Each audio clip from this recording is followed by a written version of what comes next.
This is a little bit of how Port Adelaide defeated Essendon at Docklands this afternoon. Ball comes to Watson. He gets his hands free. Slick hand pass wasn't handled by Dempsey. Quick kick by Corns towards the goal square. And umpire has got holding the ball here, and a free kick to Westhoff for Port Adelaide within goal kicking distance. A tight enough angle, but he's only about 25 metres out from goal. And he's to squeeze this through the posts. Close. He's kicked it. He celebrates. He's going to have to kick from about 55. In fact, no, short pass. Lovely kick early. Almost a set play. If you didn't know that was on, you are kidding yourself. He just told the whole world. Hurley's hand passed it to Stanton, standing right next to him. Stanton's running shot at goal is 6 points. There's all sorts of secret men's business going on there. Finishes up with Chad Corns up the ground to Ebert. Ebert kicks 2 against 2 inside the 50. Dempsey gets back for Essendon. Can't take the mark. The crumbs come to Gray. He sockers to his own advantage, but it's taken down there by Davenport. Back to Gray, who snaps. I think he's kicked it. He's kicked the goal. Gray gets the goal for Port Adelaide. What goal kicking. Howlett knocked out of the contest. Port ball charging through Carlisle. Got the hand pass to Kane Corns.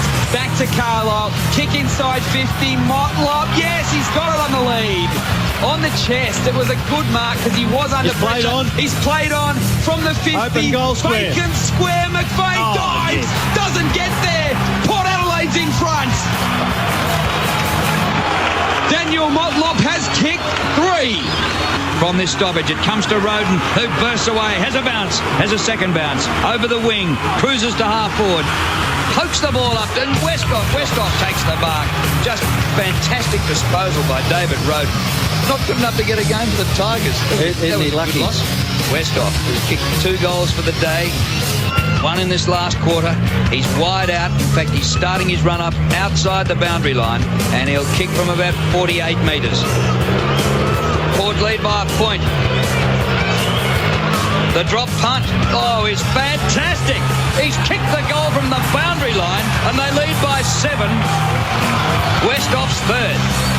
Hand pass to Winderlich. Hand pass to Lovett Murray. Quick kick inside 50. Gumbleton up high and early. Is that not a free kick?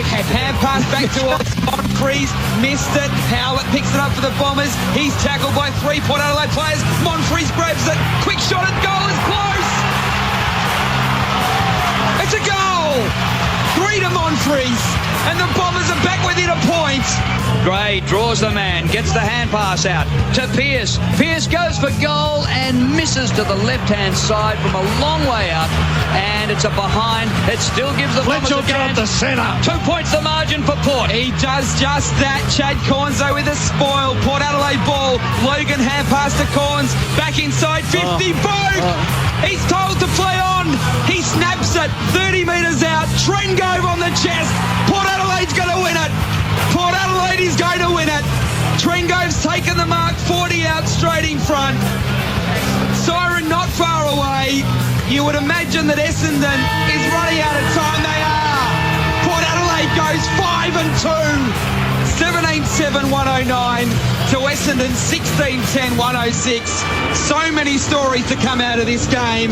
Essendon's season may be shot, but for Port Adelaide they go from strength to strength. Enjoy the song, Port fans. We are the power from Port. It's more than a sport. It's a true Port Adelaide tradition. We'll never stop till it's on.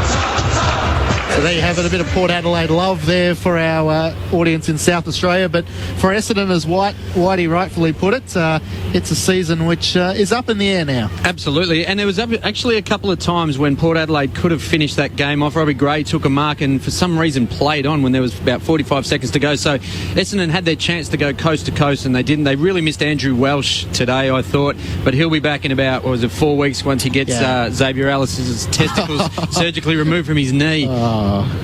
Port Adelaide 17-7-109 defeating Essendon 16-10-106.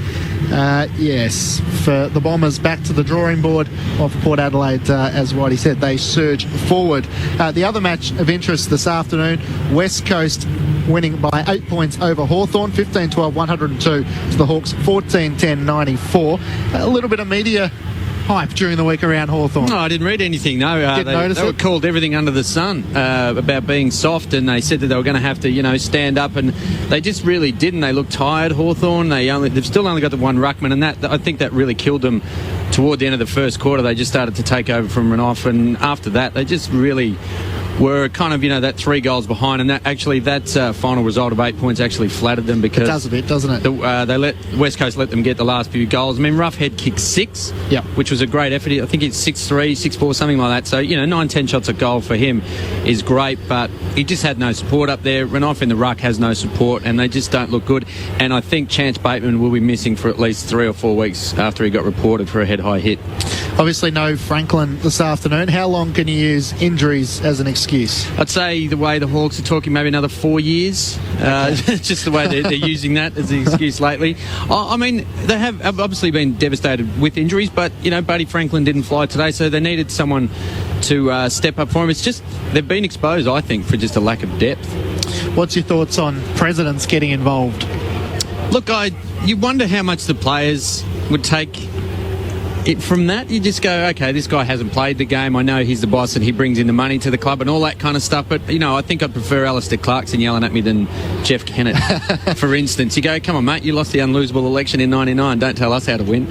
So, yeah, okay, probably a relevant point. So after the game in the Hawthorn rooms, Jeff Kennett takes the whiteboard marker. He draws a box. Yeah, I reckon he would have travelled with a whiteboard this week. There's no doubt about that one. He would have been ready for this. But, they said that they were going to ring the changes. They rang them this week. Obviously, they had to put Lewis in for Franklin after he couldn't play, and Lewis managed to come back in. But, I mean, what do you do this week?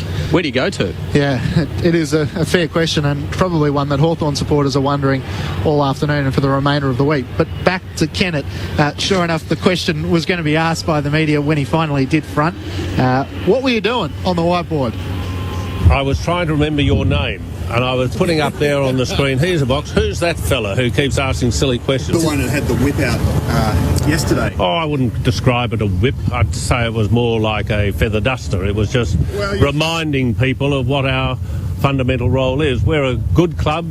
So many things are going right here, but one division is playing below its weight, and we will. Their ticker, Jeff. Not their performance, their ticker. Well, wait a minute. I think we questioned a lot of things between the leadership of the club, but that's only being honest. The right to question a player's courage?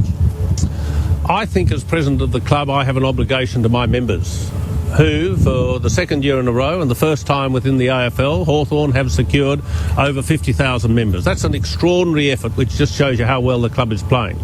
But my members, as I've just indicated to you, expect their president to be transparent. And I'm not going to say that we've won a premiership if we haven't. I'm not going to say we're playing well if we're not.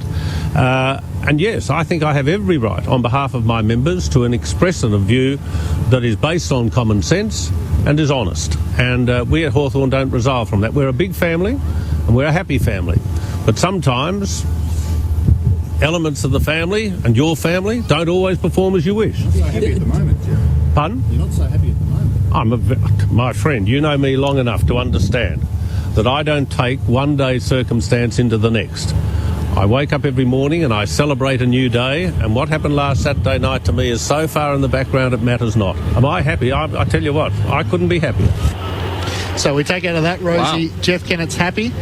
He was writing your name on the whiteboard, and that his weapon of choice is a feather duster. He couldn't be happier. That's interesting. I'm sure the fans would like to see that. I mean, it's interesting that he said that he took the feather duster and not the whip. I'm trying to think of how many Melbourne Cup winners were brought home with a feather duster over the last few years. I mean, I haven't got a great memory of Melbourne Cups. It starts at about 82, but don't remember the feather duster ever coming up. No. Maybe it was a 70s thing. Maybe. And finally on the Hawks, the announcement during the week that Jared Roughhead, Lance Franklin and Sam Mitchell had all re-signed, which was a positive for them. It's a great, and it just leaves the Gold Coast. Who are they going to go after now? They're in trouble. Well, it's interesting you should mention that. Jared Roughhead was put the question, if you're going to go to the Gold Coast, what do you think would be the upside? Sunshine, plenty of things to like about that. Well, not for Ruffy. Not at all. Not at all. Happy to stay here, and I don't think I would have been any good up there with the sun. Obviously, Melbourne's winters just suited me fine, so I'm happy to stay here. And Buddy Franklin just finding it very humorous. Well, he liked it, but got to say, Ruffy, proven incorrect. I mean, he played over in 26-degree heat today, kicked 6 goals. I think his Maybe legs... he does like the sunshine. His legs like the sunshine. I think maybe Hawthorn should stop playing down in Tassie and maybe play up at, Hamilton Island. Is it big enough for a ground, or is it just going to be a whole ground? Probably not quite big enough. Our match for broadcast tonight is Collingwood taking on North Melbourne from the MCG. Matt Clinch and Adam Rosenbach's with you for Saturday Night Spin. We'll handball it over to the guys in around 14 minutes time or so.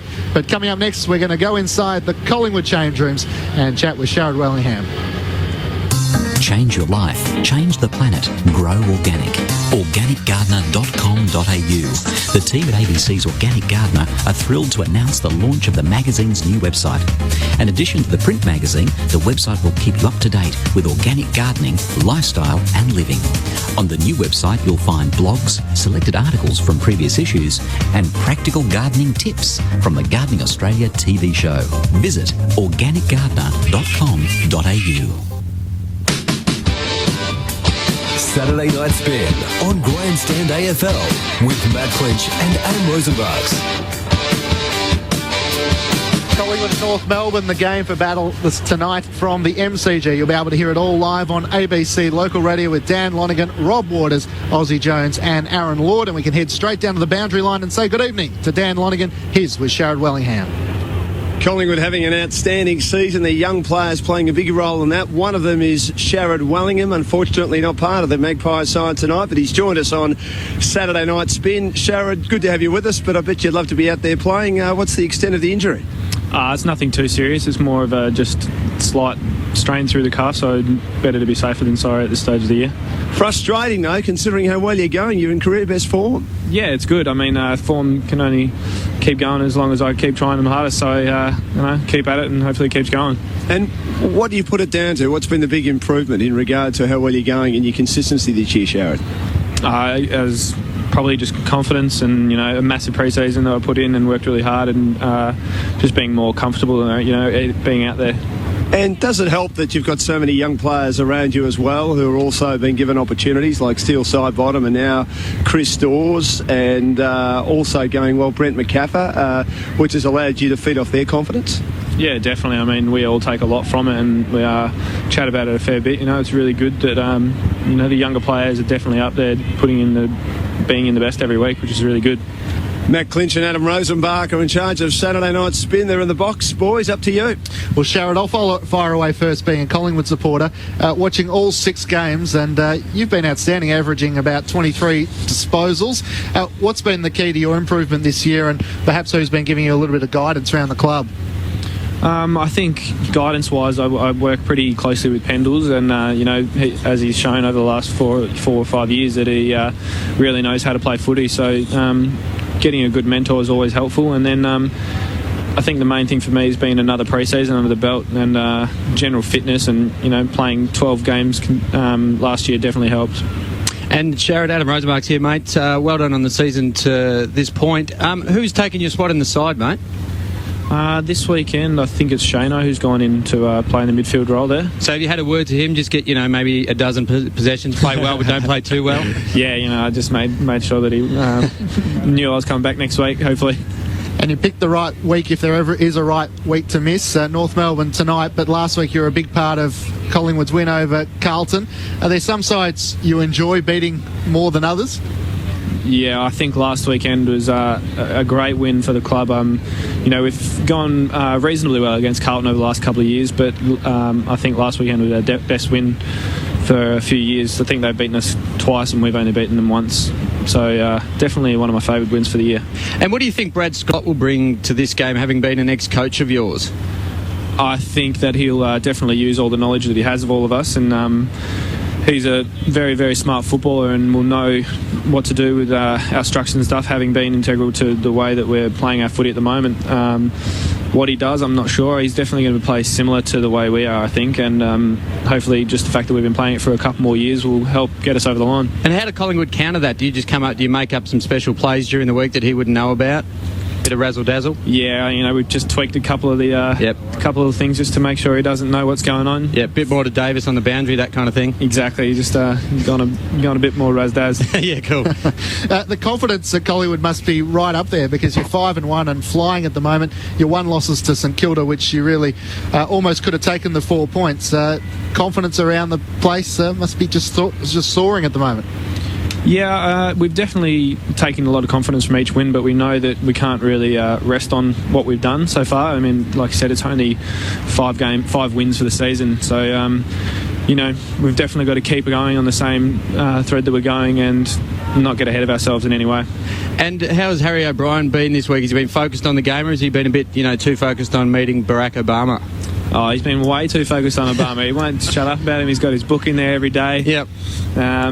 He's switched on as normal, and when he needs to worry about outside stuff, he worries about outside stuff. Does he amuse you with the stuff that he brings to the table sometimes? Oh, he certainly does. I get on really well with Harry outside of the club, and we have a lot of common interests, and I think it's amazing what Harry's doing outside the club, and the fact that he is so passionate about it is amazing. Without putting the heat on you, he's clearly put his hand up as the most intelligent footballer at Collingwood. Would you agree with that? I don't know. Have you had a chat to Chris Dawes lately? He's definitely up there, one of the smartest footballers I've met at the club. I heard people at the Carlton game last week having a chat to him over the fence, but I don't think that was intellectual questioning. No, I don't think so.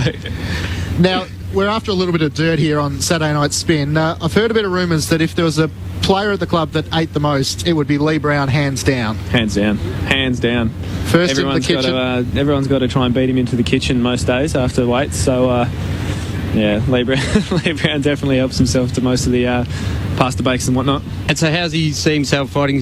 How's he going to fight out of the reserves with that kind of diet? Oh, it's not so much a bad diet. I think he just enjoys his food. He likes it a lot. Yeah, we eat very healthily down at the club, but I think he just eats more than most. and the second, obviously, of the hard-hitting questions is it's Mother's Day tomorrow. Who is the biggest mother's boy down at Collingwood? I know Travis Cloak still lives at home. Yes, Travis still does live at home, but I think if you'll speak to a few of the boys, you'll find Cameron Wood is definitely the biggest mummy's boy. He flies her over most weeks whenever he's playing just to come, make sure that he feels nice and comfortable at home, cooks nice home-cooked meals for him, comes and sits at the games with him, so it's very, very mummy's boy. Has he ever thought of saving himself some money and have her live over here, or is that too close for comfort? That might be a bit too close for comfort. Yeah, okay. Well, Sharad, what will be the key tonight for the Magpies getting the 4 points over North Melbourne? Well, like I said, I think because Scotty is very well trained on our structures and stuff, we have to probably be even more structured and stick to them even closer just to make sure that we make the most of every opportunity that we have. And hard-hitting footy is what I think the fans are going to see tonight, which is going to be good on a nice clear night like this, and I think it's going to be a good hit out. Are you glad you weren't playing last night? Last night, it looked a bit torrential from the TV, but looked fine. I was pretty disappointed Melbourne didn't get over the line. I think it would have been a good win for them. Yeah, they've come close a couple of times, obviously to you, and then last night against the Doggies, so they could have easily been sitting 5-2 at the moment. I know, and I suppose it's good for the Bulldogs to have kind of won a game the way that they lost last week as well, so, take what you take from it, it's up to you, I suppose. Sharad, we appreciate your time and look forward to seeing you back out on the park shortly. Thank you very much, guys. Take it easy. Cheers. Sharad Willingham, who would love to be out there for the Magpies tonight as they take on North Melbourne from the MCG. He'll be watching from the sideline, but hopefully won't be too far away. Saturday Night Spin here on Grandstand AFL. Matt Clinch and Adam Rosenbach. And Rosie, what have you made of Harry O'Brien just declaring he wants to chat to the President? Well, I think it's a great thing that he's wanted to do that. I think that we should all, if Harry gets to meet Barack Obama, then we should all get to meet President Obama. I think that's only fair. One in, all in. It's like the kid with chewing gum at school. Would he be ahead in the line of Eddie? Because he would be pushing. Well, I think Eddie would consider himself the biggest president in the world, so he might allow him to speak to a lesser being, if he feels like it. Quite possibly. Aussie Jones was part of our team tonight, joined by Dan Lonning and Rob Waters to call the action. Aaron Lord to slip in beside you. Oz, hello. Evening, gents. What do you think's going to happen tonight? The Pies are rolling along pretty well, but North Melbourne are looking for a big scalp.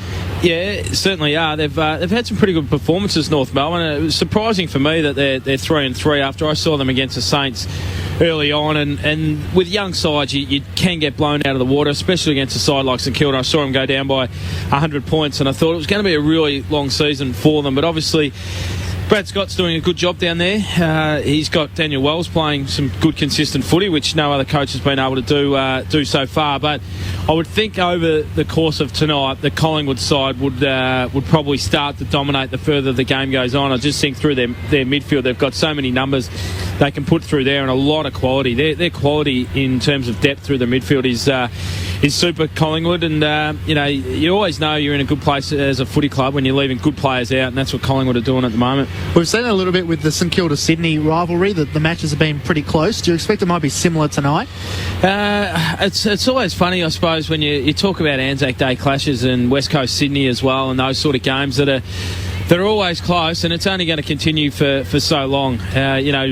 Completely different stages of development, these clubs. Collingwood's not even in development. They want to win a premiership, and North Melbourne are in year one, basically, of development, even though they've got some young guys that have been at the club longer than that. This is a new coach with new structures, new game plan. So they're in year one, and as I said, I would imagine North Melbourne, as they would do, to come out and have a crack. Even some of their young guys, their attack on the footy is absolutely super, but just over the course of the night, I think Collingwood would have too many winners. Do you think the MCG suits the Magpies more tonight? Like, would North Melbourne be more suited to the Docklands? I've sort of probably think really basic about footy, and maybe too basic at times, but it's a big green patch and you have 22 on 22. Yeah, okay. But I know, maybe it isn't that simple. I mean, you have home ground advantage and all that sort of stuff, and people question whether certain teams like St Kilda, who are fantastic at Etihad with their zone, are going to be able to do the same thing out here at the G. But a lot of it just does come down to preparation, attitude, who's got the right talent, who uses the most talent, and as I said, it's a big green patch. Each side's going to put out 22. If Collingwood have 6 or 7 off tonight and North Melbourne have 22 that contribute, all of a sudden North Melbourne will be right in the game. Before we start to think about handball in the reins over to the other guys, tonight Brisbane take on Fremantle. You'll get regular score updates, but a good test for the Lions back to the Gabba, where they've got a perfect record and they need to find their rhythm back again, and the Dockers, well, they just keep proving points. Yeah, they do, Fremantle, and they keep proving points to me, because have been a little bit of a Fremantle basher, because I just think they've underachieved for too long, and I certainly didn't have them in my top 8 this year, and they're in there comfortably at the moment. Be interesting to see if that form continues throughout the year. And as you said, Brisbane got off to a flyer. They were fantastic at the start of the season and have dropped away a little bit. So it's a huge game up there, and it's a huge game for the make-up of the final 8.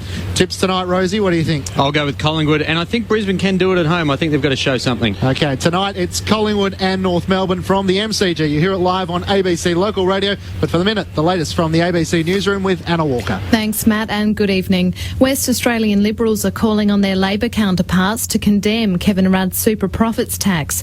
At a meeting of the Liberal Party State Council in Perth today, members unanimously opposed the proposed 40% tax on the mining industry's super profits. The Deputy Opposition Leader Julie Bishop says if the tax goes ahead, it will cripple the mining industry. The 16 countries of the Eurozone have agreed to a huge loan for Greece in an attempt to stop its financial crisis from spreading. In return for the bailout, Greece will be expected to implement a series of austerity measures, including slashing its public spending. The European Council also says market speculators and credit rating agencies need to be regulated more tightly because they've made the crisis worse. Party leaders in Britain are beginning a second day of discussions to try to form a new government after Thursday's election failed to produce an outright winner. Nick Clegg, who heads the third largest political party, the Liberal Democrats, is widely seen as the man who can make or break a new coalition. The AFL says Twilight Saturday matches are likely to become a permanent fixture when the new team of Greater Western Sydney joins the competition. The league has been trying different match times as it prepares for 2012, when 9 games will have to be played each week. ABC News. Change your life. Change the planet. Grow organic. Organicgardener.com.au. The team at ABC's Organic Gardener are thrilled to announce the launch of the magazine's new website.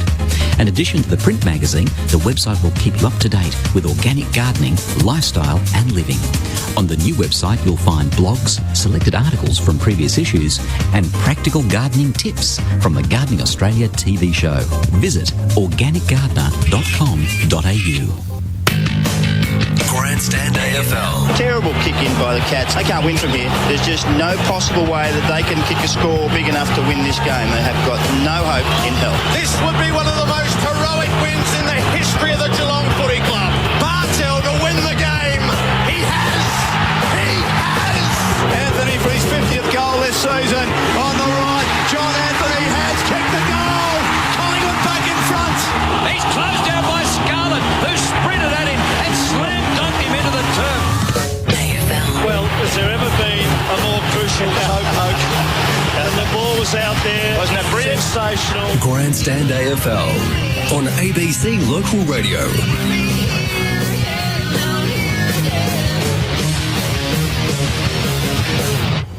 Well, Collingwood over the years have gained a reputation of being a very good team without enough stars stopping them from winning more premierships. It could be said this Magpie team has arguably the most talented group of players to represent the club in recent times.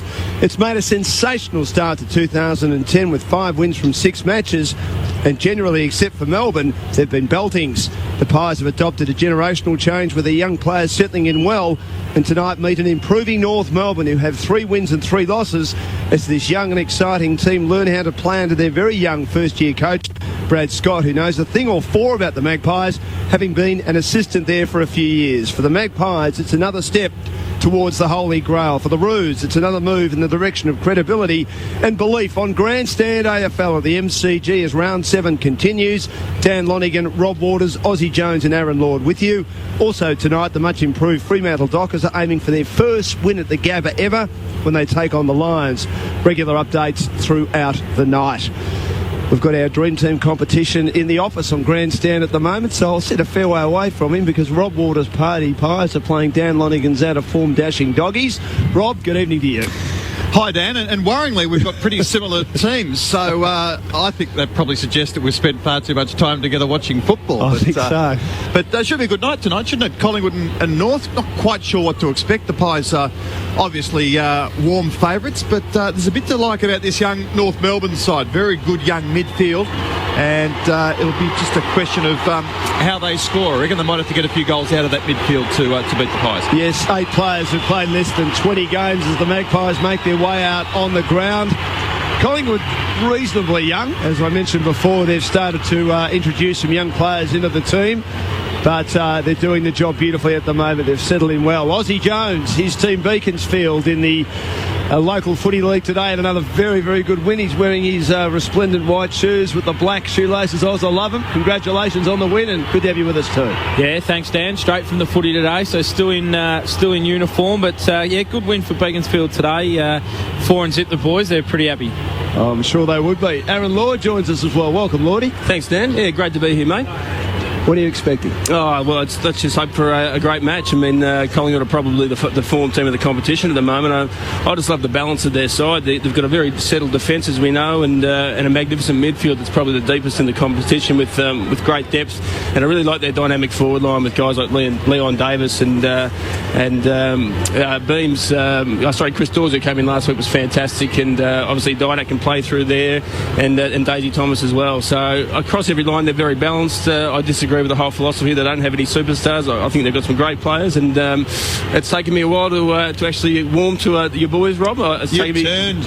I haven't turned. It's just taken me a couple of years. I didn't think they were a top full side perhaps a year or two ago, but I think they're certainly up in the best 2 or 3 teams in the competition at the moment. Now, Rob, being a Collingwood supporter, do you agree that this could be the most talented side they've had in recent times? We know they've done well to make a lot of grand finals, but there have been a lot of players who you'd be described as, well, good average footballers, or even, for want of a better expression, plotters, but have helped contribute to the team? I would assess that this is the best Collingwood side talent-wise since the 1990-92 sort of era.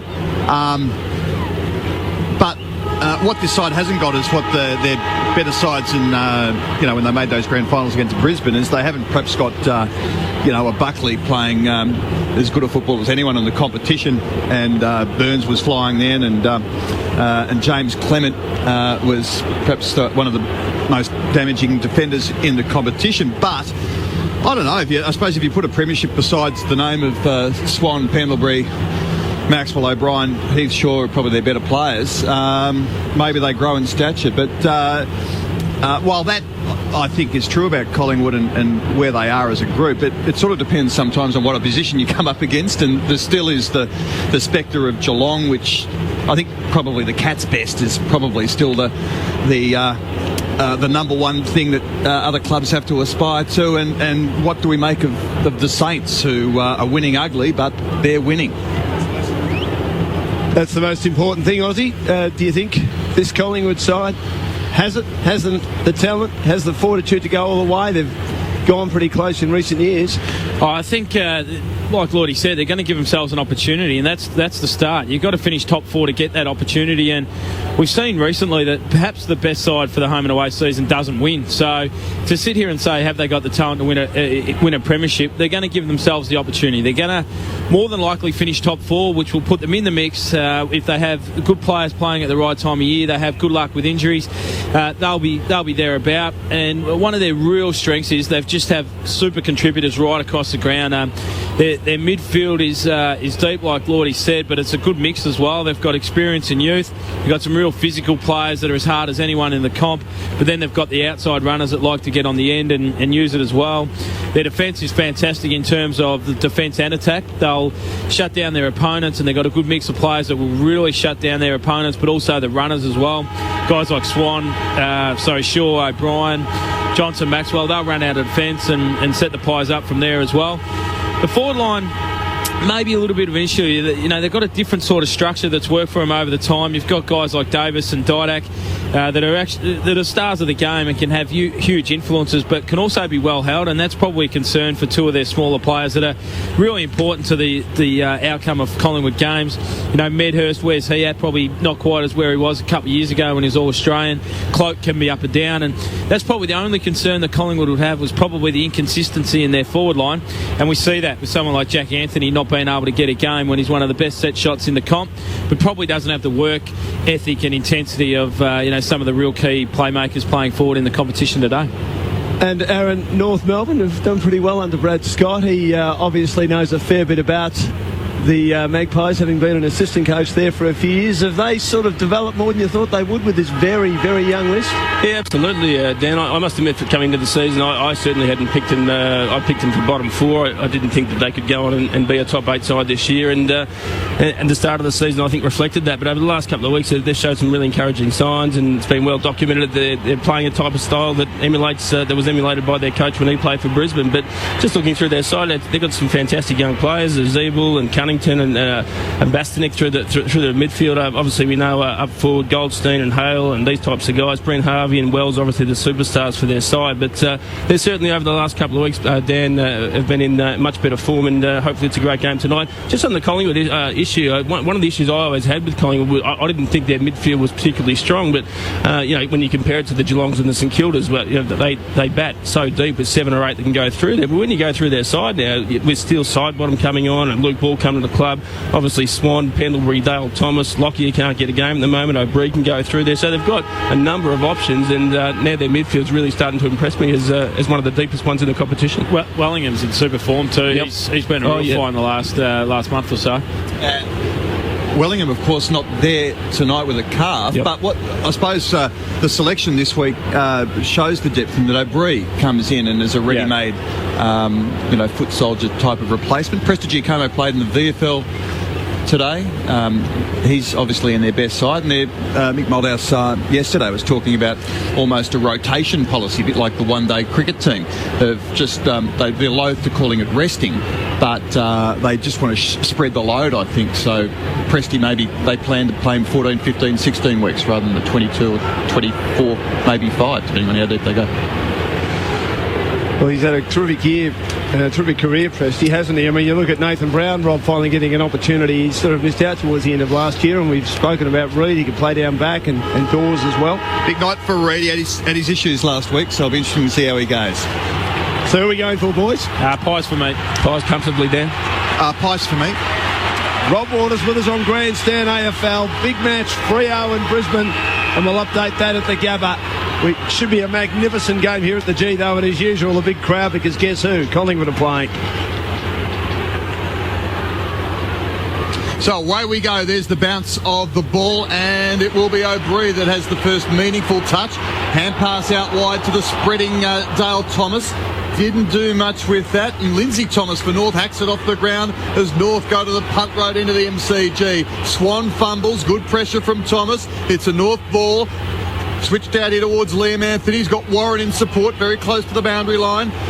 Maxwell bearing down. Maxwell stood up there, got it to Jolly, to Thomas, dribbling kick to the wing. Grimer and Cloak were there. It bounces over their head and we'll have a boundary throw-in. Matt Clinch is our boundary rider tonight. We'll get to Clinchy very shortly. No score yet. Collingwood heading to the Ponsford stand end at Kangaroos to the punt road end. And North will emerge from the ruck clearance. Swallow bumped off the kick. It'll be a free kick to the Roos downfield.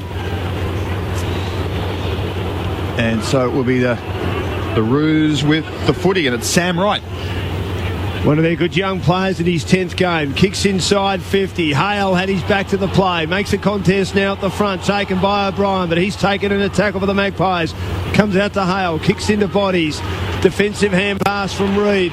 Has the Magpies clearing towards the wing. Sits for Thomas. Thomas under pressure. He turns Anthony inside out in front of our commentary position. Kicks down the line.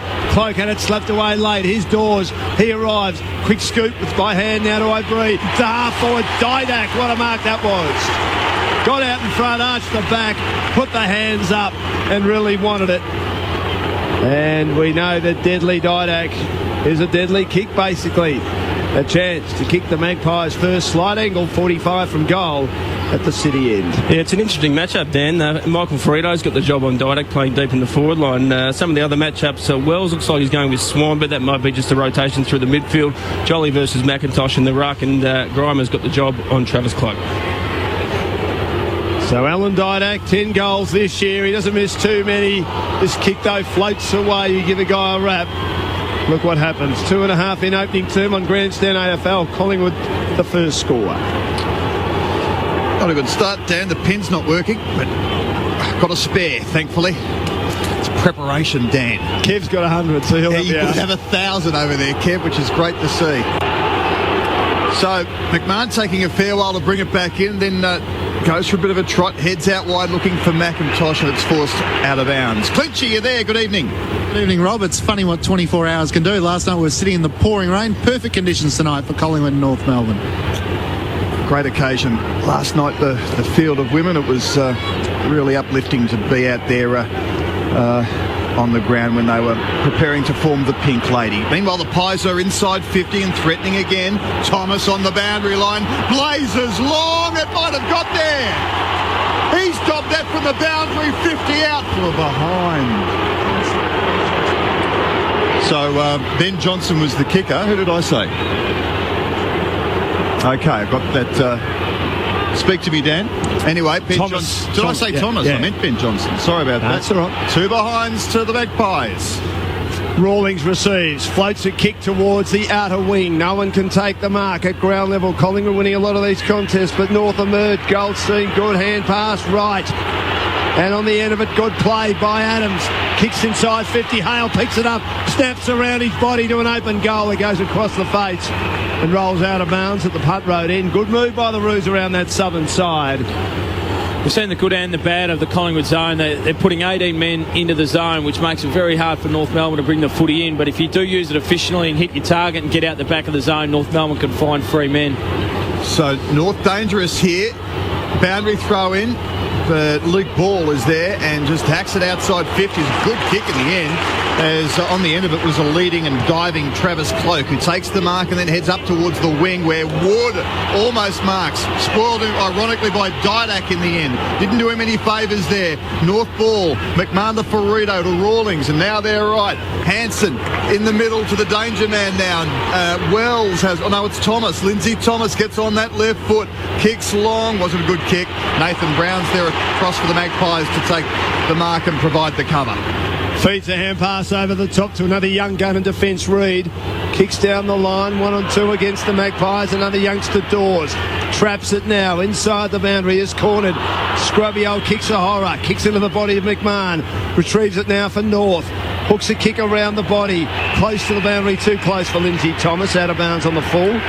Collingwood ball, and Harry O, who loves Barack Obama, he'll go backwards. Wants a meeting with him, of course. Kicks inside defensive 50 at the goal they're defending at the punt road end, and Nathan Brown marks. Gets cornered.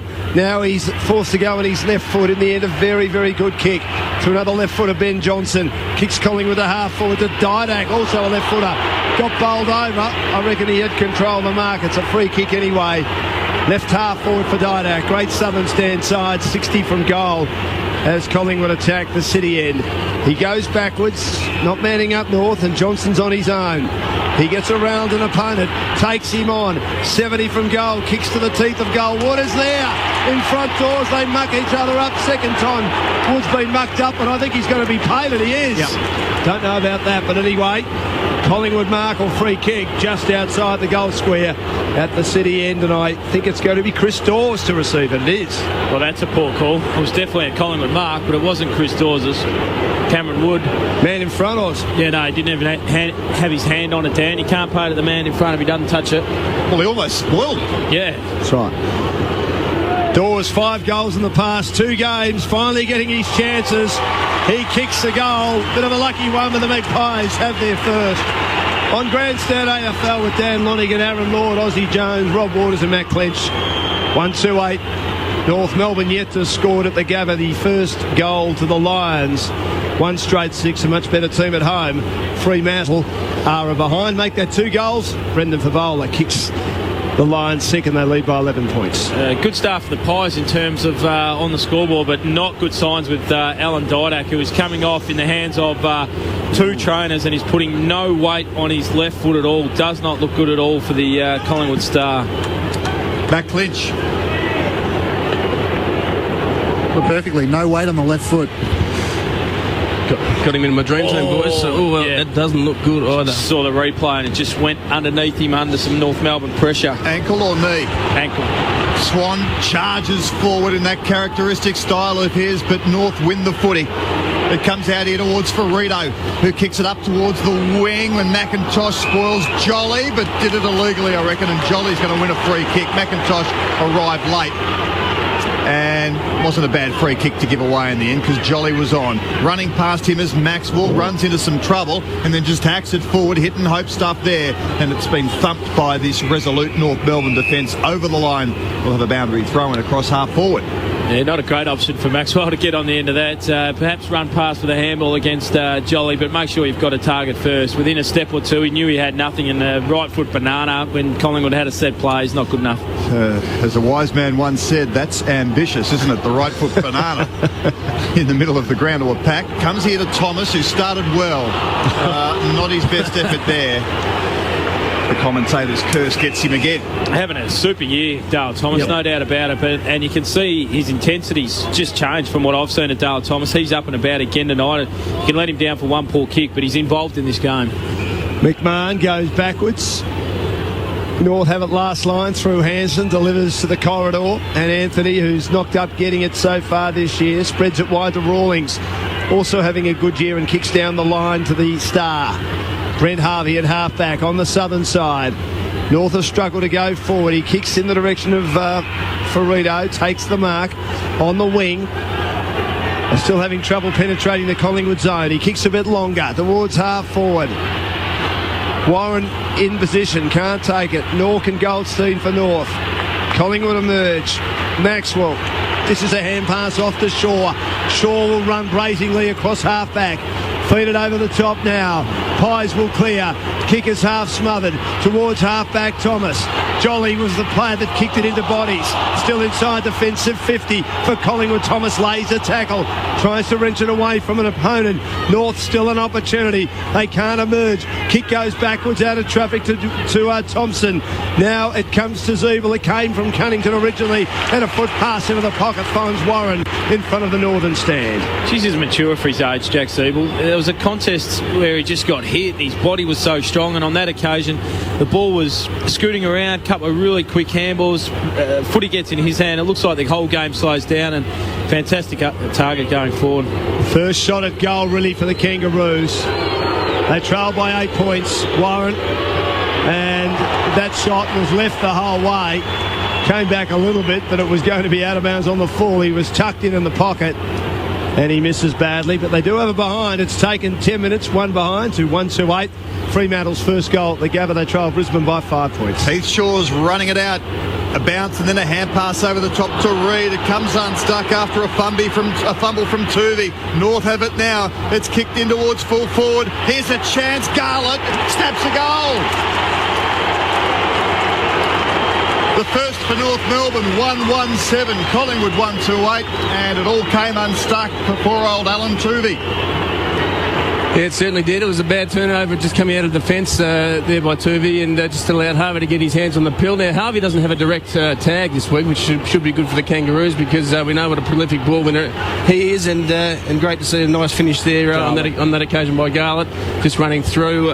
Just some of the other matchups we spoke of before. Wells is definitely going with Swans. That's a premeditated move, and Brady Rawlings has got the job on Leon Davis, so they obviously rate him fairly highly based on the fact that Leon hasn't been in great form, and Didak and Daisy Thomas have been on the Collingwood forward line. So Brady Rawlings, their main tag, has got the job with Leon, so he expected him to have a pretty tough night tonight. Harvey's already had 5 touches.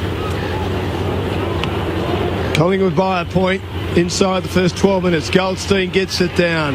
Hurried boot to ball by Bastanek, one of these good youngsters. Trying to take it, Garlett. Ben Johnson in the way. Feeds a hand pass out. Maggie still a chance. Front end centre square, but intercepted by Zeeble. As soon as the ball came to him, he was taken in a tackle. As Tuvey tried to knock it on, he couldn't control it. And it'll be bounced. Collingwood heading to the city end. Goldstein got a hand on it. Comes out to Harvey of North by hand of Rawlings. Good hand pass wide down to Anthony. Sharing it with Rawlings. Half back out of side. Steps inside a would-be tackler inside bottom. Back to Rawlings and Anthony. They combine. Defensive ball now to McMahon. McMahon kicks back to full back. And North have it last line of defence. Young Nathan Grimer. Grimer kicks to Zeeble as they spread it towards the MCC member side. He's at half-back. These Seagulls are flying very, very low. Kicks in short again. That's a terrible kick. O'Brien allows it to bounce. Got a teammate McCapper to hammer to O'Brien, who gets offloaded as he gets boots the ball. Lack of discipline by the Roos. And a free kick to Collingwood down the ground. The dangerous man, as far as North's concerned, to have the ball in his hands. Paul Medhurst directly in front, 40 from goal. Gave Zeeble a bit of a rap, and it wasn't a great kick from Zeeble coming out of the North defensive 50, but to be honest, the two blokes that he could have been kicking it to, no communication, no commitment to taking the mark either, and turnovers in that position when Collingwood had numbers around the footy are always going to be pretty costly. So Medhurst with 9 goals this year sets sail and kicks a very good goal for the Magpies, where their cheers squad is at the city end there. 2-2-14 on Grandstand AFL. North Melbourne 1-1-7. Brisbane by 10 points at the halfway mark of the opening term at the Gabba. They're 3 straight 18. The Dockers 1-2-8. Matt Clinch on the boundary. Yeah, good news for Collingwood supporters and Dream Team alike. Alan Didak returning to the field. A couple of run-throughs. Has had the ankle retaped and looks ready to go. He looked like he'd been shot when he came off, and he's back within a couple of minutes. That's good news for Collingwood fans. Just Medhurst on that occasion. Good to see him get an early touch and an early goal, because that's where I think they can really expose the North Melbourne defence with guys like Medhurst, Didak back on the ground. Obviously Thomas and Davis. Very, very dynamic forward line. Just back to the Harvey matchup. He's had the 6 possessions, Brent Harvey. Ben Johnson's got the job running with him. Not a direct tag, but just running with him when he does go forward and through the midfield. Not sure that's the exact appropriate matchup. Scott McMahon getting straight into Alan Didak, and North has won a free kick. And it was Swallow getting one high. Out to Anthony, kicks to half forward. Wells and also McCaffer. The North Melbourne emerges with the footy. Wells to Lindsay Thomas. Spearing, kicking a full forward. Might go all the way. It bounced through for a long-range bomb from Lindsay Thomas. Goal for goal here at the MCG, and the Roos 2-1-13 trail the Magpies 2-2-14. Well, what we've seen in the last sort of minute or two of footy is a couple of players who are definite confidence players have a little bit of luck of getting into the game. First, Paul Medhurst gets the footy in his hand from some undiscipline from the North Melbourne goal kicker on this occasion, Thomas, which allowed Medhurst a pretty easy shot on goal when he didn't have to do anything to earn it. And then Thomas, who certainly a confidence player, and North Melbourne need him up and about early in the game to get him involved. They don't have a lot of goal kickers, North Melbourne. Thomas can be one of them. A little bit of luck early. It'll be interesting to see how Medhurst and Thomas Knight pan out after that. So 1 point lead to the Magpies at the 15-minute mark. Wood stands tall. Goldstein rises. Taps it down. Collingwood free kick. Taken by Beams. The hand pass to ball. Floating ball running with the flight. Pendlebury. Such an important play. Uses it so well. He's at left half forward. Oh, kicks into the man on the mark. Not a good effort at all. Swallow was that player. Ricochets back to Didak and then some support on the southern side. Handballs defensively to Shaw. Breaks the tackle close to the boundary. Banks Collingwood inside 50. Big pack forming. It collapses. No one can take it at ground level. Now North can emerge with it. Siebel receives a hand pass. It came from Anthony. Now a hand pass over the top. Under pressure, big Goldstein had some work to do, but he's a bit too good for Wood. He kicks a shocker though. Turns it over in the way to me. He blasts from 40 and kicks a terrific goal. Another errant kick by the Kangaroos inside their defensive 50 proves costly. Collingwood 3-2-20 North 2-1-13. Yeah, it was a much improved player too. I've liked the way he's gone about his business this year, and but North Melbourne's just fundamental errors in their defensive 50. It's a couple of times now that they've just coughed the ball up and enabled easy shots and goal. You just can't do it against any opposition really, let alone quality opposition. But just turned the ball over by foot in his defensive 50. Toomey was able to run onto it and kick a nice goal running through 50. Aaron and I would like to keep an eye on the way Collingwood sort of press forward when the opposition has the ball, or North tonight, in North's defence. And Collingwood seem to me come completely outside their 50, and I don't know if it's a new or a different form of a rolling zone, but it's something that's been unique. It hasn't been there up until this season, I reckon, for Collingwood a lot, who are coming forward again out of the ruck, though. McCaffer's just lost it, had his pocket pinched by Boomer Harvey, who gets it now to Wells. Wells working to set things up in the middle. Anthony has it now. Kick is okay, but this Collingwood defence is pretty tough to crack. Reed's hand pass, though, wasn't good, and Beams lost it. Almost went out of bounds, now it does. So I just want to ascertain whether you think they're doing something new or whether they've pinched something from someone else or a combination of both. Well, I think a lot of clubs now try and press as many players into a half if they can, especially if the footy's deep, and Collingwood defenders can push up if they're more than 2 or 3 kicks away. They can put a heap more pressure on the North Melbourne ball users and makes it very hard for them to set up play. Because once you're over it, you're in. Yeah, that's really the dangerous side, that if you use it efficiently and get through the zone, huge scoring possibilities. Garland has it now on the 50 for the Roos. McIntosh, promising kick. This is a 1-on-2. Maxwell does very well. They're certainly doing it in their zones. When North Melbourne are kicking in, Collingwood have every one of their 18 players on the field involved in the zone. If North Melbourne do move it really quickly with 2 or 3 quick possessions, you can get outside that zone and find North Melbourne free players. Wonderful sprawling defender is Nick Maxwell. Boundary throw in close to the goal that North are attacking. McIntosh is saying a player's over it. Collingwood player making a play. That's a big call. Close to goal. We know they've given it all year, but I'm just saying the vicinity of where that free kick is given tonight, and I think it's going to be a North Melbourne free kick for holding the ball. 15 out directly in front to Andrew Swallow, Aaron. Well, I reckon it's the absolute ball. There's a pack of players 5 or 6 deep, and I just can't see how he had any opportunity to get rid of that. I can't see how he's pulled the ball in. Very dangerous spot on the ground to give away a free kick. I thought it was very, very lucky for Swallow to get this free kick.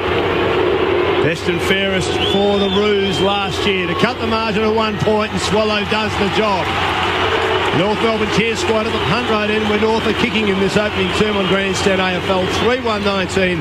Collingwood 3-2-20. Fremantle get a goal back. 9.5 left in the opening term at the Gabba there. 2-2-14. Brisbane 4-1-25. Well, it's a fantastic contest at the moment. There's no doubt about that. It is fierce, and there's pressure on both defence at the moment. And I think it was Wood and Luke Ball that were fighting for the footy, and it's one of those 50-51s. But the umpires are certainly red hot on bringing the footy in rather than keeping it moving. And we've seen a couple of goals, if not three, from umpire influences. Whether they're there or not, so you just got to make the most of your opportunities. I reckon they're going to really lock down on Brent Harvey. He must have had 7 or 8 possessions already. I said that Ben Johnson's got the job on him, but he's not paying him much respect when he runs forward. Jolly back in ruck for the Magpies, going against McIntosh on that occasion, wins it. Swan has the momentum going Collingwood's way. It's hacked towards Dawes. Cloak lurking. Davis. Oh, he dropped it. Would have been a certain goal, you'd reckon, in the pocket. And it's a lost opportunity for the Magpies. Their fans screaming for a free kick that was paid down the other end. It's not to be. What a great tackle by Leon Davis. He missed the opportunity, but fantastic follow-up defensively and great tackle. North have got to be careful here. Adams does well. Soccers off the ground and gets it outside 50, and there'll be a boundary throw in half-back flank for North Melbourne. This zone that you're talking about too, Rob, it's confusing the North Melbourne forwards too. They're not too sure whether to go up with their Collingwood opponent and have 36 players in one half, or try and be out the back for that cheap one over the top. McIntosh wins it, but straight to Swan, who barges through. Dribbly little kick. Thompson better be careful here for the Roos. He is, and does pretty well in a tight spot. Gets it to Zeeble, who again has turned it over. Ball marks for Collingwood. 60 out, Luke Ball goes to the pocket, and Dawes is outmarked well by Hansen. Did it pretty well there, Lockie Hansen. He did. And all have it through Zeeble. Very strong body player, Jack Zeeble. Right back pocket, southern side. Hale well up the ground looking for a kick, has it thumped away. Boundary throw in defensive side of the wing for North Melbourne on the southern side. Really taking it up to Collingwood here in the opening term. 21 minutes old. They're within a point. Jolly beats McIntosh. Ben Johnson runs onto it. Harvey with him for company. And they paddle it out of bounds. Still at half-back for the North Melbourne side. Very good crowd as usual. Nice day in Melbourne helping that. Tap down. Cunnington pulled off it for North. Jolly a hand pass. Quick kick forward by Pendlebury. No one can take the mark at ground level. North have it through Bastanak. Feeds a hand pass. Now to Lindsay Thomas racing through the centre. On the left, kicks to one-on-one. Warren's in front. All knocked away late by Nathan Brown. It was out of it originally. Got a hand pass out to Bastanak. Snaps a kick towards goal. It bounces away from Reid. But luckily for young Ben Reid and Collingwood to the left-hand side. Scores a level. 3-2, 20 apiece. So Reid kicks it in quickly. It's been marked by a backtracking Swan. Goes back to Reid at fullback. Some danger there, but Reid got to the ball first before Warren. Oh, this kick has to be good. It is pretty good. Clears Johnson. But he goes back and grabs the footy. Now he's in a tight spot. Oh, does well in the end. Didak went up to give him a hand. Didak receives a hand pass and Collingwood is out. Didak passes beautifully to McCaffer. Takes the mark and goes. Kicks inside 50. Clough just over his head. Lurking there is O'Brien. Leon Davis has it now. Dribbling shot from Davis. And it's a goal of the Magpies. Bread and butter stuff for Leon Davis. And he's kicked Collingwood's fourth, 4-2-26. A Davis special. North Melbourne 3-2-20. Oh, that was just a fantastic build-up by the Collingwood right from their defensive. The transition from the North Melbourne forward line, just beautiful play. They're better players getting their hands on the footy. Johnson on that occasion, getting up to McCaffer on the wing, just get it in quickly into your forward line. And then it was the O'Brien front and square from the contest. The ball went in deep. O'Brien, just classic small forwards, front and square position, was able to dish the hand off. And Leon Davis, an absolutely fantastic finish. Great for his confidence because he's got Brady Rawlings, one of the best in the business defensively. And it was a fantastic finish on the left foot by Leon Davis. Last 3 goals at the Gabba to Fremantle there in front. 6.5 left in the opening term. 4-4-28 to 4-1-25 the tap. Taken out of the middle for North by Adams. His kick only as far as O'Brien. Quick hand pass to Swan to Ben Johnson. Busts through about 100 tackles and then a beautiful kick hits side bottom on the chest. Plays on quickly. Sways the kick out wide now to another youngster running onto it. Beams.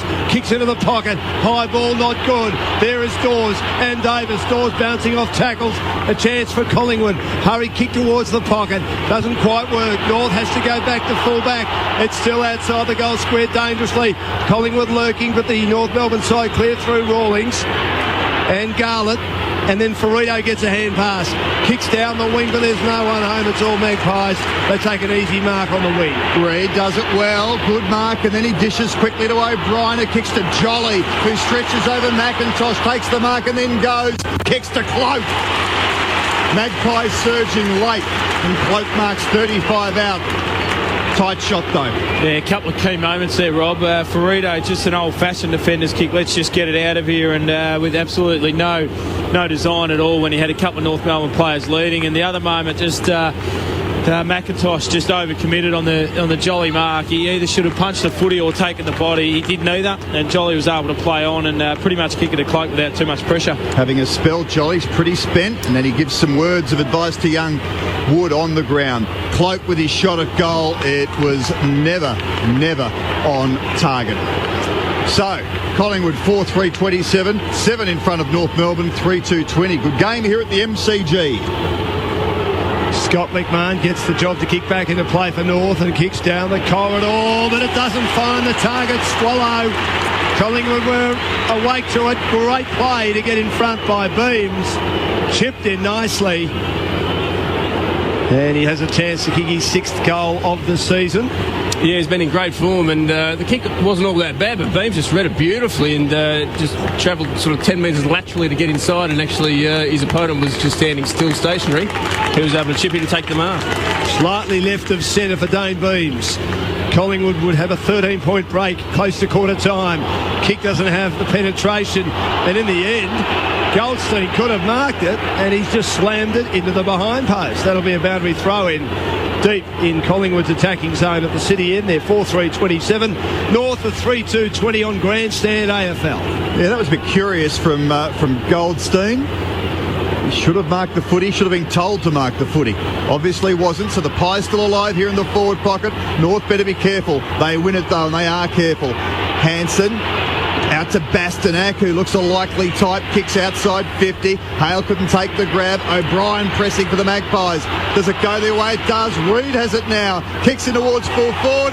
Collingwood goal, side bottom. Sheer pressure and numbers almost willed that across the line, and the Magpies go out to a 13-point lead. They're 5-3-33, the Roos 3-2-20.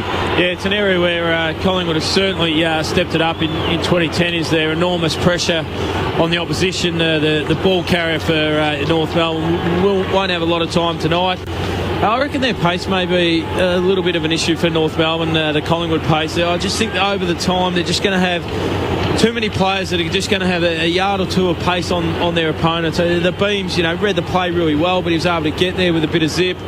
Thomas, Davis, just a number of players are going to cause some headaches with their ability to cover the ground at pace. And I reckon Daisy Thomas is going to claim that assist. He's been watching too much soccer. It was a beautiful deft touch off the top of his toe to allow side bottom to run into an open goal.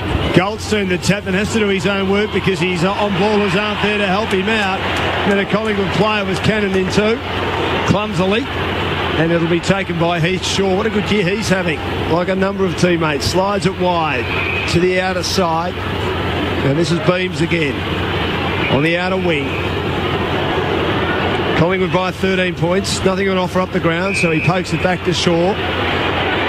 Behind the circles, defensive side, takes on Thomas, who slips over and then bangs it inside 50 to a crowded forward line. It's all North Melbourne. And getting back and taking a very good mark is young Hansen. 30 out from the goal they're defending. It's good that Gumbleton and Hansen, those high draft picks from that era, had their injury problems, so just starting to find their feet in the AFL now. Hansen was pretty good there. So North trying to find a way out. Grimer's kick not good though, and the hard-working Dale Thomas is across to thump it across the line and forced the throw in. 13 points the Magpies lead. 28 minutes of the first quarter gone, and North struggling to go with Collingwood late in this first term. Woods up in ruck for the Magpies. Pendlebury pinches it and hand passes to Ball, who I think was over the line before he kicked it, was he? If he wasn't, it's out on the full and a North kick. Yep, he was over the line. So a little break for Ball and the Magpies there.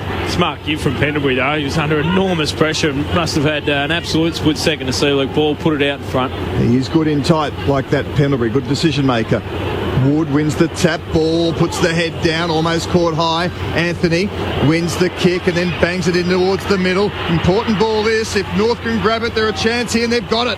Warren now, good hand pass to Hale. Hale's kick though smothered. Well done, Ben Reid. Then he dives in after it again. Still not safe though for Collingwood. O'Brien working hard, working very hard in a tight situation. He wrenched it clear. Got it to Reid. Hand pass towards Heath Shaw. Out to Medhurst. Advantage after a free kick to Medhurst. Collingwood running. Side bottom now to Davis, who's having a fumbling little night. He's got Didak on. Didak marks courageously there, Alan Didak. 55 out. He's got a teammate all on his own. It's McCapper. He'll stroll in. No! Brought back. Oh, he must have blown time off or something there, because... Why would he in general play? Well, it's really cost... So Didak might go the way himself. Bombs long to the goal square, and will O'Brien grab it? No. Well, that's controversial in a sense, because a certain goal was coming up there for McCapper, and it was the ultimate advantage. It's the behind of the Magpies. They lead by 14. Kick into play, and taking the mark on his chest in the corridor is Anthony. Not convinced that was up. Might have been scooped off the deck by Grimer in the back pocket on the southern side. He kicks down the line. O'Brien makes a good fist of a contest against a much taller man, but Hale claims the mark on the juggle on the third attempt. He pops in short now. North looking to build, but they're labouring through Adams around the outer side. Haven't scored for a while. They trail by 13, close to quarter time. Kicks down the line from behind. Brown trying to whack it away. His teammate in front. Heath Shaw, lack of talking, but he marks right on the quarter time siren. Good contest. Collingwood absorbing a lot of pressure, and they're just getting away late. As Rob said, probably denied another goal inside the last minute. They've got a 14-point lead at quarter time. They're 5-4-34. North Melbourne 3-2-20. For the Magpies, goals to all singles. They've shared it around well this year. Davis, Medhurst, side bottom Dawes and Tooby. For North Melbourne, singles to Swallow, Thomas. And in his first game this year, 6th of his career, Cruz Garlett. So a 14-point lead to Collingwood at half-time. 5-4-34 to 3-2-20. About a minute and a half left in the first quarter at the Gabba. Brisbane kicked 4 of the first 5. Fremantle have kicked the last 4 and lead 5-5-35. The Lions 4-2-26. This is Grandstand AFL on ABC Local Radio, digital radio, and online at abc.net.au/grandstand. Grandstand AFL. Dawes 5 goals in the past 2 games, finally getting his chances. He kicks the goal. Bit of a lucky one, but the Magpies have their first. North have it now. It's kicked in towards full forward. Here's a chance. Garland snaps a goal. The first for North Melbourne. Wells to Lindsay Thomas. Spearing, kick it a full forward. Might go all the way. It bounced through for a long-range bomb from Lindsay Thomas. His kick's a shocker though. Turns it over in the way. Toomey! He blasts from 40 and kicks a terrific goal. Leon Davis has it now. Dribbling shot from Davis, and it's a goal of the Magpies. Bread and butter stuff for Leon Davis. Does it go their way? It does. Reid has it now. Kicks it towards full forward. Collingwood goal. Side bottom. Grandstand AFL on ABC Local Radio. Terrific first quarter of footy at the MCG with Dan Lonigan, Rob Waters, Aussie Jones and Aaron Lord. Collingwood 5-4-34. North Melbourne 3-2-20. A wonderful contest at the Gabba too. A goal to Josh Drummond cuts Fremantle's lead to 3 points. Dockers looking for their first ever win at the Gabba. but inside the last minute, Chris Mayne has received a free kick at right half forward. Fremantle 5-5-35. The Lions 5-2-32. Aussie Jones and Aaron Lord on what's happened at the MCG in the first quarter. Oh, Dan, I thought it was a fantastic contest. We called it a couple of times during the call that perhaps over 120 minutes, the Collingwood depth will probably show up against North Melbourne, who are having a fantastic crack. Just perhaps 3 or 4 really good quality players down against a really quality opposition, a really good spread in the Collingwood side, and they've displayed it there. We spoke about the forward line not being tall. Well, Dawes goes in there, that certainly helps. Him and Cloak are the lead-up targets. But you've also got the dangerous Medhurst, Davis and Didak, who are always thereabout. It's amazing that Didak is out there, the way that he came off in the hand of a couple of trainers. Looked like he was done for the night, but he's certainly back out there. And just spoke about the zone as well during the call, Rob. I thought Collingwood really dictated with the zone that they set up against North Melbourne, because North Melbourne, their forward line, I don't believe was set up the way they would have liked, because the Collingwood defenders were pushing up and pushing enormous numbers up the ground. Fantastic contest. A couple of interesting umpiring decisions. The advantage against Didak. The amazing thing about that Didak, Mark, was his work rate to get there. He was around a contest right on the wing, and he just ran hard forward. He was the only Collingwood player that could have got on the end of it, and if he didn't, it would have been a huge turnover for North Melbourne, because they had numbers goal side. It was a huge effort. He pretty well played on. I cannot believe that the umpire called time on, and it's cost Collingwood a goal. I don't think it'll matter in the long run, but just an interesting point from the first quarter. I know this probably doesn't affect the players too much, Aaron, or maybe it does out there, but the seagulls are amazing. Like aren't a they? seed from the birds. There's a couple hundred of them on the ground, and normally they fly up around the lights. Yeah. They are so much in play here. They're within maybe 10 or 15 metres of the ground surface. Plus, they're all around where the footy is. It's actually quite distracting. Yeah, it certainly is. They certainly are playing their part tonight, the Seagulls. But anyway, it's a great game of footy, Oz. I totally concur with your comments. Look, it's just a one-on-one contest all over the ground. Both sides have had plenty of the footy. Statistically, it's quite even. The tackle count 18-16. The clearances are even with 11-9. Probably the one glaring statistic inside 50s in favour of Collingwood, 15-9. But for mine, look, I suppose Collingwood, they just look a bit sharper and more dangerous for mine all across the board. Their defensive pressure is just first class. We know that. Their ball movement's more efficient. They've got more options moving forward with Didak and Davis and Thomas and Dawes. And their better players are up and going with Shaw, who's been terrific, Didak, Pendlebury, Maxwell, these types of guys. They're just up and going. Having said that, North have had their moments. They've looked good. They're having a crack. They always do. They just lack the firepower up forward. It's hard to see with their forward structure where their goals are going to come from. They just lack a little bit of class in terms of the Magpies, and they're having a crack, but I just see Collingwood wearing them down to a fraction down. Just before Rob gives the stats and the all-important Dream Team points, Aaron, quarter time at the Gabba, Fremantle 5-5-35, excellent clash there. Brisbane 5-2-32. Shaw's had 8 possessions, Didak 8, which is remarkable given he looked as if his game and maybe a significant chunk of the season was over after he limped off or was carried off. And then Johnson has 7 possessions, 28 Dream Team points to Shaw, 29 to Didak, 29 to Johnson. Anthony has 37 Dream Team points after his 9 possessions. Rawlings 28 and 8, and 24 Dream Team points to Harvey and 8 possessions. Collingwood went inside 50 15 times to North Melbourne's 9, and that's probably the most significant team stat after the first quarter. Matt Clinch. Seeing Mick Malthouse spent the last couple of minutes of the quarter directing instructions, very quickly to get out to his charges. Okay, it's Collingwood 5-4-34, North Melbourne 3-2-20. We're away in the second term. It's McIntosh and Jolly. Swan wins the first clearance. Looping hand pass back to Shaw, who gives it back to Swan. And now they try and create a path forward. Pendlebury just has to wait for a couple of Seagulls to get out of the way of the footy, and then he marks the ball on the wing. Southern stand side. Called to play on in the end. Didn't like really anything he was kicking to, so he goes backwards and finds Reid. They'll try and run it now to Johnson, who's having a really good season, probably his best in the black and white. To Swan again. They're waxing the two mates. Kicks to half forward. Hansen should have hung onto the mark. Spills to O'Brien now inside 50. He's wrapped up. There'll be a bounce. And I reckon Dane Swan might have got a rev up from the coach at quarter time. Wasn't one of his best quarters, relatively quiet, just 6 possessions. Now Cunnington's got the job of running pretty closely with Dane Swan. Jolly and McIntosh, won by McIntosh. North have it now. Anthony has the kick. Ooh, don't know about this.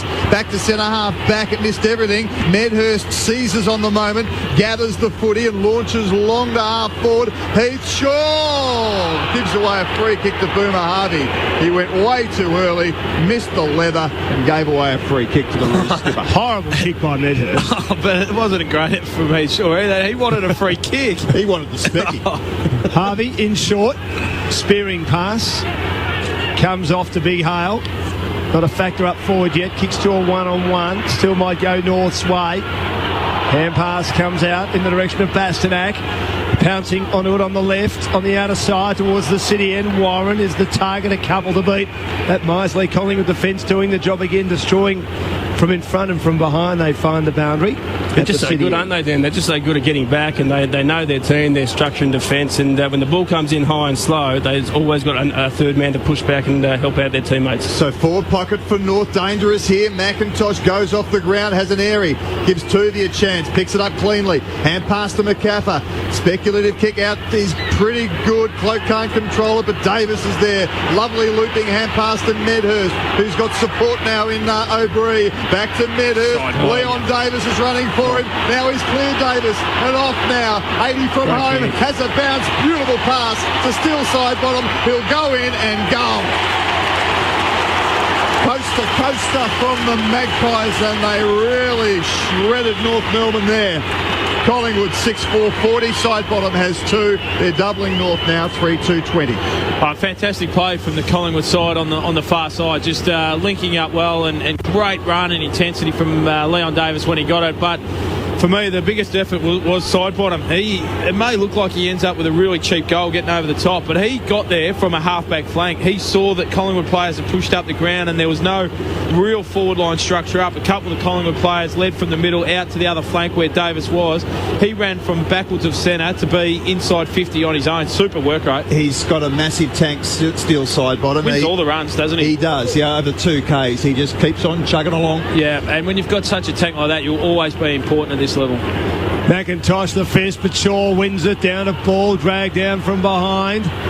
Missed by Big Jolly. Paddled out by Shaw. Now to Maxwell on the outer side. He kicks towards half forward. Having it knocked away, Cloak. Grime playing him closely and doing a good job. He's an emerging, I wouldn't call him young, he's 25. He's young in footy terms, but in age terms.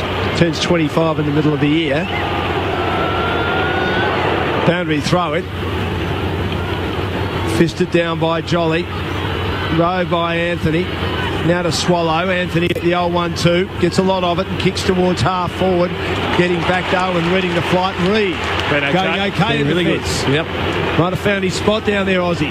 Decides to play on quickly. Low spearing ball. There's ball. And ball is put to ground. Is it nearly 50? And he taking control of the mark. It has to be 50 as he was cannoned into late by Scotty Thompson. Ridiculous play, Scotty Thompson. He always knew the ball was going to take the mark, and all he had to do was try and make a spoil. It just cannoned right at the back to him. It was as blatant as they come in terms of giving away a 50-metre penalty, and should result in the Collingwood goal. Oh, I don't know, Aaron. He might need an 80, I reckon. Did he definitely have control of it, though? Yeah. Handballs to Shaw. This is the right move from 52. He floats it home for a beauty. Oh, lack of awareness by the Roos. They're asleep. They should have known, as Rob said, that Luke Ball, with all due respects, can't kick the distance even with the aid of a 50-metre penalty. And he's just sprinting by. He's sure he can kick the distance. 7-4-46 the Pies. North 3-2-20 at early stage of second quarter of the Gabba. Fremantle by 4 points. That's I just cannot believe the amount of homework they do on opposition these days, that the 6 people we've got in this box here all knew that Luke Ball was going to handball that to either Heath Shaw or Harry O'Brien. If someone went and stood on Harry O'Brien, no one went and stood on Heath Shaw. It's just an absolute gimme goal. We know Heath Shaw's going to call for the handball. Luke Ball's not going to get the distance from 51, 52 metres. Really, really poor, unprofessional football from North Melbourne. Jolly climbs early, wins the tap decisively. Pendlebury couldn't hang on. The ball's loose now. Bastanak had it, then lost it, then goes again, turns it over. O'Brien to Jolly. Well, it's tunnel ball for Big Darren Johnny. Pendlebury goes now. Umpire lets it go. It's still in dispute in the middle. Will North emerge? They did through Bastanak, but he gave it away to Heath Shaw. Bangs it forward. Medhurst is lurking. Oh, he's still side bottom. He'll stroll in and kick his third. Steele side bottom, having a night out in front of goal. That's the most he's kicked since he kicked, 10 in the under-18 grand final 3 years ago. So Collingwood are out here now. They're 8-4-52. North Melbourne 3-2-20. And just the traditional coming off the ground after you kick a goal. Dane Swan comes back on the ground, but it just shows you the importance of centre clearances and getting the ball quickly into your forward line. Something's always going to happen. And on that occasion, I think it was Heath Shaw just bombed the ball into the forward 50. I think it was Medhurst made the contest with two North Melbourne defenders and still side bottom, just getting in the right place at the right time. Smart play at the front of the pack and ran in and kicked his third goal. You could say that they're paying him no respect, but like Ozzy said before, he's work rate. He's just he's blatantly running away from his opponent, and they're going to have to tighten up on him because he's been clearly one of the best players on the ground in the first quarter and a half. 3 goals to none the first 7 minutes of the quarter. Swallow races away from the middle but gets tagged. Whose kick has no distance in it. Reed reads it, marks. Hits the ground running. Feeds a hand pass out wide. Heath Shaw runs onto it. The Seagulls are there for company. On the southern side, he kicks towards half forward. Big Jolly can't pick it up. It was clever enough to paddle it on. Magpies with numbers everywhere. They keep it alive. The old man O'Brien. He couldn't quite take it. Made a good contest. Balls there too. Feeds a hand pass to Dawes on the up. Now Beams on the 50. Kicks long. Kicks wonderfully and just misses. Oh, they are blowing North Melbourne away. The Magpies at the MCG on Grandstand AFL. 8-5-53. The Roos don't look like it. 3-2-20. I wonder if Greelock's been called the old man. Of his team. Yes, he's the oldest Magpie out there tonight. And Goldstein has taken a good mark after a long kick in from Scott Thompson. Heads up towards Edwards, who's made his most significant impression on this game, outmarking Reed there, but Reed otherwise is giving him a bath. Edwards kicks to half forward. Hale too slow there, but it's soccered forward by Harvey. Warren has it now. Ducks their head, wanting a free kick. Nothing doing. Lindsay Thomas goes off the ground, but only as far as Alan Tooby. So this Collingwood defence is really, really holding up tonight. And then importantly, it's a real instigator of some Collingwood moves. Thomas has it in the back pocket. Doesn't quite know where to go, then launches long. Didak got in front of Burrito there. Did really well, Alan Didak. This is quite special stuff from him tonight after his night looked done when he was carried off with an ankle problem. Ball's on the wing though. Goldstein has it for the Roos. Back to Zeeble. Free kick to Goldstein. Advantage should be paid and is, thankfully. Bastanak. Now to Cruz Garlett, who kicks to full forward. Big chance here. The Roos. Oh, no. Wonderful intercepting mark from Nathan Brown. He's going all right too. Hand pass backwards to Ben Johnson. Stands so he's got that much time deciding what to do. Almost chopped away by Harvey. Poor hand pass. Put O'Brien under the pump. Harvey there. Got a hand pass out, but Brown emerges with it again. Throws it on the boot and lands on the lap of Swan. Down inside 50. Right, thanks Ozzy. Missed that. Player taken off the ball as Brown had kicked it, and then there's a player down Swan just outside the centre square. Swan had taken the mark from Brown's hurried left foot kick, and Wells will have a shot. Yeah, Brown just used the elbow just to fend off and got Wells. Is it Wells? Wells high. Wells, yeah. Scotty Thompson, he was one who infringed actually. After the ball got kicked and Swan took the mark, he was on a cannon into the back as he gave away 55 minutes ago. Always on the angry pills. One that North needed just to settle them down against the trend. They get a free kick inside 50. Daniel Wells has his 9th goal of the season on Grandstand AFL. 4-2-26. Collingwood 8-5-53. The Dockers with the answers at the Gabba at the moment. 6-6-42. Brisbane 5-2-32. Just under 15 minutes left in the second term. And it was the goal they needed, absolutely. And Wells, who's been pretty quiet, looking at the replay, it wasn't a lot in it. I mean, he fended him off. He basically touched the top of his jumper. What's that new rule? You can be on report for acting? Or? Well, he's gone down. Well, he did a good job at Wells, but it looked, ridiculous free kick in the wash-up. As I said, Brown had just taken possession of the ball and just tried to fend off, touched the top of his jumper, gave away a free kick. Technically, I suppose it was there, but it was good acting by Wells, and he went back and put it through. He did a good job for his side there because he produced a goal out of not much.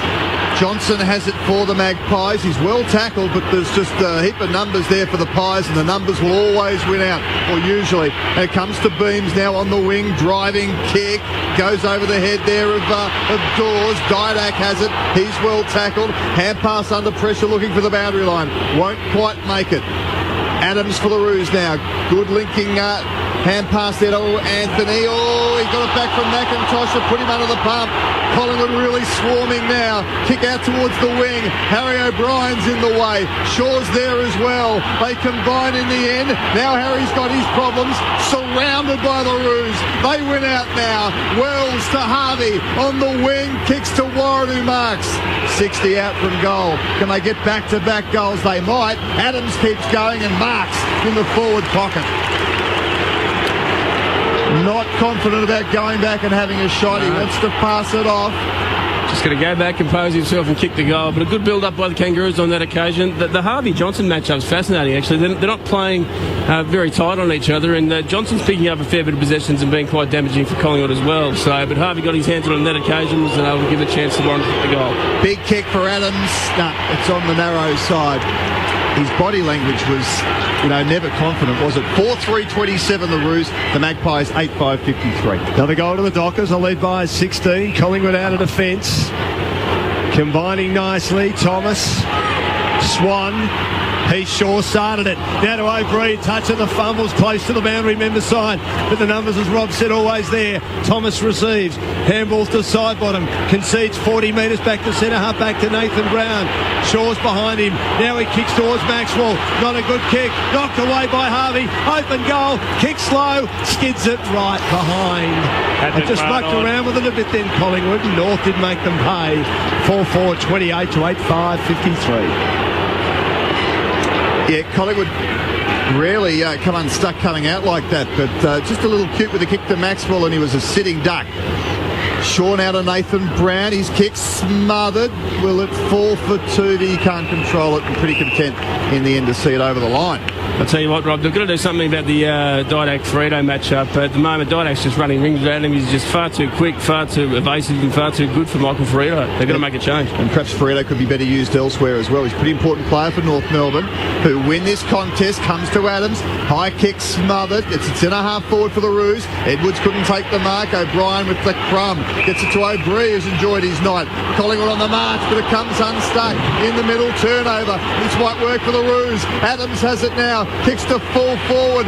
Wells lurking with Maxwell. Oh, Maxwell did it very, very well. Tapped it away. Got it out towards Nathan Brown, whose kick is good to Swan. Handballs to Pendlebury on the members' wing to Tuvey. Back to Swan. They share it. Floats to side bottom. Is having a blinder. Inside ball to Wood. Wood is under pressure. Avoided a tackle sort of by Hale. It was coming the other way. Pendlebury got it. Now to Swan. Good foot pass. Collingwood away. Playing on quickly. Beams. Offloaded. Kicks inside 50. Standing his ground, McCaffer. Handballs plugged along the ground. Goal! He has to kick them the hard way. Cloak, and he does. He has 11 goals this year, and Collingwood have a 31-point buffer on grandstand AFL at 9-5-59 to 4-4-28. A goal to Brisbane. They still trail Fremantle low by 9 points in the second term at the Gabba. Well, they're in control of the game at the moment, Collingwood, but they're still overusing the footy a little bit. And it took some real strong class from Pendlebury in front of us, where he shouldn't have been the handball target at all, and that's probably been the main issue for the Pies, that they're actually handballing it to a bloke who's under pressure. There's no problems with handballing 3 or 4 if you can link up, get a player on the end of it who's free and then can run inside 50 and either pass or have a shot. But they're giving it to a bloke under pressure. Pendlebury's class just too much, and then Dane Swan, a fantastic kick coming into the middle. Wood wins it. They're surging again, Collingwood. Swan launches long to the goal square. Oh, Magpies mark. Big Jolly's gone forward and taken a big mark. 15 out, straight in front. I reckon that could be a plan they could use a little bit tonight, the Pies, is to send someone like Jolly forward. On this occasion, he had Grimer as his opponent. You'd back Jolly in more often than not. It was a great kick from Swan, just a real quick centre clearance. Luke Ball at the bottom again, did get a heavy knock, and a really clever kick from Dane Swan. Jolly comes in and kicks another Collingwood goal. Wow, they're 10-5, 65 the Magpies. North Melbourne 4-4-28. We're only halfway through the second term. They're racking up big totals now, the Magpies. And they've got 8 goal scorers already, Aaron. Yeah, they certainly have, which just shows their flexibility through their midfield and their forward line. But just great play by Luke Ball on that occasion. And they need to lock down on their direct opponents, North Melbourne, because they are getting obliterated in the centre clearances in this quarter. And on that occasion, the Ball just beautifully read the tap, gave it off to Dane Swan, who's really coming to the game in this second quarter after a pretty quiet first quarter, and just gave it up to Jolly, who went back and kicked the easiest of the goals. So terrific play by the Pies, but the North Melbourne midfield just really need to lock down on their direct opponents because they're being well beaten. And the change has been made, Lordy. Great call. Ferrito's now gone to side bottom, and I'll pick up the Didac matchup. McIntosh the tap, down to Anthony, good tackling Wood, allows Swan to take it away, kick inside 50, Jolly had it fisted away, then he lays a good tackle outside the goal square at the punt road in, they're relentless Collingwood. Medhurst is in there, hand pass comes out to Thompson, who whacks to the boundary. Did he whack it deliberately? No, says the umpire. Would have been a brave call. Toss back into play, 30 around from Collingwood's goal at the punt road end.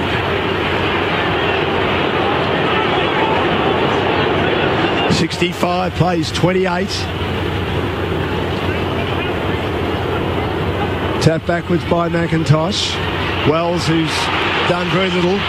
Thomas, though, in the way for Collingwood, a hand pass to Didac. Johnson close to the boundary, floats a left footer inside 50. No one can mark. His side bottom again. Thomas spinning by. North keep it alive momentarily, but it's out of bounds. Only 10 metres around from Collingwood's goal at the punt road end. Another goal to Matthew Pavlich, and Fremantle doing it well. 15 points ahead of Brisbane at the Gabba. Gee, if they win that, that'll be a big, big result. It'll make them genuine, you'd think. Wells bumped off the kick. Still alive for Collingwood. Didac lurking in the pocket. Goes backwards to O'Brien, and free kick Didac. He was caught high. He's having a troublesome night in many respects. He was helped off the ground by a couple of trainers with an ankle problem in the first quarter. He looked done and dusted there, then bounced back miraculously and had 8 possessions, and now he's got the backhander by the looks of things. He certainly knows how to work a free kick. I mean, he certainly copped one higher, which is probably the knee or an elbow from Brady Rawlings, who's now his direct opponent after giving Ferretto a bath. He's really worked his way into the game and stamped his authority. Alan Didac been a fantastic player in this first half, and these are the goals he's got the ability to kick. Really tight angle, the wrong side for a left footer, and Didac has missed. I don't think he missed a set shot all last season, and he's missed 2 and 1 night here tonight. That was tough though. But North Melbourne are really under the pump here. They're 10-6-66 to 4-4-28. Trying to send him back to the VFL, Rob, or? Hey, Alan Didac? Yeah. Oh, I think he might he might get another crack at it. In the words of Mac Davis, boys, oh Lord, it's hard to be humble and perfect. Kick back into play by North towards the wing. Wood can't mark it. Off hands. Bastanek a hand pass to Harvey. Now to Garlett. They get it moving on the member side. Thomas. Defensive ball. And it's taken by Cunnington. Kicks on the half volley. Now to McMahon. Finds his way up forward. Tackled. Handball back to Thomas. Hurried kick and home inside. 50. And attacking it hard and taking a very good mark is going to be Hale, or was he tackled before he got a chance to mark it? I think it's the latter. And he's had a fairly uneventful night. David Hale, a free kick at right half forward. If he's paid that mark, the umpire, that is one of the worst decisions I've ever seen. I think he paid hold the man. Hold the man against Pendlebury. That couldn't be a mark. Well, yeah, on the replay, I suppose there was some holding, but both players seemed to be sort of intertwined, and if anything, it was 50-50. Probably a lucky free kick in the end. Just 4 possessions so far tonight, and 15 goals for the year, including 4 bags of 3. Hale on an angle, North need one, and he drives it home. Couple of goals from free kicks for North. That's about it, though, in this second term, as Collingwood have kicked 5 goals to 2 on Grandstand AFL. 10-6-66. the Roos 5-4-34 at the 20-minute mark. Lordy, this is something over the last sort of few years when I've been watching footy that I've sort of noticed, and I've actually never really mentioned it, but I reckon in times when it's a 50-50 contest, even if it's the ruckman and a boundary throw-in or two power forward and a power defender, if it's a 50-50 ball, it tends to be the weaker one who gets the free kick. It's 50-50. They're both doing the same thing. The stronger one eventually wins the battle. The umpire goes, well, that's not right. And the weaker player in that occasion gets a free kick. Both players have done the same to each other. One was stronger, one had more desire, and it goes against him. It doesn't seem fair, especially in our game where, it should be the stronger you are, the more you win. Yeah, strength sometimes can work against you, oddly, and it shouldn't. Collingwood go forward again, but Grimer's in the way there, charges at the footy, then releasing kick pretty good out there towards Anthony. Little 1-2 with Harvey, and then Anthony kicks to centre half forward. The Roos need one here. Hale searching for another kick, won't get it. Ball wins at a ground level, and a tight spot did very well with the little kick. Wins possession to Jolly, who gets it out the side bottom to Thomas. Now to Medhurst, big tackle here. Well tackled on that occasion from Zeeble. And it's in the end spilled over the line for a boundary throw-in. If Medhurst got away from Zeeble there, the Pies were having another shot at goal, you'd reckon. So the young man did pretty well on the wing. What about Luke Bull's effort there in that contested situation, just to win it in the 50-50 ball and get it off to his direct teammate moving forward? Jolly flat bats it out. Swan another possession. Defensive hand pass to Shaw, close to the boundary. Davis made that look easy. The traffic was coming. Marks running with the flow of the ball, kicks to centre half forward, loose marking by North Melbourne. McCampa had them coming late, but he takes a very, very good mark on his chest, 45 out. And this is where they can expose the North Melbourne defence, because they've got so many options, Collingwood, with their small forwards. Leon Davis, obviously, we said at the start of the game, was being picked up by Brady Rawlings. Now he's gone to the dangerous Alan Didak, so it frees him up and allows him to get into the game. He gets a couple of easy touches and just on that occasion popped it into a beautiful spot in the ground, right 40 metres out from goal. McCaffrey takes the mark and should go back and nail it. One of the heroes in that stirring, narrow win in the semi-final over the Crows last year. McCaffrey in his 10th game. High ball, kicks underneath it a little bit. That's marked over the line from behind. And Collingwood a 10-6-66, North a 5-4-34, Fremantle 8-8-56, Brisbane can't score, 6-3-39 at the Gabba. Oh, lovely long kick by Hansen, got Edwards, he dropped a sitter there, and in the end he made real hard work of it, recovered, but just kicked and hoped in towards the middle, straight to three Magpies, and they combine Brown and Shaw, out wide to Beams, controls the half volley very well, puts Toovey under the pump though, and McMahon's tackle forces the ball over. Thrown on the wing, southern stand side of the MCG. 22 minutes gone of the second quarter, and Collingwood leading North Melbourne here by 33 points. Jolly and Goldstein, good strong work from Goldstein, but they left it behind and Beams just went in and got it. They can raffle it again, the Magpies. Hand pass from Swan wasn't very good, and then Shaw slaps it away to Hale, whose hand pass has been taken by Cunnington to Anthony, to Rawlings. He's still in the middle. Oh, they might be overworking it here. No, they're not. Anthony to Garlett. Medhurst couldn't get him. Here's Ferrito. Short pass. No. Misses Swallow. Oh, he's paid the mark. He's paid the mark to Andrew Swallow. Must have just got the hands underneath. Thought it was a half volley. And he'll go back and have a shot from 45. It was a good effort from Swallow, whether he actually marked it or not, but yeah, close enough. But he lost his footing and still had control and enough to look at the footy.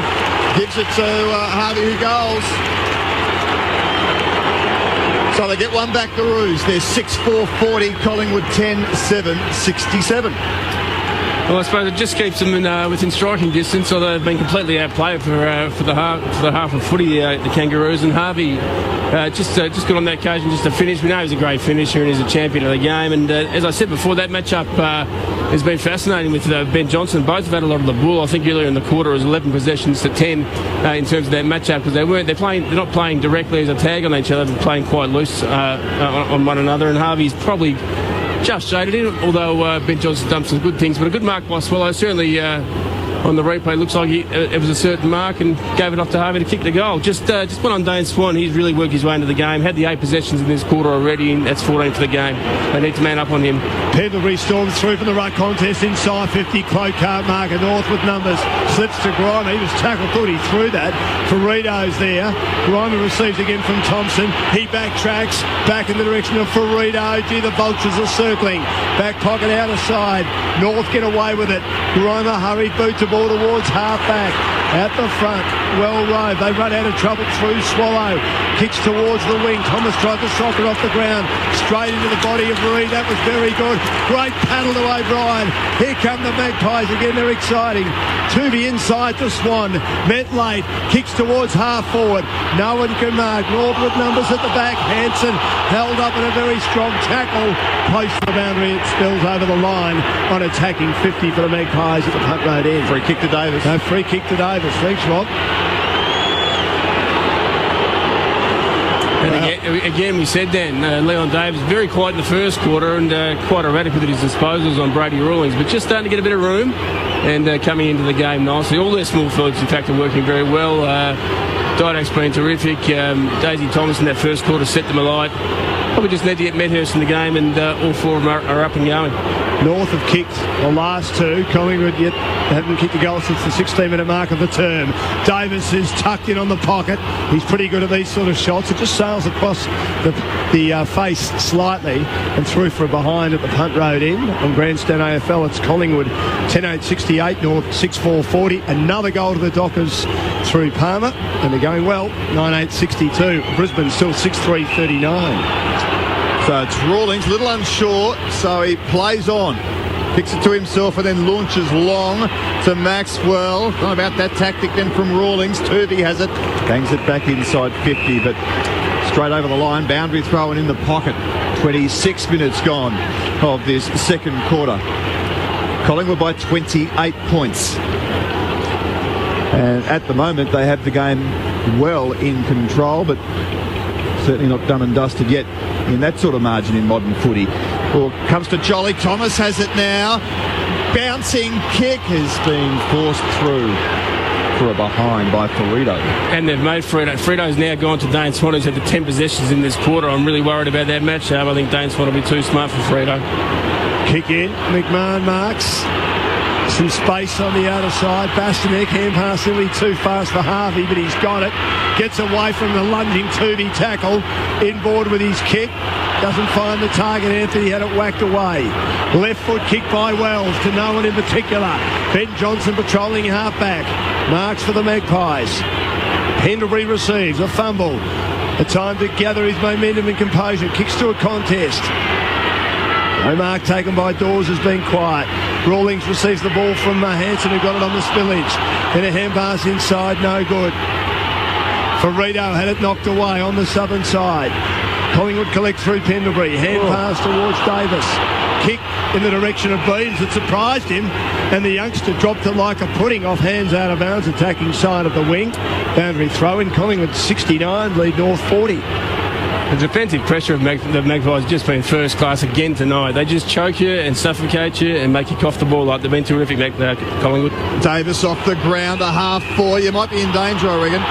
And Collingwood were away. Swan was off to the races and having a shot at goal, but it's a North Melbourne free kick at half back to Scott McMahon. So again, we've seen this quite a lot, that North, when they've had the footy at half back, really have been unsure as to where to kick to, and this time he goes laterally, which is probably the better play. Thompson now to Grimer. Grimer up towards the wing. Bastanek in good position and keeps his eye on the ball really well. Well done, young man. That's Cunnington, I beg your pardon, not Bastanek. Well done to Cunnington. His kick was no good, and Collingwood really on here now. Beams to side bottom, draws the man to Davis. Davis short pass, it'll come unstuck. And the mark has been well taken in defence by young Wright. Well, they hesitated in moving forward then because they had nothing to kick to, so they had to change their mind. Hence the poor kick, right received from Rawlings, got it back. A hand pass now for Rito, takes them on, turns an opponent inside out. Wobbly kick through the circles. Warren was impeded, I reckon, when the ball was coming in his direction. Picked up by O'Brien, got tackled, virtually threw it down towards Wood. His hand pass into traffic. Johnson lost it, back in the direction of Swallow. Left foot snap off balance. Misses everything out of bounds on the forward to City end. North still down by 29 points at the 30-minute mark of the second term. It's playing a bit like millionaires at the moment. Yeah. The Magpies, a handball or two too many. Yeah, just right that, Rob. Just a little bit cute. Just needed to go a little bit more direct, use the footy quickly and efficiently, play their style of footy for the entire 4 quarters. Yeah, I don't know if they're a showboating team, but there's an element of that at the moment. Tuvey goes across the half-back line to Thomas, who kicks out wide to Heath Shaw. And when contrast to North Melbourne, who are sometimes unsure about getting it out of defence, Collingwood usually aren't. It's almost their overconfidence in their handball and their running ability that sometimes got them into trouble. Now they're being a bit more measured as ball goes backwards to Johnson, and now they try and run it. Johnson loops over to Heath Shaw. He goes across the ground where he's got Maxwell. Maxwell has Reed running for him, and he launches long. Good kick to Wood, who marks and then gets it on quickly to side bottom. Side bottom's got O'Brien inside 50. Wants Davis. Was it a great hand pass? Davis inside out kicks, very good. And Medhurst is marked. Dido free kick. Yeah, he was dragged off it. So an embarrassment of riches there, really, for Collingwood. Here's the siren for half-time. So Alan Didak, who's missed 2 set shots tonight, both of them difficult, has a more comfortable one, 25 out, straight in front, and is kicking to give Collingwood a 35-point lead at the main change. Alan Didak, surrounded by Roos, comes in and kicks the goal for the Magpies. So they now move up to 11-9-75. North Melbourne 6-4-40, and I reckon 35 points is probably about right in terms of Collingwood's dominance after that half. For Collingwood, Didak has just kicked that goal. So we have Sidebottom with 3, and then a long list of singles. Didak, Davis, Medhurst, Jolly, Dawes, Cloak, Tuvey and Heath Shaw. So about half the sides kicked the goal. For North Melbourne, it's all singles as well, to Garlett, Hale, Harvey, Thomas, Swallow and Daniel Wells. It's the Pies with a 35-point lead at half-time here at the MCG. Yes, they kicked 6 goals, 5 in that quarter. North doubling their score from 3-2 to 6-4. Incredible result. On the cards, maybe at the Gabba. As we mentioned a few times, Fremantle have never won in Brisbane, but this is a team that's starting to believe, it's starting to win away from Fremantle, and it's starting to make even someone like Aaron Lord think he should be tipping the Fremantle Dockers and even Gerard Whateley on a few occasions. Long way to go yet. Inside the last second of this quarter, Srivola has a flying shot, and there, don't tell me he's kicked that, no.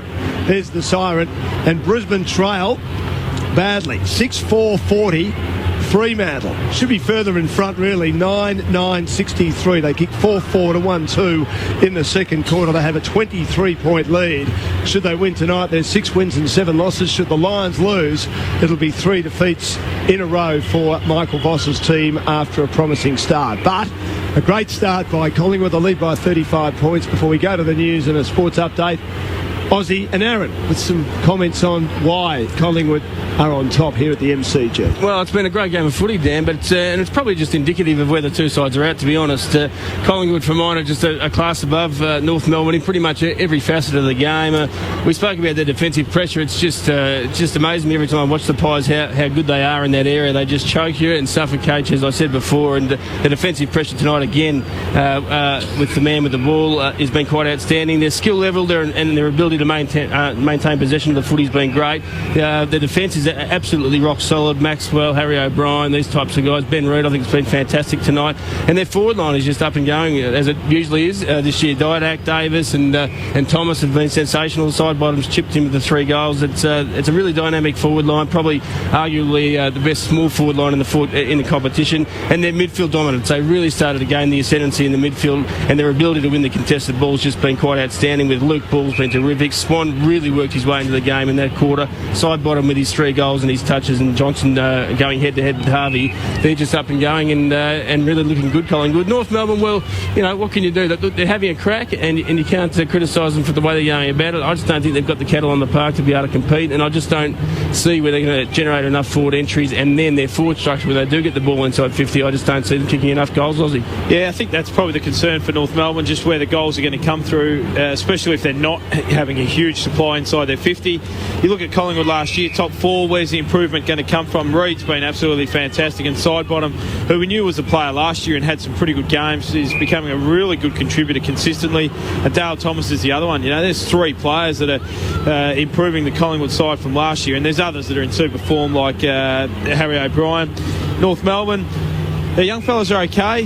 By the time they're a super midfield and a good group, a lot of their mid-range players who are pretty inconsistent footballers now either need to have stepped up and would have been moved on. Guys like McIntosh, Wells, coming into this game was in really good form, done absolutely nothing. Lindsay Thomas rarely contributes for 4 quarters. Aaron Edwards, I saw Aaron Edwards in a game a couple of years ago and thought he could have been a really good power forward. He hit the packs really hard. He had a good pair of hands. He's nowhere near that at the moment, and I don't know long-term if David Hale is a great option playing as a key forward, and that's some of the issues for North Melbourne at the moment, because their young fellas are okay. They're getting their hands on the footy. Someone like Liam Anthony's had 19 possessions in a half of footy, but unfortunately there's a big gap between their bad and their good, North Melbourne. North, some way to go. Collingwood going beautifully, going for yet another win. The Magpies are lead by 35 points at half-time. 11-9-75. North 6-4-40. And at the Gabba, an upset brewing. Fremantle 9-9-63. Brisbane 6-4-40 as well. This is Grandstand AFL. More football soon. Time now for ABC News as we say good evening to Anna Walker. Good evening, Dan. Thank you. Party leaders in Britain are beginning a second day of discussions to try to form a new government after Thursday's election failed to produce an outright winner. Nick Clegg, who heads the third largest political party, the Liberal Democrats, is widely seen as the man who can make or break a new coalition. The BBC's Norman Smith reports. Today, Nick Clegg will spell out to his MPs and his party's executive the outcome of the negotiations so far and the choices facing the Lib Dems. The idea of a formal deal with the Conservatives, however, is likely to prove a difficult sell to a party that traditionally sees itself as part of the left. The Conservatives, too, face their difficulties in reaching any deal. Labour, meanwhile, wait in the wings. The one thing that does seem relatively clear is that the talking and deal-making still has a long way to go. The 16 countries of the Eurozone have agreed to a huge loan for Greece in an attempt to stop its financial crisis from spreading. In return for the bailout, Greece will be expected to implement a series of austerity measures, including slashing its public spending. The President of the European Council, Herman Van Rompuy, says market speculators and credit rating agencies need to be regulated more tightly because they've made the crisis worse. We agreed that the current market turmoil highlights the need to make rapid progress on financial markets regulation and supervision. Increasing transparency and supervision in derivatives markets and dealing with the role of rating agencies are among the key priorities for the European Union. West Australian Liberals are calling on their Labor counterparts to condemn Kevin Rudd's so-called super profits tax. At a meeting of the Liberal Party State Council in Perth today, members unanimously opposed the new proposed 40% tax on the mining industry's super profits. The Deputy Opposition Leader Julie Bishop says if the tax goes ahead, it will cripple the mining industry. We oppose this tax on the basis that it is bad for Western Australia, and we call on everyone in this state to send the message to Mr Rudd, take your hands off our mining sector. The New South Wales Premier, Christina Keneally, says it's totally unacceptable that there have been numerous mix-ups at a public hospital involving new mothers being given the wrong baby to breastfeed. It's been revealed there have been more than 20 such cases over the past 3 years. Ms Keneally says new rules have been implemented, making it mandatory for babies to be kept with their mothers in their rooms unless there's a strong reason preventing it.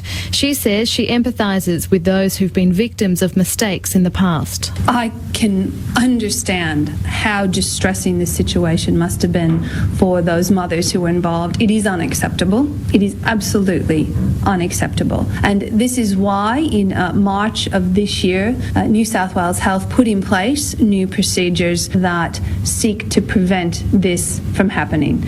Still in Sydney, and the Roads and Traffic Authority has criticised a truck driver for causing an accident that shut down a major motorway tunnel in southwestern Sydney. The M5 East tunnel has been closed since an oversized truck scraped its roof this morning, bringing metal and debris crashing down on other cars. The RTA's Director of Operations, Mike Vasey, says the tunnel won't reopen until at least tomorrow morning to allow engineers to repair the damage. He says the driver should have known the load he was carrying was too high. There are numerous signs which he would have passed. There are also, of course, there is also a height detector which activated, and we know that he completely demolished a steel safety barrier which is meant to prevent people like him entering the tunnel. Authorities in Spain have decided to shut down 3 of the country's airports due to another cloud of ash from a volcano in Iceland. The volcano, which caused massive disruptions to air travel across Europe last month, erupted again on Thursday. The new ash cloud forced Ireland to yesterday close its airspace. The AFL says Twilight Saturday matches are likely to become a permanent fixture when the new team of Greater Western Sydney joins the competition. The league has been trying different match times as it prepares for 2012, when 9 games will have to be played each week. The AFL's Chief Operating Officer, Gillon McLaughlin, says Thursday and Monday night matches are likely to be scheduled as special events. We've tried a couple of Thursday nights. We've tried a Monday night last year. I think St Kilda Collingwood. We've also in Tasmania been playing a couple of 5 o'clock Saturday games as well. So, I think we've come to the conclusion that a permanent Monday or a permanent Thursday would make the weekend just sort of too long. And that ends this bulletin of ABC News. When ABC TV news presenter Juanita Phillips found an old pressure cooker in an op shop, it changed her life.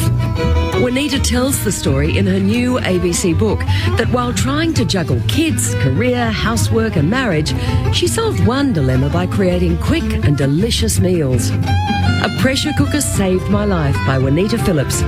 Available now from ABC shops, ABC centres, good bookstores and online. Grandstand AFL. Beautiful pass to Steele side bottom. He'll go in and goal. Coast to coaster from the Magpies, and they really shredded North Melbourne there. Yeah. Handball to Shaw. This is the right move. From 52. He floats it home for a beauty. Oh, lack of awareness by the Roos. They're asleep. Meadows is working. Oh, he's still side bottom. He'll stroll in and kick his third. Wells will have a shot. One that North needed just to settle them down against the trend. Standing his ground, McCapper. Handball's played along the ground. Goal! He has to kick them the hard way. Hope that he does. Oh, Magpies mark. Big Jolly's gone forward and taken a big mark. Jolly comes in and kicks another Collingwood goal.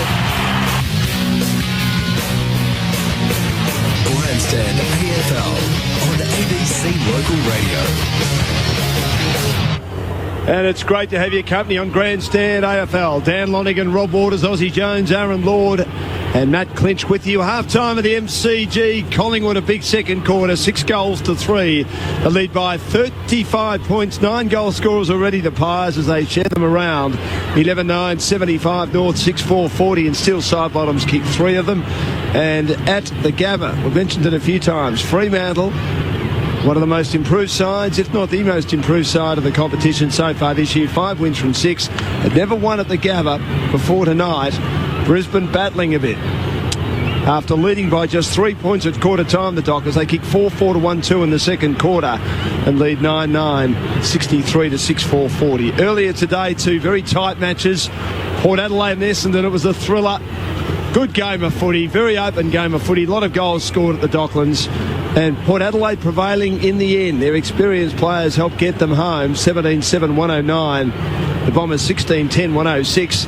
And Hawthorn, I thought, worked pretty hard without any support in the ruck for the improving but still inexperienced Brent Renouf. That's where West Coast has a strength. The two ruckman, Cox and the exciting Natanui. Eagles always seem to have their measure but can never quite break the Hawks, who went down by 8 points.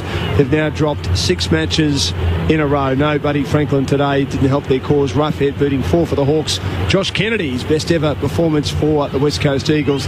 He kicked 6. One of the big issues of the week was the announcement by the AFL to make changes, Rob and Aussie in particular, to the pre-season competition next year. The first round will be a little bit like a Lightning Premiership, and I think they had a Lightning Premiership back in 1996. You would have been in the early days of your career. Did you play in that? I did, yes. Out at Waverley, got involved in that, and obviously with the extra sides and still with the draw to be sorted out with how many rounds we have, and the management of players, which has obviously been a concern this year with a couple of injuries that we've already had. I don't mind the round robin. The pre-season is what it is. It's a testing ground for players. It's an opportunity to give youth a test early about what the standard of AFL footy is all about. And I think the less they play, the better. Double headers, triple headers come into it. I think it'll be fantastic. It'll certainly be interesting, and it'll give us a little bit of a buzz over summer with a new format. There are a lot of practical considerations to the decision. I reckon one would be maintaining a competition so the sponsor gets a bit of bang for its buck, and that would be worth millions and millions to AFL coffers each year. I don't think that's to be underestimated. The other, of course, is that they just can't get access to all their grounds until the cricket season ends. So in terms of spreading things out to 24 rounds, Gillum McLaughlin today, the AFL's Chief Operations Operating Officer, in quite a revealing interview on Grandstand, sort of revealed that they're going to keep the 22 or they're most likely to keep the 22 rounds when the competition expands to 18 rounds. Basically because they can't get access, or be guaranteed access to the G, the SCG or the GABA until after the Shield season ends. And the other thing he revealed today, which I found interesting looking forward, was that when they get the 18th team in, when the Greater Western Sydney team comes in, more than likely the slot they will use predominantly will be the Saturday twilight slot. They view Monday night and Thursday night as sort of special event nights only, rather than making a big deal by playing more matches at those times. I think, Rob, they see the rounds being too long if they have it on Monday or Thursday. I think it's sensible. Yeah. I think that's right. It's pretty hard work if you continually had Monday nights or started Thursday nights. So that was good stuff today from Gillum. Yeah, you want people to be really looking forward to their footy. And on the odd occasion when there is a Monday night game, it's Friday, Saturday all day, Sunday for most of the day once the Western Australian game comes in, and then Monday, it's sort of, there's one this week which works out well, because it's not all the time. But if it was to come in every single week, it'd be, Monday's here. Your life changes. You go back to the midweek sort of plan and lifestyle, but I'm sure they'll use it a little bit going forward. It's huge in the States. Monday night football. Well, that's the key, isn't it? That's where they make their money. I think that's where the big advertisers go Monday night. Yes, it is. But they only play the bulk of their matches on Sunday. Yeah. So there's no spread on a Friday night or a Saturday. So it's either Sunday or Monday night. And Monday helps with the TV and stuff. How will Greater West Sydney go in the first round of this competition, considering they'll be, of course, a year at least behind the Gold Coast? Hardly ever team. I mean, Sheets will talk it up. It'll be fascinating in the lead-up to it, won't it? It'll be very interesting in the lead-up to it. It'll be, I would imagine, quite embarrassing during game time, because they're going to be miles off. Well, we've got 2 20-minute halves. So is that the Lightning Premiership? Yeah, so you're probably looking at a 100-point loss? Yeah. Yep.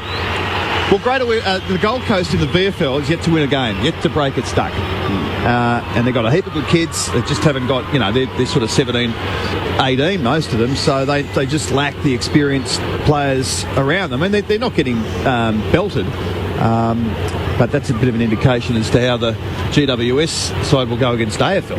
And they haven't signed the Gold Coast a big fish yet, have they? I reckon that's a worrying sign for them at the moment. Probably 10 to 12 of their top 20 that are on their hit list. They've already signed long-term deals with their current clubs. So they are missing out big time at the moment, Gold Coast. I hear that Jared Harbrown's almost a certainty to go. He's from Queensland. He's a bit further up from Townsville, but they're pretty close to signing him, if not already signed, although, of course, it hasn't been revealed yet. I think the change of maybe outlook for the Gold Coast in the last month to 6 weeks, because a lot of their really high players on their hit list have signed, is you're starting to hear names where players are out of favour at their club. You know, someone like a Brad Miller or a Quinton Lynch, these names are starting to get thrown around. I don't know if that's such a great idea. Well, they need someone to play. They need some strong bodies, but you know that's where they're at now, because they're missing out on a lot of their key choices. I suppose there'll be a few that we haven't heard of and we don't know because of the secrecy of it. But what if I could do a huge summer and come back and just play in a forward pocket or something, snag me 7 or 8 goals a year? You could. Lordy on the other side. Oh, well, Lordy's hamstrings were a bit of a worry after last year's, but everything else you've got going for you, Lordy. I don't know, mate. Sometimes you got to listen to your body, mate, and my body's not saying the right things at the moment. So man's got to know his limitations.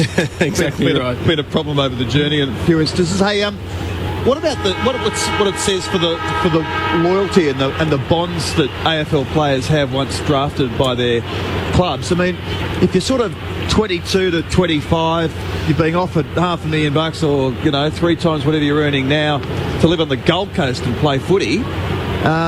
And it's still not enough to get you up there. It says a lot about how difficult it is to wrench players from their first environment. It surprised me a lot, because I reckon in the last 10 years we've seen a few players leave their clubs where they may have played premierships or have had some great friendships for the dollar, to go to perhaps a weaker club. And it surprised me that the Gold Coast haven't landed a few big signings that we know of anyway. And I don't know. It's been amazing. I mean, Hawthorn with Franklin, Roughhead, those sort of blokes, I mean, their commitment's been really strong. I think, my last year or so at St Kilda, there was a huge bond there from the blokes that are now the core. Dalsano, Balls moved on, Rewald, Goddard, that they were going to stick together to achieve their ultimate goal. So it'll be interesting to see where the Gold Coast big names come from. And if they can't get them with the lifestyle opportunities, what hope Greater Western Sydney, if go and join us at Rudy Hill. Or Punch Bowl. I'm sure there are good aspects of Punch Bowl and Rudy Hill. I don't know that part of Sydney at all, but I think the Gold Coast would be a better option. Rob, you better give us some stats and dream teams before the second half gets underway. Shaw 21 possessions, Swan 20, Johnson 14, Swan 71 dream team points. Yulti, Anthony 65 dream team points for North after 19 possessions. Harvey has 60 points and 17 possessions. Rawlings 47 after 15 possessions. 31 to 23 inside 50s. Collingwood has had a fair bit more of the footy. They lead by 35 points and we're away in the third quarter here. Good crowd in at the MCG. The Magpies in control. Can North make some headway in this third quarter? They might get first crack at it here. Adams has it. Hand passes out wide to Garlett, who wasn't looking and had to backtrack. Offloads quickly to right, whose kick will be cut off by Nick Maxwell. That swarming Collingwood defence is proving very, very difficult to crack. The outlet kick is okay to Ben Reid back at full back, and he'll get a shot from Maxwell and then launches long. Looks a good choice if Shaw can get there. Cause the spoil. Spills to Thomas. They're off. O'Brien out to Pendlebury. Draws the man and then gets it now to Leon Davis in space. Davis out wide. Oh, difficult hand pass for Steinbottom to control. Davis goes again. Paddles. Brings it inboard now to Pendlebury. Inside 50. A little unsure. Didak has it. Lovely decision again. Alan Didak is having a night. And a lovely little creative pass by Steele Sidebottom, who'll be kicking for goal number 4. Well, spoke about the class and the depth of Collingwood. You're not going to stop too many forward passages when Pendlebury, Didak and Davis are teaming up on that outer side. Absolutely superb footy. And Leon almost made a bit of a meal of it. He tried. Sidebottom in the forward pocket comes in and looks good. The young man is having a special night here at the MCG. 4 to Steele Sidebottom. He's the only multiple goal scorer from either side, and the Pies are out to a 41-point lead. And it's just a start they would have wanted, just to get out of the blocks and really reinforce their dominance of this game after the first half. And wonderful work rate by Steele Sidebottom. We touched on his fitness and his big tank that he's got down at Collingwood, and just his ability to get forward and get into space. As Ozzy said before, some would perceive it as being just out the back trying to get an easy touch, but it's just his work rate, just to burn his opponent, get ahead of the play and get on the end of it, and goes back to his fourth goal, which I imagine would be a career high. Just some of the damning statistics at half time. We talked about the midfield dominance of Collingwood. The centre clearances were 12-5, and we talked about the skill errors in North Melbourne, 42 turnovers to 32 in that first half. McIntosh won it clearly, but again North couldn't get it away, and a player was making a play on the bottom of the pack. Leon Davis sitting on him. It was Swallow and a free kick, trying to kick through traffic, but having the kick run down was ball. Comes to Big Wood, he throws it on the boot, kicks to full forward. Oh, attacking it Harbour, not marking it. Jolly cloaks at the drop in the pocket, boundary throw it at the city end. Matt Clinch is waiting for us, Matt. Doing a head count on the boundary, and Harry O'Brien a little bit slow to come up to the ground. He's sitting at the back of the box. We'll just try and work out if there's anything wrong with him. Good start to the third quarter for the Lions. Big Jonathan Brown a goal inside the opening minute. They trail by 17. Pendlebury down. Sharkdo by Swallow. Kicks sideways and up and down in a mine shaft basically. It's footed out by the Kangaroos, but only as far as Heath Shaw. They've got numbers everywhere. He's at centre half forward. Offloads to an open goal. Has it got the carry? No, it is whacked through right on the line for a behind, as Didak went for a specky, which would have been one of the marks of the season, and it's Collingwood by 42 points. They're going to have to do something about Heath Shaw. He's just running his own shop there across half-back, lets his opponent move up the ground. He's just too smart for his direct opponent. He had the 21 possessions in the first half. They need to clamp down on him. The Didak jump was good, the landing not so good. He's hurt himself, I reckon. He's hobbling around a bit there. Keep an eye on that, Matty. He's all right now when he gets the bill. Well, that's true. The footy comes around, he sparks up a bit. Comes now towards Cloak, little blind turn, then he goes backwards to Maxwell. Here's Toovey, going for number 2, Alan Toovey. The crowd loves him. Wrestle in the goal square. Chance for Jolly. No one's crumbing except Ferrito. Spectacular pick-up from Ferrito, and North Melbourne's out. But the kick's too long for Anthony, but a fumble by Shaw allows him in. He gets it away. North an opportunity through Harvey. Receive the hand pass. Good one to Hale. Back to Harvey at half forward. In short to Warren. Has hardly touched it. He can go in. Sorter from 25, and Warren kicks the goal. They've done a Collingwood, a coast to coast. The Magpies did in the second quarter around that southern side.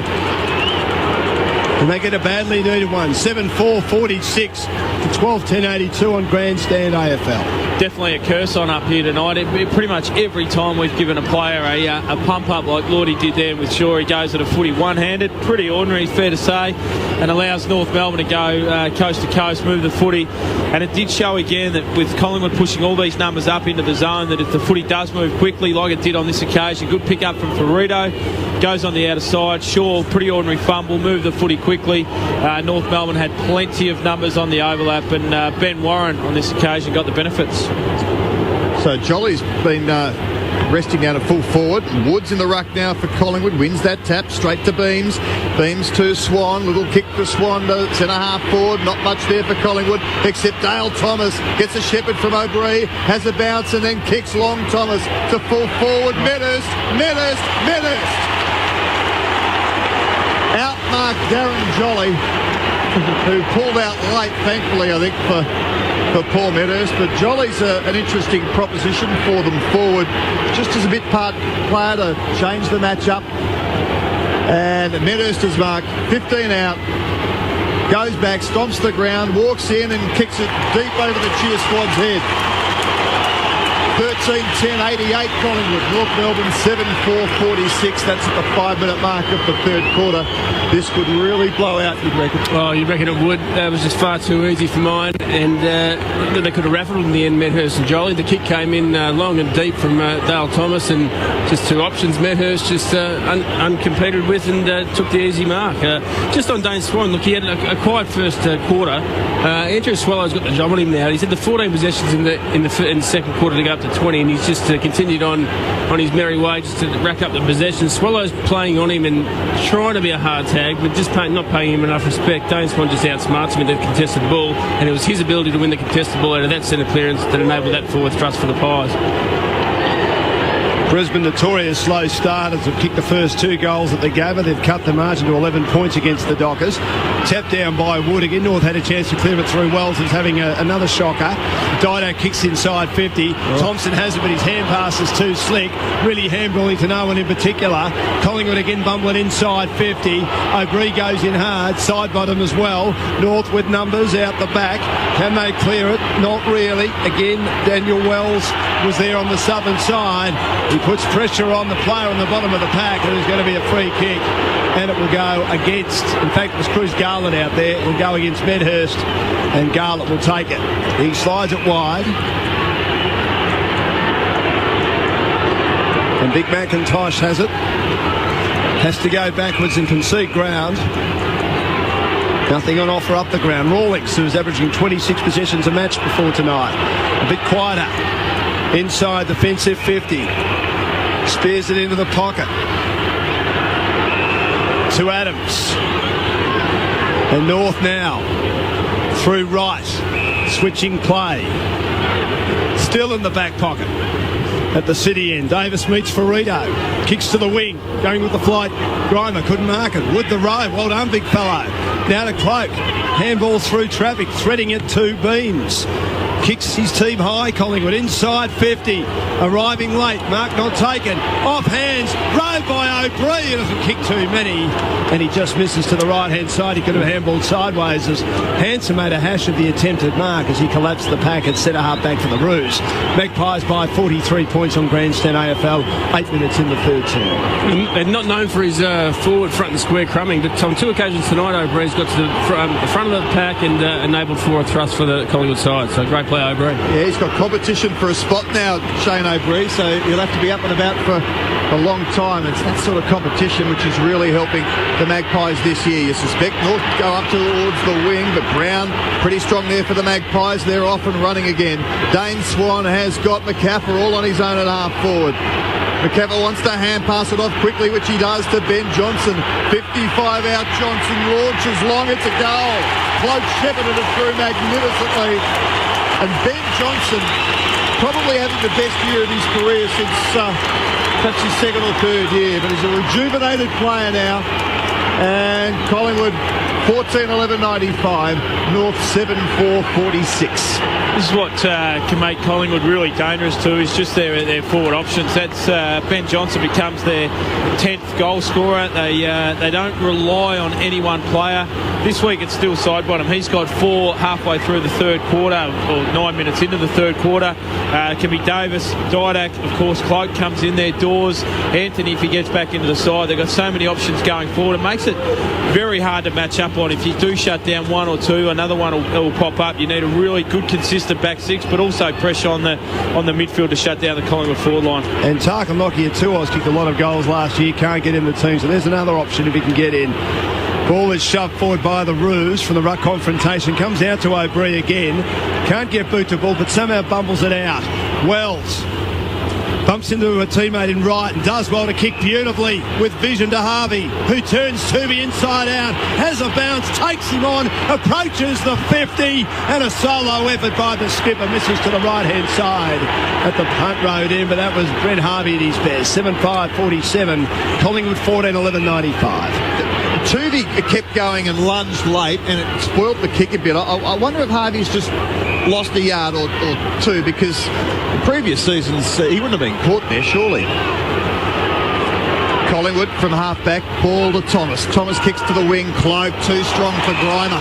Again, it was Grimer he out-shepherded in that last instance, and he did it there as well. Launches long for Medhurst, who brings it to ground. Oh, good defence. That was well worked, but they aren't out of this yet, North Melbourne. Collingwood player pushed in the back, nothing doing.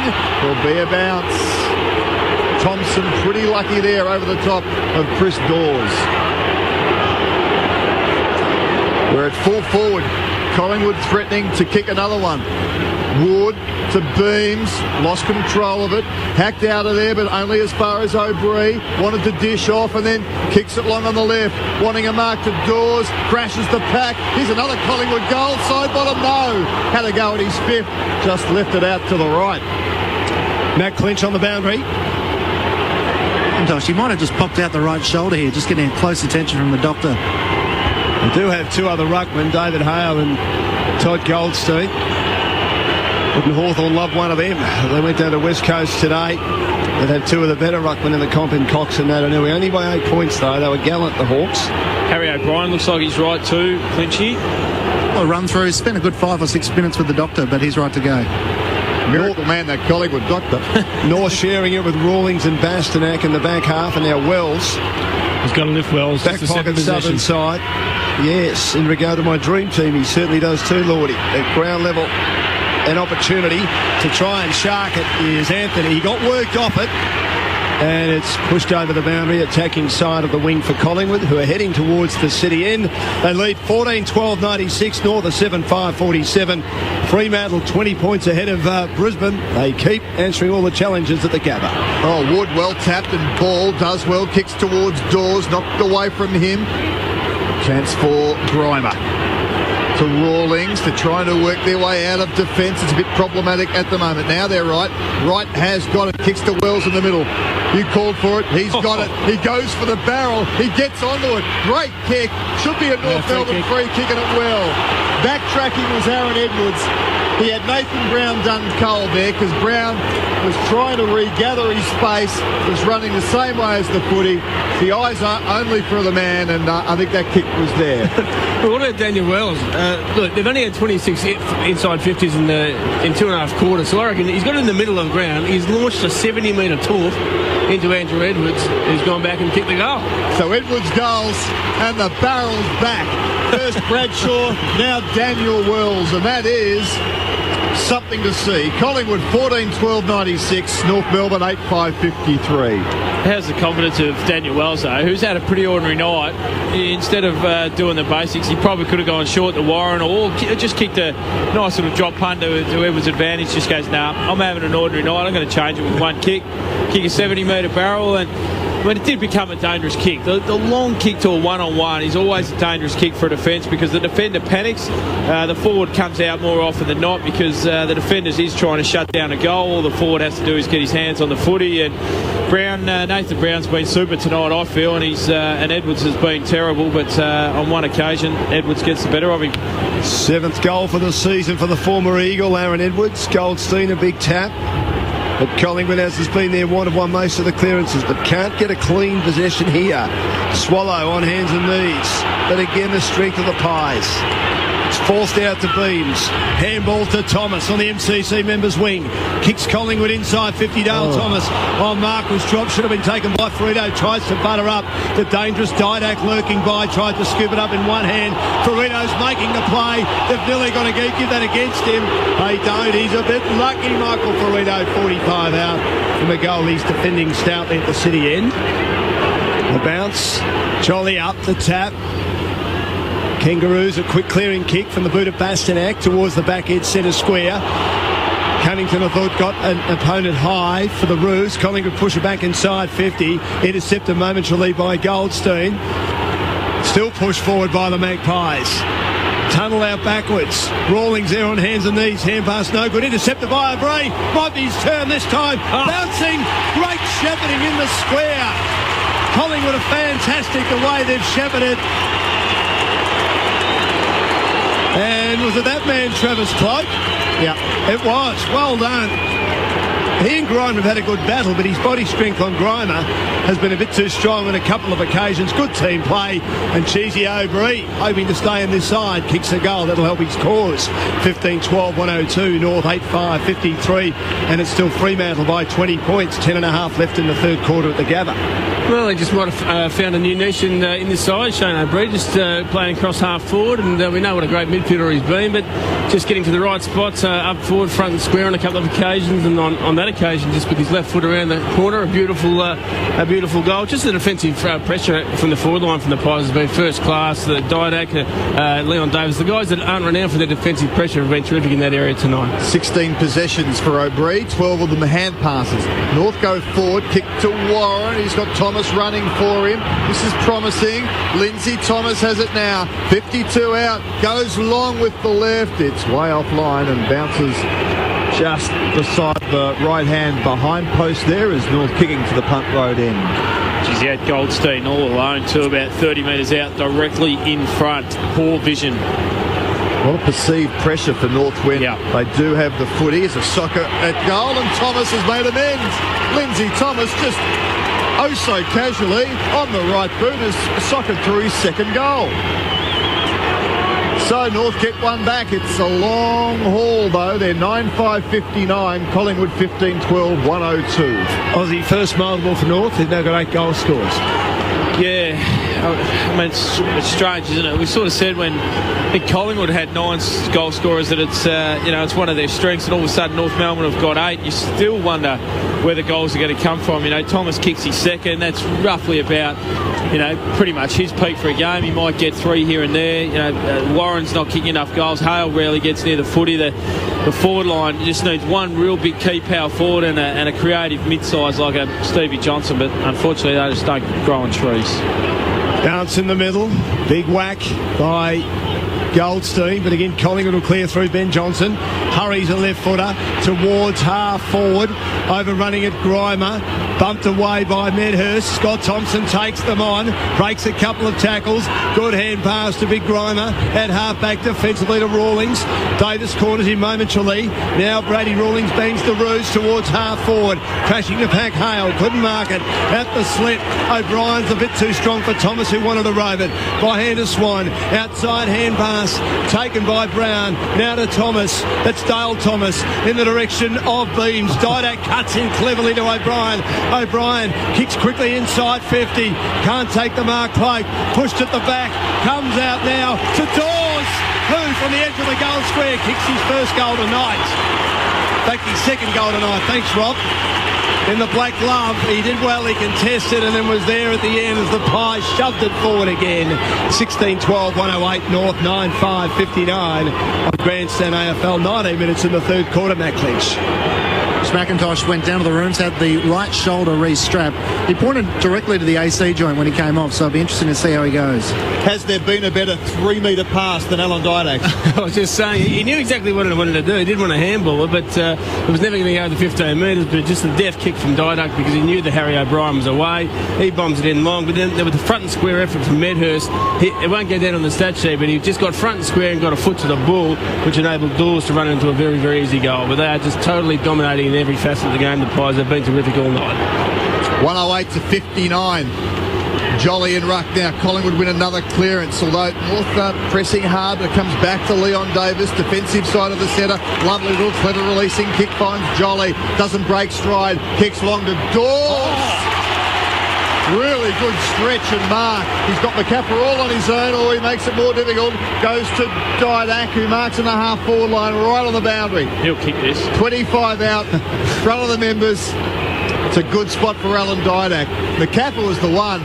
He was all on his own, 35 out straight in front, but he went to Didak, creeps around, has a go, overcooks the hook.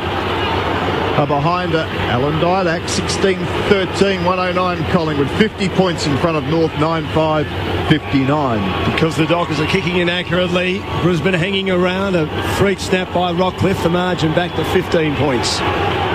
7 minutes left in the third quarter at the Gabba. Collingwood by 50 here at the MCG. Rawlings back into play. High ball to the MCC member side. Fist from behind Maxwell. So good at it. At the rope, Didak. Casual little give to Pendlebury to O'Brien. Kick run down. Now North have it through Harvey. Good hand pass to Rawlings. And to Wright. And to his teammate Anthony. Rawlings intercepted by Davis. Queuing up in the square. Wood kicks a goal. Great team play, Pies. There's the 11th. Or was it Jolly? It is Jolly. Thanks, Rob. Darren Jolly kicks his second, and they continue to dominate. 17-13, 115 to 9-5-59. 56-point lead at the 21-minute mark. Enormous pressure from the Pies, Lottie, wasn't it? A lot of people sort of see pressure as a huge part of the defensive side of the game, but Collingwood, St Kilda, they use it as part of their attack because they put enormous pressure on the opposition. They turn an opposition forward thrust into one of their own, and that goal there simply come from enormous pressure. And it's not just from one or two players. If you've only got one or two players applying the pressure, clubs today are good enough to continue to handball to find someone who's free, but you need everyone, the 8 or 10, 12 players that are in the area to apply that enormous pressure, and Collingwood have been super at it. Modern emphasis on statistics is overdone at times, but a revealing one we look at Collingwood's games is their the goal scores from turnovers, and that's where they get the majority of their goals. It's a real emphasis for them. Pendlebury breaking clear in the middle. Here they come again, the black and whites. McCaffer goes hard at it, rides the bump, and as usual, there's plenty of support there as he fell over. Shaw has it. Oh, don't know about that. Kept into Beams, is it? He's still struggling away, Beams. Now he's got some problems. Side bottom arrives. He was the one who kept the ball in the first place, and there's a bounce. Rob, I was going to, and I should have. I reckon Didak and Heath Shaw, as creative and clever as they are, against the good sides with those cute kicks that look fantastic and the crowds love them, you can't get away with against them a good side. From Heath Shaw there, and that was a definite handball. North in trouble but conceding behind the under siege player there, Lockie Hansen. And there's a sort of an element of a few of the, I don't know, the one-time troubles and boys there. Swan, Johnson, Shaw, waxing amongst mates. Didak's another one, yep. Hansen into play to the outer side. North have it. And around the outer side goes Bastanak. His kick's no good though. A one-on-one contest, that's been the problem all night. Brown pushes his opponent away, ran into trouble. Good hands for Shaw. Good kick to avoid having it smothered by Tooby. And the Pies have it through Ben Johnson. Maxwell. Ben Johnson receives again, but he turns it over. Adams to Wells, cruising by casually. Kicks to Warren. O'Brien's tangled him up all night, but he beats the tackle. Hooks the left footer to centre half forward, but Wood's there at centre half back the X-line, and his first game tonight takes an easy mark for the Pies. Oh, kicks terribly into the man on the mark. Rebounds to Adams for North. Hurried boots a ball. Waiting for a mark was Warren, but chipping in to take the mark, wanting a goal as Daniel Wells at the top of the square. Yes, that goal comes from an RSK, Dan. Ruckman shouldn't kick. I like it. And you spoke about the turnovers from goals, Rob. Interesting stat. North have kicked the 5 from turnovers. Collingwood kicked 13 from direct turnovers from the opposition. Wells was virtually in the goal square. Has 2 tonight, 10 for the season. Too little already, even at the 24-minute mark of the third term. And it's 10-5-65. Collingwood 17-14, 116. And gentlemen, a lot of self-belief in this Fremantle Dockers lineup. Another goal to Paul Hazelby, and their lead's 26 points. 5.5 left in the third quarter. They lead 86-60. It's amazing, isn't it? The self-belief in that Fremantle side, because last year there didn't seem to be much going around at all. Here at the G, it's an amazing mix for Collingwood at the moment, because they do score heavily and they've got a super pressure, but I harp on it a little bit, but Ruckman deep in defence. You've got runners around you. Maxwell, Shaw, Pendlebury, some great ball users. I'd be dishing it off at every occasion. But isn't it up to them too to know that it's not one of Wood's strong suits, Oz, and there to get near him? And I think they were close enough, and it was pretty laconic from Wood too. Yeah, he just kicked it in the man on the mark, didn't he? When he should have made sure of it. But Collingwood surge again. Johnson to Medhurst. Medhurst then wheels around and kicks inside 50. Jolly can't get there. Didak working though. Rawlings has to be careful, and he is. He said he's enjoyed his new role in defence, and he was pretty good there.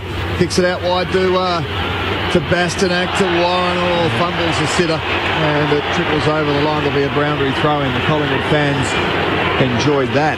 Any chance, Rob, you can book a flight to Perth next Friday? Guess who Collingwood are playing? Freo, yeah. All of a sudden, it's sort of the marquee game of the round. It's a beauty. Yeah, if you can get me a flight, that'd be handy. How? Pay for it too, Dan. No chance. That's a disappointing result.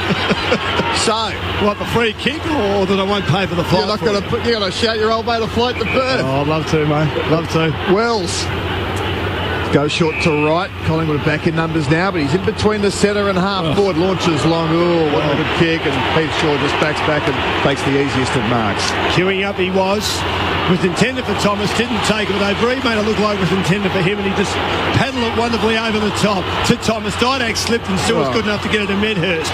He can't control it on the MCC member side. Rawlings could, but then he got it to Hale, and it slipped off Big Hale's hand pass.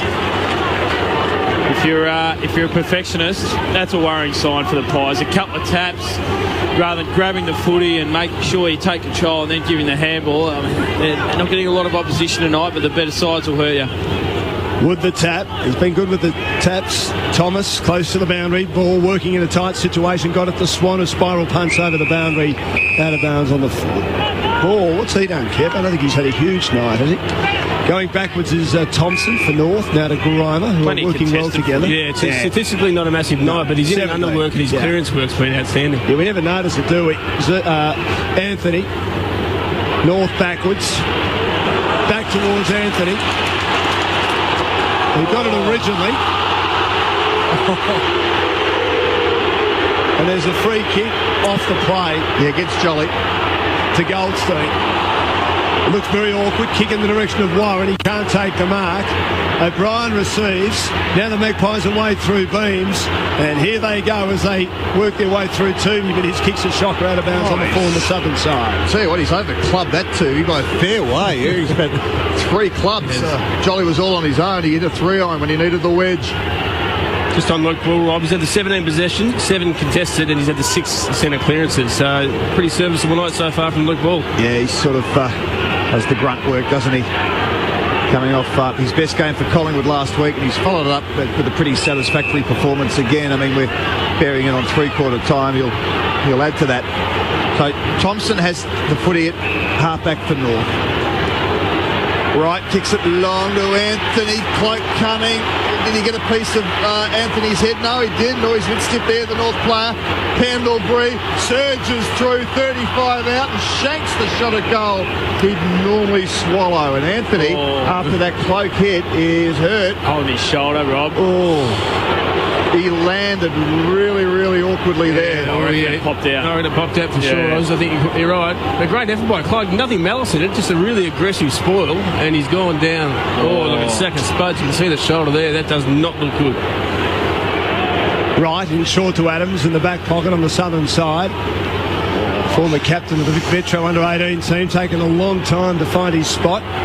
Doesn't look good for Liam Anthony, Dan. No, it's terrible, Oz, isn't it? Because he got injured last year as he was establishing himself and had a terrific year in the waffle with East Fremantle in 2008. Got drafted in his early 20s and has really found a spot as a ball magnet. Leading possession getter tonight for North, Kev. Yep.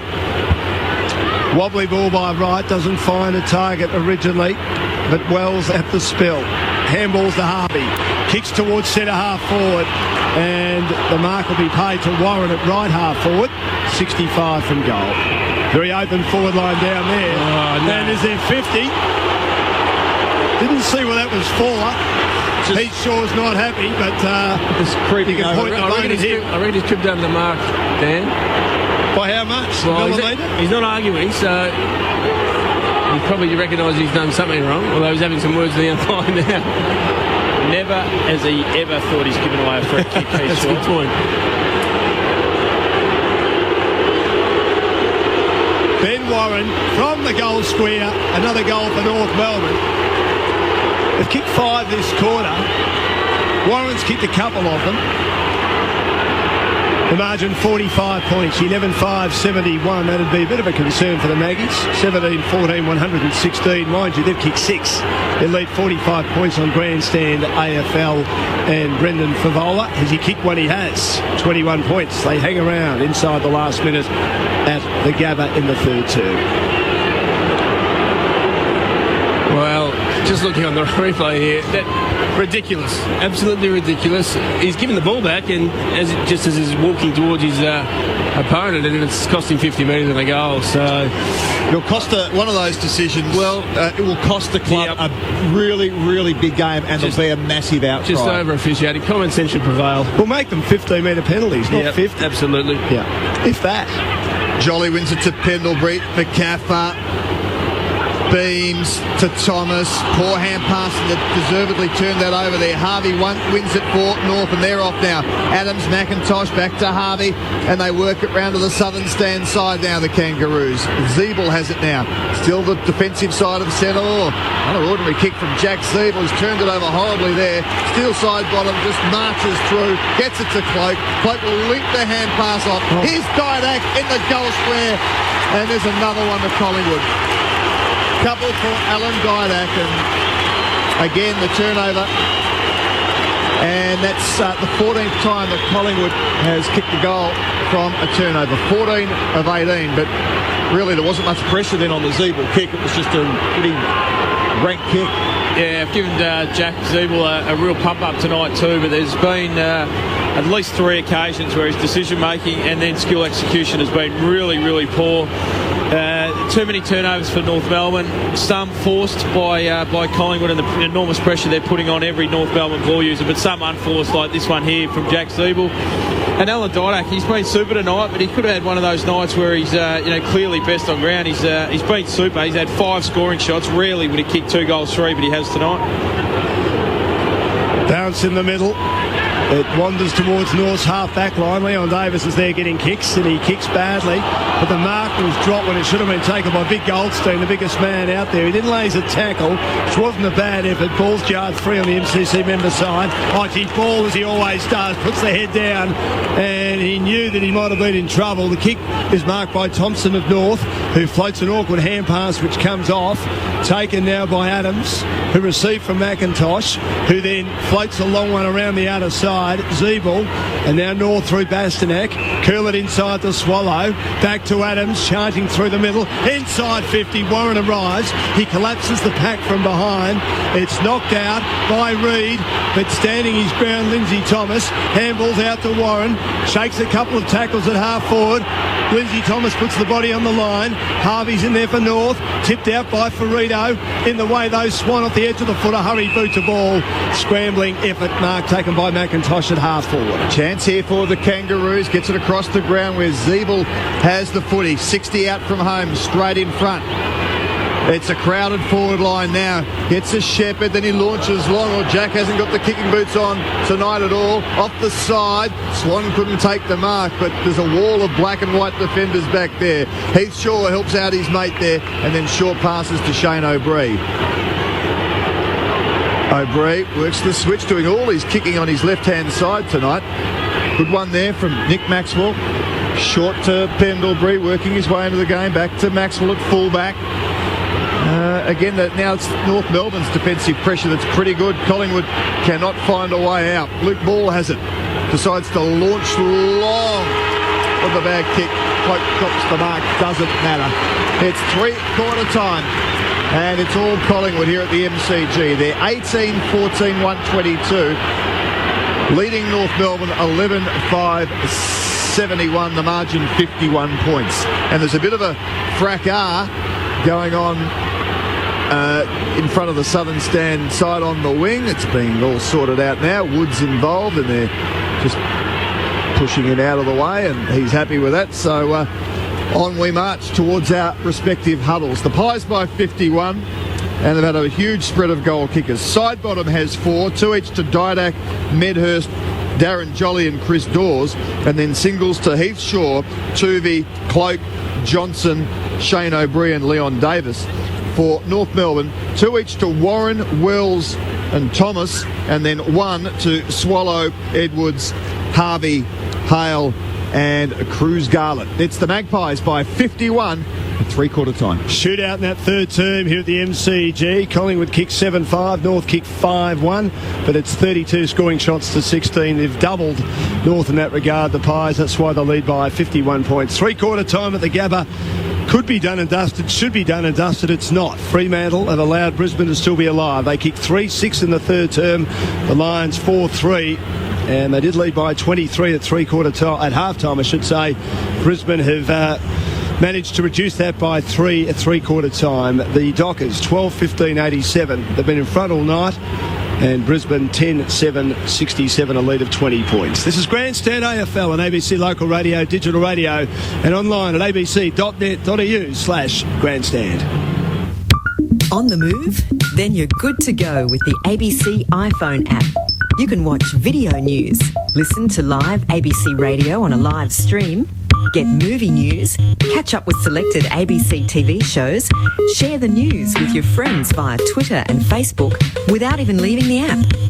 Download the ABC iPhone app from the iTunes App Store or go to abc.net.au/mobile for more info. Grandstand AFL. Still Sidebottom, who'll be kicking for goal number 4. Comes in and looks good. The young man is having a special night here at the MCG. Short to Warren, has hardly touched it. He can go in, sort of from 25, and Warren kicks the goal. They've done a Collingwood, a coast to coast. 55-out shot from Lawrence as long as a goal. Bloke shepherded it through magnificently. He's launched a 70-metre pull into Andrew Edwards. He's gone back and kicked the goal. So Edwards goes and the barrel's back. Rawlings there on hands and knees. Hand pass no good. Intercepted by Avery. Fondy's turn this time. Bouncing. Great shepherding in the square. Collingwood are fantastic the way they've shepherded. Intercepted by Davis. Queuing up in the square. Wood kicks the goal. Great. Grandstand AFL on ABC Local Radio. And it's all Collingwood at the MCG with Dan Lonigan, Rob Waters, Ozzie Jones and also Aaron Lord. Matt Clinch doing a wonderful job on the boundary. The Pies 7-5, third quarter, 18-14, 122. North 11-5, 71. We all have different views on how the game's played, but 12 goals in a quarter is certainly a lot better than what was it last week. 12 goals or 13 goals in a match, and the match at Docklands under the roof between the Bulldogs and the Saints. But the Pies playing very good, attractive footy. North kicking a few goals against the trend a little bit, but they've been out of this game right from the word go. At the Gabba, Fremantle frittering away opportunities in the third term, kicked 3-6, Brisbane 4-3, but they still deserve to be in front by 20 points and in a good position to win their first game ever at the Gabba. 12-15-87, the Lions 10-7-67. Ozzie Jones and Aaron Lord on what's been happening at the MCG, the Pies by a commanding 51. Absolutely, Dan, and they just continue to impress with the Magpies. And look, yeah, they've just gone about it in clinical fashion tonight, haven't they? They've just been fantastic in every area of the game. They haven't really had a bad player. They've dominated the midfield and the contested ball. Dane Swan, we haven't really touched on him tonight, but he's been absolutely fantastic. He's had a quiet first quarter, actually, only the 6 disposals. He's gone on to have 28 disposals with 6 centre clearances and 3 tackles. He just continues to rack up massive numbers. Their backline's been as disciplined as ever, and their forward line's just been dynamic. We talked about the flexibility of goal kickers, and they've just been fantastic in every area. North now, in this last quarter, they've been soundly beaten, we know that, but they've just got to come out and fly the flag in this last quarter and just not turn it up. And just got to find something. Their better players have been down. Harvey and Wells, they've just got an unhealthy reliance on those 2 players and 1 or 2 others, and their second-tier players, the younger players, just have to lift and get something out of this game, Aussie. Just before we hear from Ozzie, let's get down to Matt Clinch on the boundary. Matt, I believe there are some injury concerns with North, if you can check that out for us. Yeah, there definitely is. Liam Anthony hasn't returned from the rooms. His night is done, so he came off in probably as excruciating pain as you've ever seen, so he will miss a couple. Hamish McIntosh definitely popped out the shoulder. He came out and had a go at it and came back off the ground and had a bit of attention from the doctor again. Also, Leon Davis had a fair bit of work done on his right hip, so keep an eye on him. And Alan Didak's still not moving 100%, but he'll see out the game. Thanks, Clinchy. Swan, 28 possessions. Shaw, 27. Ball, 20. And Didak, 20. Harvey, 27 possessions for the Roos. Rawlings, 26. Anthony, 23. And Adams, 22. Inside 50s. Collingwood, 50-32 for North Melbourne. Collingwood had 168 kicks and 171 hand passes, which is an interesting ratio for them. They've been a kicking side predominantly up until this year, and in the contested possessions it's 121 to Collingwood, 105 to North Melbourne. Ozzie. I think it's all pretty well been covered, Dan. Inside 50 is a huge advantage to Collingwood, 50-32, and North Melbourne winning the hit-outs, as you'd probably expect over the long term with the ruckman they've got, but Collingwood dominating the clearances, as you'd expect, with their clearance players and the amount of depth they got through the midfield. 122 plays 71. We're away in the final quarter. North Melbourne undermanned and hurting everywhere on the scoreboard, and with players down. Davis to Thomas on the left boot, kicks to full forward. Wood bustling away. Didak lurking. Can he pick it up? He's got it now. Wheeling around to Medhurst, who'll get it back. Left foot snap. Alan Didak just misses to the left-hand side.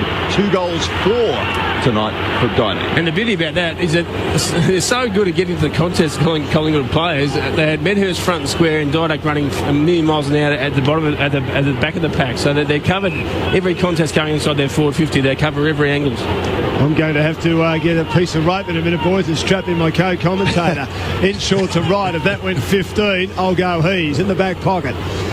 Shoots it in short now to Bastanak, who was a Rising Star nominee in round 3. Who's winning the battle in the dream team between you two? I'm getting flogged again, I think. None of my boys tonight have done much. Kicks down the line through the hands of McIntosh.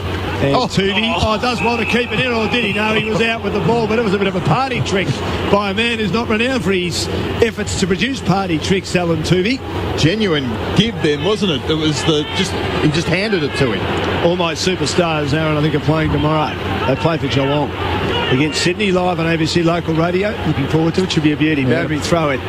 Not exactly a secret, some of those good Geelong players. McIntosh, a tap down to Bastanak, kicks towards the wing. They can't get it, but Ball can, and he just absorbs pressure. Handballs to Davis, worried out of it, supported by Heatshaw on hands and knees. Flicks a little hand pass defensively to O'Brien on the MCC members' wing. High ball to half forward, backing back. Good mark taken by Grimer, who I quite like, but the kick's going to be horrible.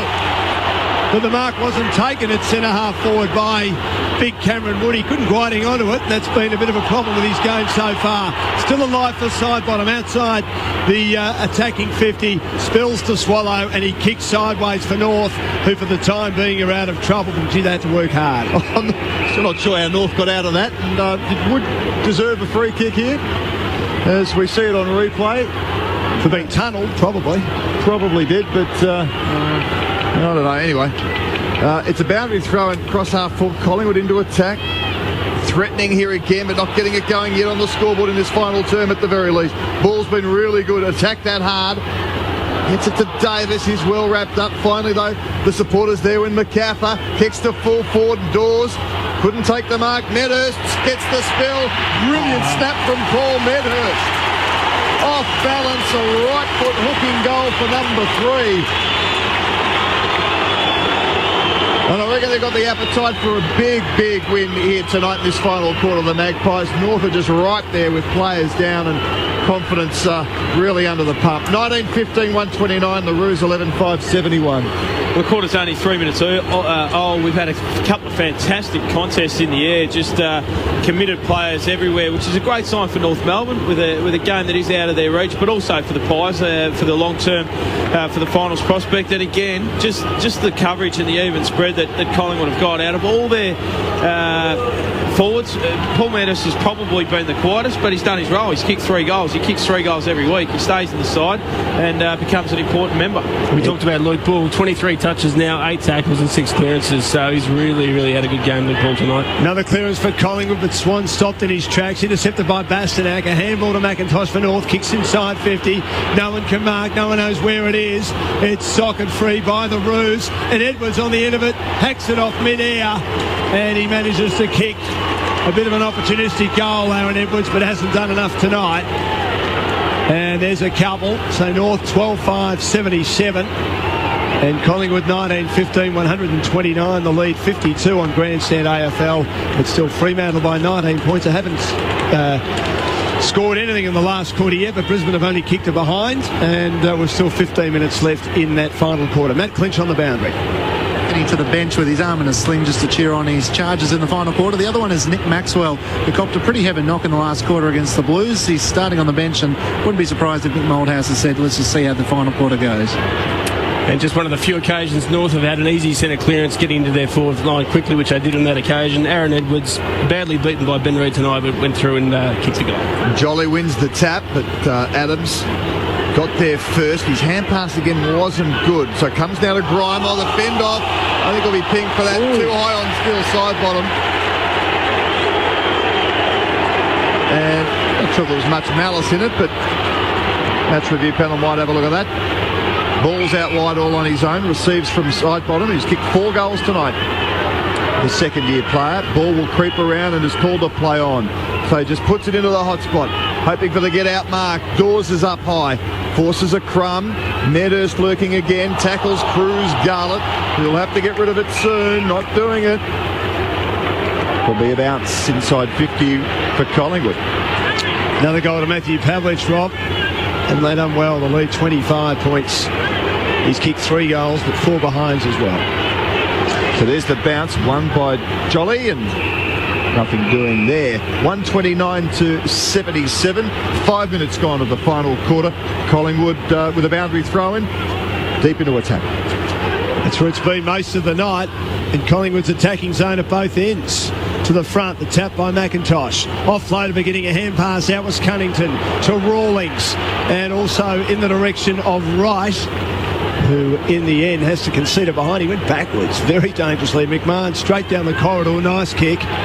It'll come off. Harvey receives a hand pass and then kicks badly. O'Brien's there, was tackled, but as usual there's options. Shaw to Nathan Brown, who just throws it on the boot. The Pies have it on the outer side. He can just decide any, mini, money, mo. And the old Gippsland mates combine. McCaffer to Pendlebury, and then the kick from Pendlebury to Medhurst, who marks 60 out. Takes a little time, then kicks to a leading Dawes, who marks in the forward pocket.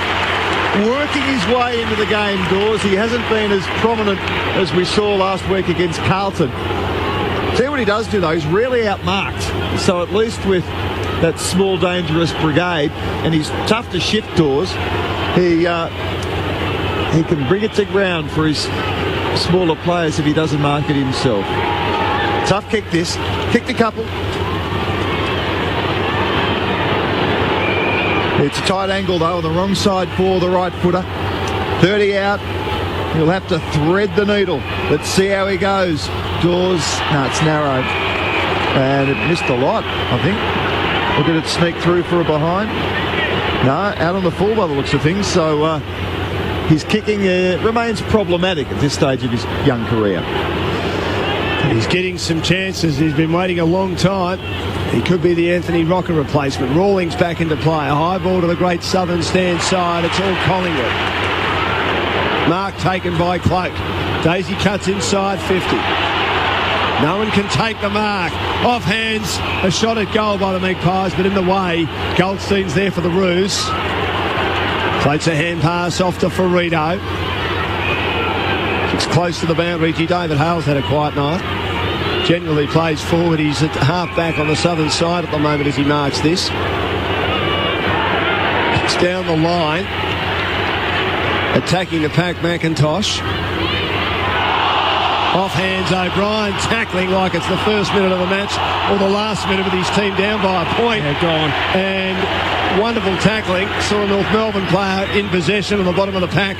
Johnson claims him free kick and switches play with a hand pass to penalties. Kick finds Thomas and he brings it out to the MCC members' side. And O'Brien's had a night out tonight. Takes it at half forward, swings a kick inside 50, clean bowls a number of players. Side bottoms left standing for goal number 5. Steele, you've done it. Hooks it around the body. It was a case of they were 1 for none, then 7 for none, and he was still there defending. And Collingwood at 2016, 136 North, 12-5-77 on grandstand AFL at the 9-minute mark as he comes off, as does Didak. Davis and Thomas come on, and Maggie supporters pretty happy about that. Oh, fantastic finish by Steele side bottom. Had a night out. Really set them alight early with his 3 goals in that first half. And he's gone on to kick 5. He's been brilliant all throughout the course of the night. But it was the Ben Johnson tackle that enabled them to get that actual forward thrust. It's been a really intriguing battle. Ben Johnson on Brendan Harvey.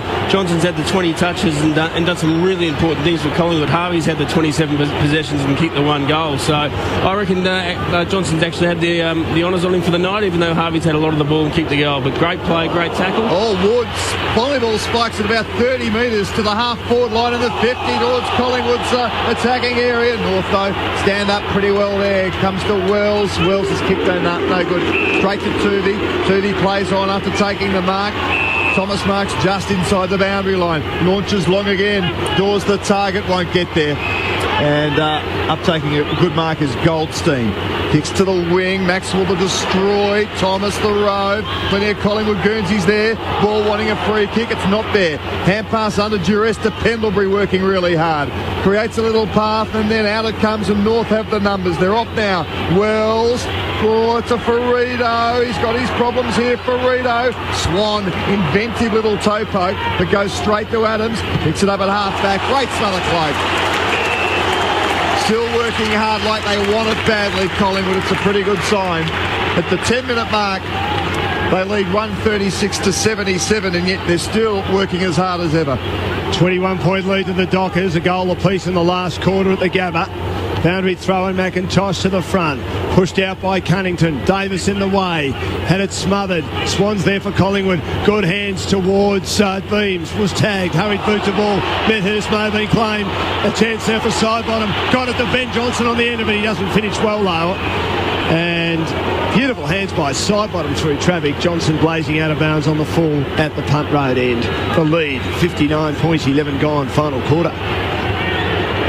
It's Grimer, works it across the ground to the opposite back pocket to Goldstein. That's a good pass, but Swallow makes a bit of a mess of that.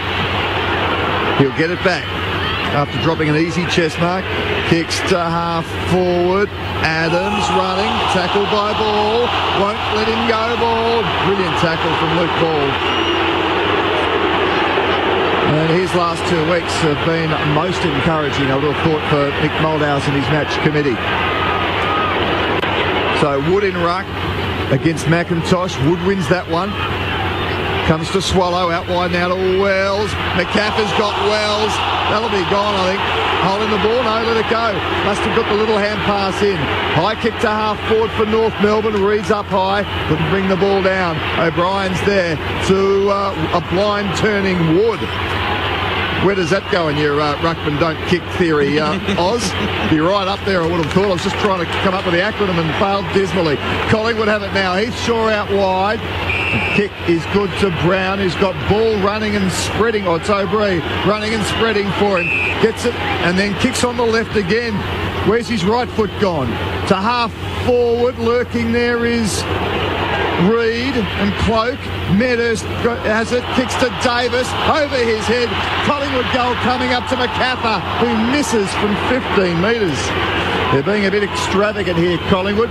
Good crowd tonight, Dan. 52,696. Collingwood playing always a good crowd. Rob Fremantle just can't put Brisbane away. Favola's kick one and Michael Johnson's missed. 13-18-96 to 12-8-80. Kick back into play by Hansen. And Mark taken at half-back on the outer side by the big figure of Goldstein. From Trinity Grammar. Next door to Robin, my old school Xavier in Kew. Kicks towards the wing in Melbourne's leafy eastern suburbs, off hands. Here's Big Wood, he collects. Kicks back inside 50. And that's a pretty good kick as he's a teammate. Partner in crime in the ruck. Jolly skids onto it. He's already kicked 2, Big Darren, at right half forward. And a man who's become so durable, missed just 1 game in his 5 years with the Swans. And his 120th game in a row as Banfield's just kicked 1. It's 10 points. Could the Dockers be blowing this one? And can Jolly kick another one for the Pies, who lead by 60? Plenty of time left, just under 10 minutes at the Gabba. Darren Jolly launching from 55. Plenty of distance. Accuracy, no. Punched on the line by Scott Thompson. 2018, 138. It's 38 scoring shots to 17 North. 12-5-17. 12-5-77 on grandstand AFL. So Collingwood have the last, 4 shots at goal, and Jollies didn't quite just have the distance there, but they haven't drained any of them.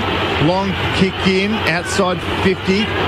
It'll come unstuck, I reckon, or Johnson's piggyback there by Swallow, and North turn it over. Bastanak, it'll give to Cruz. Garlett kicks to an open forward line. Once you break through, it's wide open. Hale marks, takes off from 45 straight in front, misses really badly.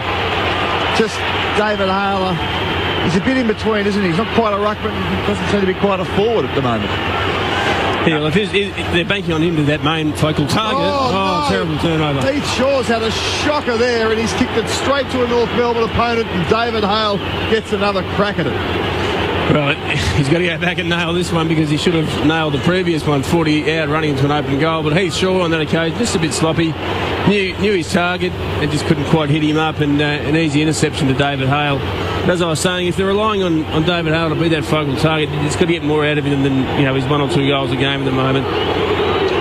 So Hale kicking from straight in front, 30 out, and he's just threaded it through. I think it just snuck in. It did. Yep. So 2 for David Hale. Of course, Drew Petrie's the shocking injury blow for North Melbourne. He probably changes the complexion of their side enormously. Yeah, he certainly does. He takes a little bit of heat off Hale too, because Petrie probably gets the best defender, and the fact that Edwards is out of form doesn't help Hale either. Thomas and Campbell, simply don't do enough. Campbell's not there today, obviously, but Thomas, doesn't create enough and get to the feet of David Hale enough. And surprisingly, Heath Shaw come off. Well, he's been pretty good tonight, Heath Shaw, and it's obviously one of those mistakes that's just a mistake, isn't it? It's not a poor effort, it's not a bad decision. It's just didn't quite see Hale there. So surprisingly, he's come off, but he's been very good tonight, Heath Shaw. But he's had plenty of teammates to join him as well. Dockers keep peppering, they keep missing. 13-20-98, Brisbane 13-8-86. 2 goals the margin at the Gabba. Tipped out again by North Melbourne, but O'Brien's there for Collingwood as his helmet is. Great vision, curls a kick around the body of the MCC member side to side bottom. Quick hands to Didak, to O'Brien, who's had a picnic. Hand pass to Pendlebury, draws the player, goes wide to Didak. Inside kick, slipping over. Unfortunately, was Dawes for Collingwood. Still might come his way as Thompson can't control it. The North got good support, and they run out of defence. Through Swallow, hurried boot to ball, and taking the mark is Edwards, who's kicked 2 goals but done little else for North. Spearing kick into the middle. Intercepted by Maxwell. Takes them on. Feeds over the top by hand. Here's Dawes receiving from McCaff. A great kick to Davis at right half forward. Again, Rob's theory, and he's been right all night about this turnover aspect. Collingwood have created so many chances, Aaron. Well, that'll be the 15th goal. If he goes back and kicks this, it'll be his 15th, if I'm not mistaken, as opposed, I think, 4 or 5 from Collingwood turnovers into North Melbourne goals. So they certainly do it, Rob. Your theory is correct. And Leon Davis should go back. He's had a pretty good night after a pretty quiet start in that first quarter. Really needs to go back and nail this goal. Looking for his second. All-Australian last year, but a poor final series. And Leon Davis has missed, so they've kicked 2 goals, as is North in the last quarter, but a number of behinds. 2019-139, it's 55 points. Kangaroos 13-6-84 at the 18-minute mark, and Brisbane are coming. Jonathan Brown's kicked a 50-metre goal from outside the boundary. They're a goal behind. Long kick, it has been chopped off by Reid Thomas. He ran out. He was trying to keep it in. There'll be a boundary throw-in with Collingwood across half forward once again. 2 goals, 5 in this final quarter. Collingwood, North Melbourne has added 2 goals, 1. The boundary throw-in. Wood's been given a real run on the ruck in this final quarter, and has done a pretty good job, I would have thought. So it'll be quite the decision they have to make there, I think, moving forward with what to do with a second ruck position, given Fraser's availability if he gets over that knee injury of his. But Wood's staking a claim. In work here against Hale. Hale probably won that one. Hurried kicking towards the middle. Warren and also O'Brien there. Hacked forward by Harvey. No one back in North's attacking area at all. So Brown just wanders back pretty nonchalantly and gets it and grabs it, and then hand passes to Swan. Back to Brown. Over to Thomas, who's playing on the wing. This is this sloppy disposal on occasion from the Magpies as they sort of, lose a bit of concentration, a bit of intensity. It was a bad disposal there. So it's a boundary throw in on the wing. Wood in ruck, wins the tap. Slapped forward by Cunnington. Swans awake up to the danger there, grabs it and just misses the target with Reid, but he's the only player inside the defensive 50, so he's got a heap of time. He has got a lot of time. His kick on the bounce is all right. towards Cloak, but it's an awkward kick which is slammed down. Grimer's down, he can't do it, but Cloak can. He pushed him off easily to O'Brien, who spins in and out of tackles. May have taken on one too many, and it slips to Harvey of North. Bumbles a kick to half forward. Edwards in one hand, opposed by his opponent, couldn't control it. It's out of bounds on the wing, and Fremantle get a badly needed goal as far as they're concerned, and the lead back out to 2 goals at the Gabba. They hold firm. Collingwood have held firm all night here at the MCG. Only 2 goals in the last quarter though. Had a few chances to get a few more. Didak down to O'Brien. He squirts it along the ground towards the wing. And Pendlebury a clever hand pass. Cloak receives. Kicks inside 50. Big Dawes is there. Oh, somehow he takes the mark. I thought Hansen had him covered. Now he handballs. Thomas, it's a sweeping one. And he bumbles a goal and they get their 21st. Selfless football from the Pies. It can come unstuck. But the 11th goal scorer is Dale Daisy Thomas for the evening. 21-19, 145 to 13-684. Yeah, unselfish team footy, Dan, but spot on. Big power forward. It come off on this occasion because Daisy puts the burners on and gets half a yard on his North Melbourne opponent. But I reckon Chris Dawes just needs to go back and kick that. Just do the basics. You've taken a mark as a power forward. If it's not an absolute certain or a bloke standing on his own, you probably hope that the big power forward would back himself in to kick it. But that's probably been a bit pedantic because they got the goal anyway. And just an enormous spread from Collingwood, generally through the middle of the ground, but in the goal kicking stakes as well. Goal to black, so Brisbane within a goal will keep you right on the top of that one. It's a very good mark from Chris Dawes, running with the flight of the footy. And North Melbourne surge forward now. Warren does well there. Just outmanoeuvres Brown and kicks it in towards Adams. Hand pass to Zeeble. Zeeble's disposal's been a bit of a worry, but that one's spot on. Zeeble's kicking's tonight's been poor, but it's a really good part of his game. I thought the junior recruiters all reported magnificent skills. So Edwards launches long, won't be a goal. It's across the face. They've got some options in the goal square. Oh, Lindsay Thomas kicks it over his head. I think he's kicked the goal. Magnificent. Almost like the scissor kick in soccer. But he's kicked 3 now, Lindsay Thomas, and just showing some freakish skill there. So North Melbourne, they've picked a reasonable tally. They've just leaked badly at the other end. 14-6-90 the Roos. Collingwood 21-19, 145. It's a very different Collingwood scoreline that we've seen in most of Mick Moldhouse's reign. The last couple of weeks we've had shootouts. We have, absolutely right, Rob. But on that occasion, great play by Lindsay Thomas. He's done his job tonight, kicked the 3 goals. Very, very tough when you're getting very few inside 50 entries and you haven't got the big targets to get front and square to. Hasn't got his partner in crime, Matty Campbell, out there, but he's played his role as a small forward, gets some good possessions and kicked his 3rd goal for the night. Bounce in the middle, North again. Zeeble receives a hand pass from a man who was on the bottom of the pack and doing well to get it out in Swallow. But again, Collingwood with the numbers at the back. Reid has swept all night. He's become a cleaner and a good one down there. Taking his eyes off it and dropping it his side bottom, a rare error. Gets it back to Reid. Has options at centre half back. Beautiful left foot kick finds Heath Shaw. His disposal pretty good to O'Brien here. He's made the MCC members wing his own tonight, O'Brien. And poking in on the left inside 50. Dawes again. Can't mark it. At the full. It's sharked and crumbed by Thompson. Sweeps a hand pass over the top to Rawlings for North. Kicks down the line.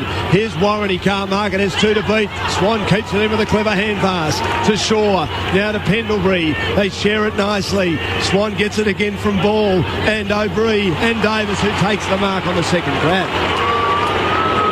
Yeah, great build-up. What about Dane Swan's handball over the head? May have been a little bit leerising, but he knew exactly what to do and enabled that forward thrust on that occasion. Dane Swan, I'd continue to sing his praise. He's clocked up his 35th possession. I don't want to be a stats man, but week in, week out, he just continues to rack up unbelievable numbers, and he's done so again tonight. Yes, averaging 27 a game. Lordy before tonight's game, 30 last year. got him his second Copeland Trophy in a row, is Davis swinging in on the left. He's a beautiful kick, Leon Davis, and that is sweet off the boot from left half forward, just inside 50, and Leon has a couple, and the Magpies have 22-19, 151. North 14-6-90. The lead is 61 points at the 25-minute mark. It's still Fremantle by a goal at the Gather. 3.5 left. It's 14-21, 105. Poor kicking to 15-9-99. Just to the Gather, Shaney Stillers had a shot at goal from 40 metres and hit the behind post. I didn't even get a point. So that could be costly for it. Oh, crucial with goal the difference and 3.25 minutes left. Said it all night, Aaron. Been a really good, consistent performance from Collingwood. Shapes up next week, Collingwood Fremantle on Friday night as a blockbuster. So good for the competition to see Freo and blockbusters, I reckon, boys. Ordinary old bounce, but it wasn't recalled. One ruckman didn't have a proper go at it, but when it's 10 goals the difference and there's about 5 minutes left, we're not going to worry about niceties like that. So Harvey has the footy now for the Roos, works the switch back to centre half back. Grimer takes the grab and then whips it out wide here by foot to McMahon. He's got some space now, got a few options, and then he takes Goldstein, who's just crept away from big Cameron Wood. Running for him is Ferrito. Ferrito will kick it inside 50. Wobbly sort of a kick. Well chopped off by Harry O'Brien, who's got Swan, who's got to be good here, and Swan doesn't take the mark but gets the free kick. Swan was backtracking into a high kick, was wide open there, and Harvey simply really had to make the spoils. So O'Brien doing that close shepherding that no one really likes. I'm not sure why they persist with it, but Swan got another crack. So works to fullback, back to Thomas, and they go the other side to Reid. Reid's outlet kick, not too great, to a 1-on-2, Medhurst and McMahon, and McMahon will see it over the line for a boundary throw-in. Good news if you're a Docker supporter, Rob. Chris Mayne has kicked the goal, the lead 2 goals now. 15-21, 111. Brisbane 15-9-99, 2.5 left. It's one of my boys, Mayne. Me too. We're just cancelling each other, aren't we? You're going to box on by the end of the night, you two? Hey? Dream team? Who's your captains? Gaza. So, fair dinkum, you blokes. So Ball has it now inside 50. Took a little long. Cloak lurking. Wasn't much of a kick from Luke Ball. The best that can be said about it wasn't on the full. Well, that's my captain. Don't know about Rob's. Ablett. Oh, it is Ablett. Yeah. But you haven't got Swan, though, have you? No, I have not. Oh, there's a point of difference there. No, I have not. Boundary throw and deep into attack. It's knocked to the back. The Pies keep it alive, which is dangerous as far as North's concerned. Hand pass came out from Zeeble. Here's Thomas. His hand pass is run down. North work hard. Big Goldstein battle manfully tonight. Got a hand pass outside defensive 50. But again, Collingwood win it through Swan. Trusty left foot kick from Cloak to full forward. No one can mark. Waddle roll! Oh, Cameron Wood from outside the goal square. He's awkward. He's ungainly, but he can shark and goal, the big man from Brisbane. Collingwood have a 23rd. 23-19, 157 to 14-6-90. Oz, that's when the ruckman should kick. Yeah, just the little toe pokers off the ground is just about it. It's the RSK, ruckman shouldn't kick, and we probably should have had RSB, ruckman shouldn't blind turn. But becomes their 13th goal kicker. I've been watching Luke Ball closely actually in the last sort of 40 minutes of play. He's come off 5 times in that period. I think he's been super as well, following up. Lordy's been keeping an eye on the clearances and his contested footy. He's been absolutely super tonight. Just again, great overall performance from the Collingwood. Their defence has been excellent. Their midfield has been dominant and a really good spread up forward. So Jolly in ruck against McIntosh. It'll be won by North. Bastanak been pretty good again. Oh, that's a good mark been taken by Lindsay Thomas, who's finding a bit of form in the forward line. He's kicked 3 goals and that was a pretty good stretch and grab. There was, and again, we harp on centre clearances and just, footy's an easy game and you can get it out of the middle and get it up to your forwards quickly and efficiently, and something is bound to happen.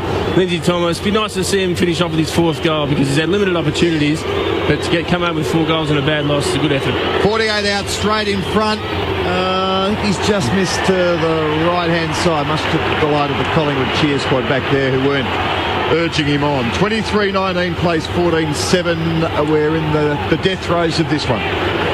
History about to be created at the Gabba. 2-goal lead to Freo inside the last 30 seconds.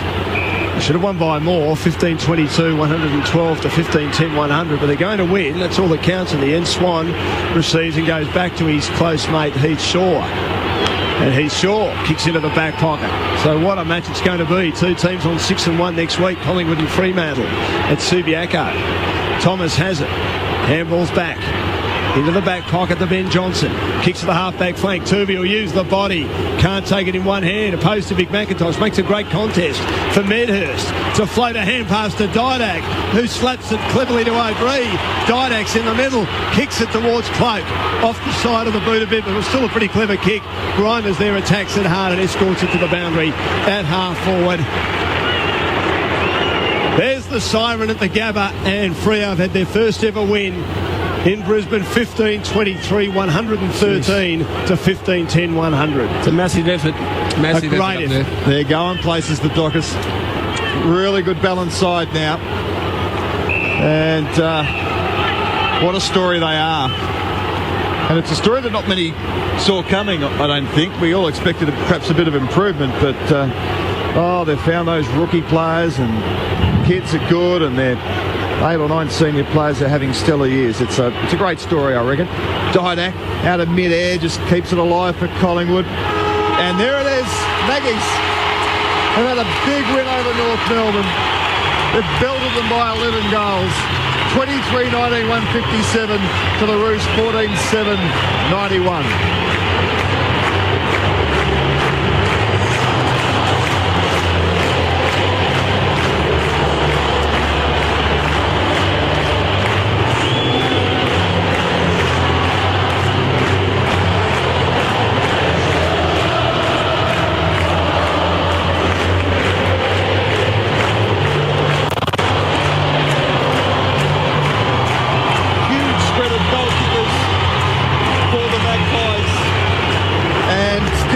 Bottom was the one. He kicked 5 goals.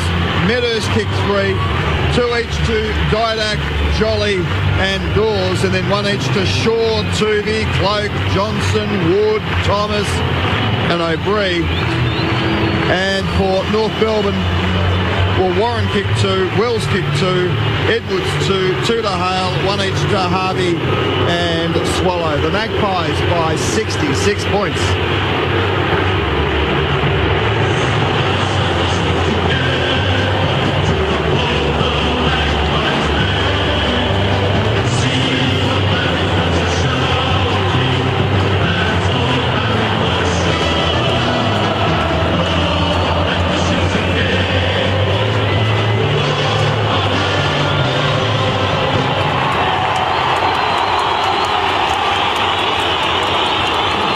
Magpies are on a roll.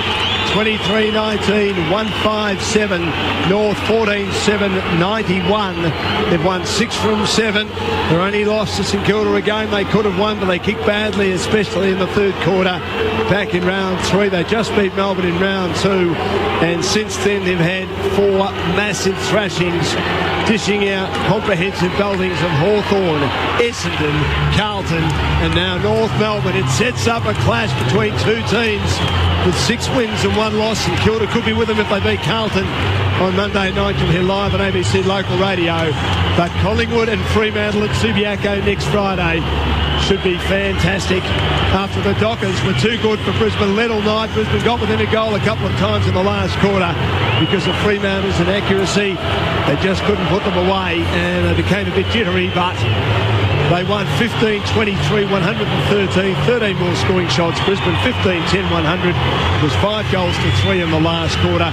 3-8 for Freo in the last quarter. And basically in the second half, they kicked 6 goals, 14, while Brisbane managed 9 goals, 6. But still, a very good win by the Dockers, their first one at the Gabba, by 13 points. But 66-point win here for Collingwood.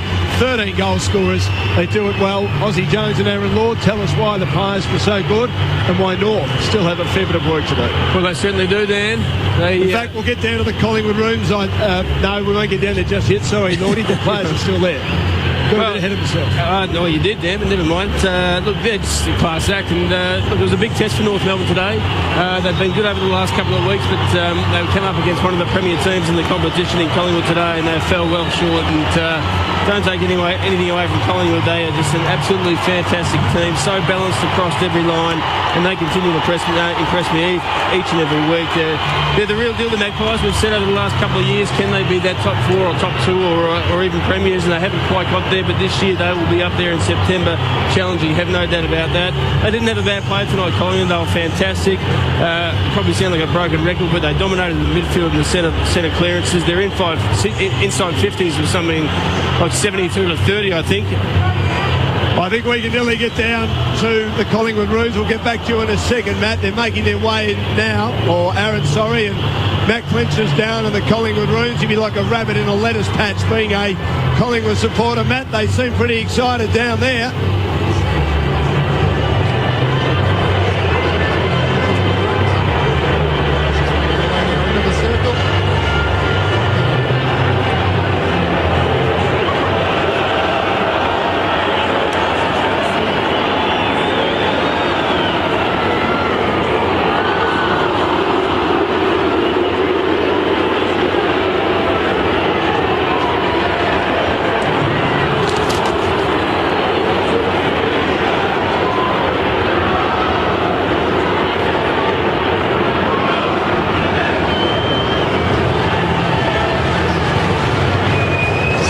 The Magpies pretty happy with the results so far. And Darren Jolly's just working our way over to us. Just give us a second, Dan, and we'll be right back with you. Good on you, Matt. Look forward to speaking to Darren Jolly. Really starting to find his way, Aaron, in Collingwood colours. Yeah, certainly is. I thought he was fantastic tonight. Really did some good tap work in the ruck, and I think he kicked a couple of goals in the end and really stretched their defence moving forward with a couple of goals in the end. Matt Clinch has Darren Jolly in the Collingwood Rooms. Matt. Thanks, Dan. Well, Darren, a pretty good performance by the boys tonight over North Melbourne. Yeah, look, we rallied together. We had a few things we wanted to work on from last week. And to the boys' credit, we really had a crack and, come away with a really good win in the end. The second and third quarter were simply outstanding. Was there a particular focus from Mick about those 2 quarters, or was it just all gelling together? No, the third quarter, there was probably a couple of easy goals that they got. So Mick just said at 3-quarter time, let's really focus on that and not give away easy goals. And we managed to turn it around the last quarter and really hold them in. It's a hard question to ask you, given you're new to the club, but is there a real sense of building? You've got some players in the reserves who are pushing for selection, a couple of guys out injured who will come back probably in your best 22. Is there a sense that it might be all coming together? Yeah, look, everyone's playing really well, and obviously the boys in the twos are playing well as well. So it makes obviously everyone accountable for their performance, and if they're playing well, we've got to play well, otherwise you lose your spot. So it's across the board. It's really good. Can you give us a quick insight as to what it's like coming down to work under Mick Moldhouse as opposed to Paul Roos? Oh, well, it's much the same, really. They're both very professional in the way they go about things. They're great communicators. They're very easy to talk to, and they enjoy a laugh now and then. But the transition and the way things have gone has been really good. Aussie Jones and Aaron Lauder upstairs. Far away, guys. Darren, it's Aussie, mate. We commented a number of times throughout the call about the even spread that you guys have got. Just absolutely everyone contributing in general play, but also on the scoreboard. I think it was 13 goal scorers tonight. It's a good way to be playing footy where you're not dependent on 1 or 2 players. Yeah, absolutely. That's something that we really pride on, and we really want to work hard at, is having an even spread of blokes contributing, and even the young blokes pop up today. And obviously Steele was fantastic with, I think, kick 5 in the end. So yeah, it was great. And Dawsey and Trav up there just making a contest, and the little blokes crumbing. So it's something that we look forward to each week, and we really rely on. Once the game looked like it was in your control, you played a little bit more forward, and young Wood got a little bit more of a run through the ruck. Yeah, it was something that we tried today, because I haven't really had much time forward so far this year, and something that we experimented today. And I suppose in the end it managed to bring Goldstein down in our end, which took him away from the ruck, which was probably worked for us. But Woody was fantastic today, competing, and he was great for us. He come from the Swans, a high pressure side, and it's something that Collingwood have certainly improved on this year. The pressure's a real key to Collingwood's attack as well as their defence. Absolutely, that's something that we work really, really hard on. We've worked hard all pre-season on his not just obviously kicking goals, but really making our defence and tackles and chase, make them really stick, and make them the opposite team really hard to score, and that's something that we really cark on. And Darren, just on your midfield, I thought you were absolutely outstanding in the midfield all night. With guys like Dane Swan and Pendlebury and Luke Ball, must make your life a lot easier as well.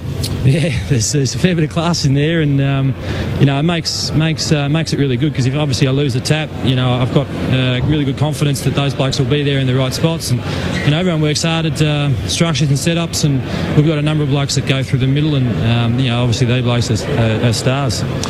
Darren, it's great to see you really hitting your straps now, particularly in the last couple of weeks, but you had a bit of a quiet start, which surprised many of us. Why was that?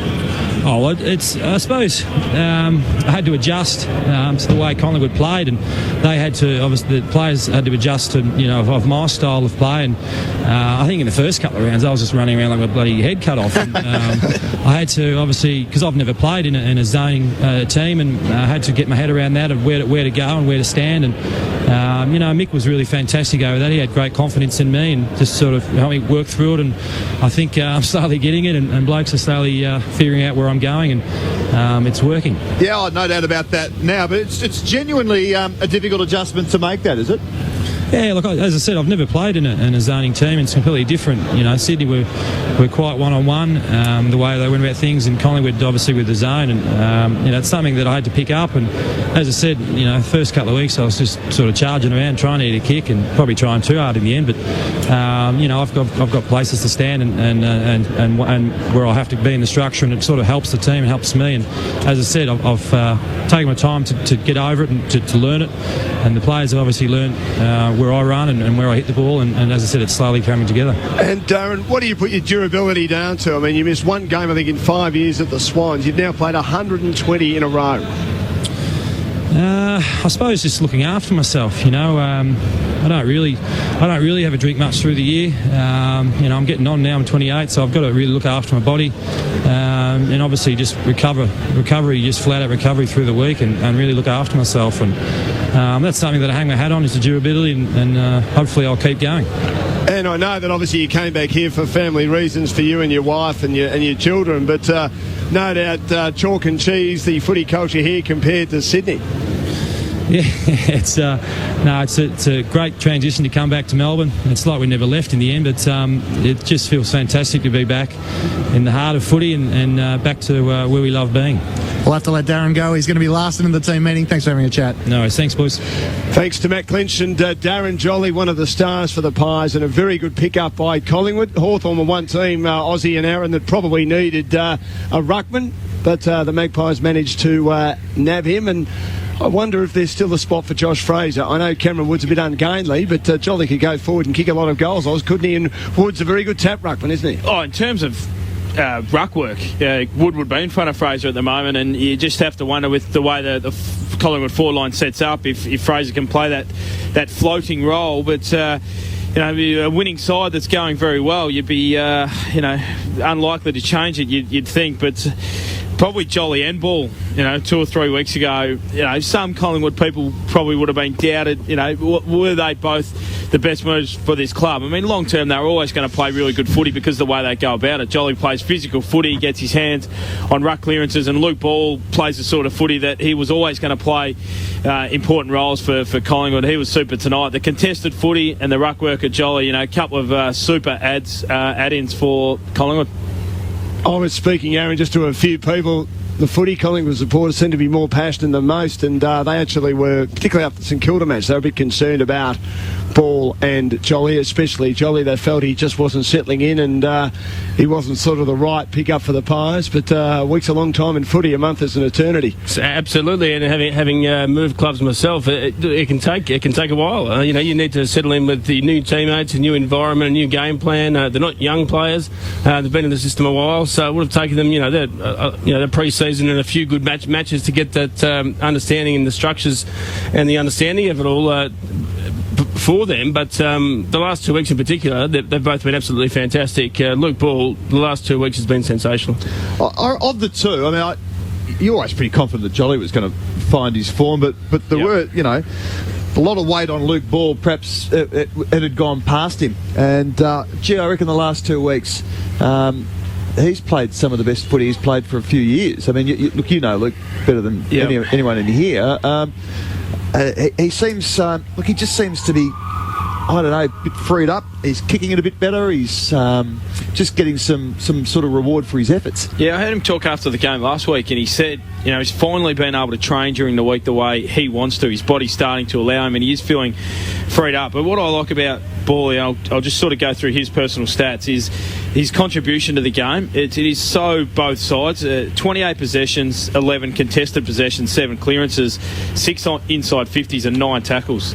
That's a huge influence in a game of footy, because it's not only the touches, the quick handballs that he's given inside, but it's the contested footy, the clearances that are so important in footy. He's pumping the ball inside 50, and his tackling's always been one of his strengths. I think he's been top 5 in the AFL pretty much every year he's played. So, that adds some pretty good strength to your midfield that was already reasonably strong at Collingwood. And I think, too, it helps that your coach has confidence in you. I mean, it's not a secret, is it, that the coach obviously didn't have the confidence in him he had in other players that probably didn't have the reputation that a Luke Ball has as he approaches his 150th next week. Absolutely, there's no doubt in my mind, and I think there's evidence there that Ross Lyon obviously didn't have the confidence, considering again, Aaron, that Ball was one of St Kilda's better players in conditions that suited him beautifully on grand final day last year, and he had less than 50% game time.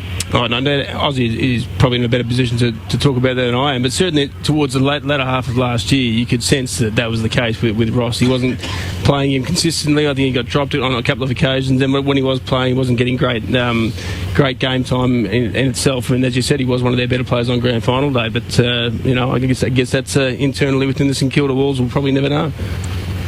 Very interesting one. But anyway, Collingwood are benefiting. Rob, what about some stats and some dream team points after Collingwood have belted North tonight by 66 points, and Fremantle in a boil over their first win ever at the Gabba. They've won 6 from 7. They take on the Magpies, maybe the battle for top spot next week. They've won by 13 points. Just to close off that discussion about Luke Ball, during trade week when the proposed deal to try and get a deal with St Kilda on about Luke Ball, there were, one of the suggestions was that there might have been a 3 or 4-way deal involving a few clubs, and one of them was a move of Willingham to North Melbourne for 5 draft picks, I think, and so then Willingham was out, Ball was in, but Collingwood ended up with both of them. And Wellingham's emerging as a really important player in the midfield, and Luke Ball's finding his feet. So you'd have to say that the Magpies at the moment seem to have done very, very well out of that deal.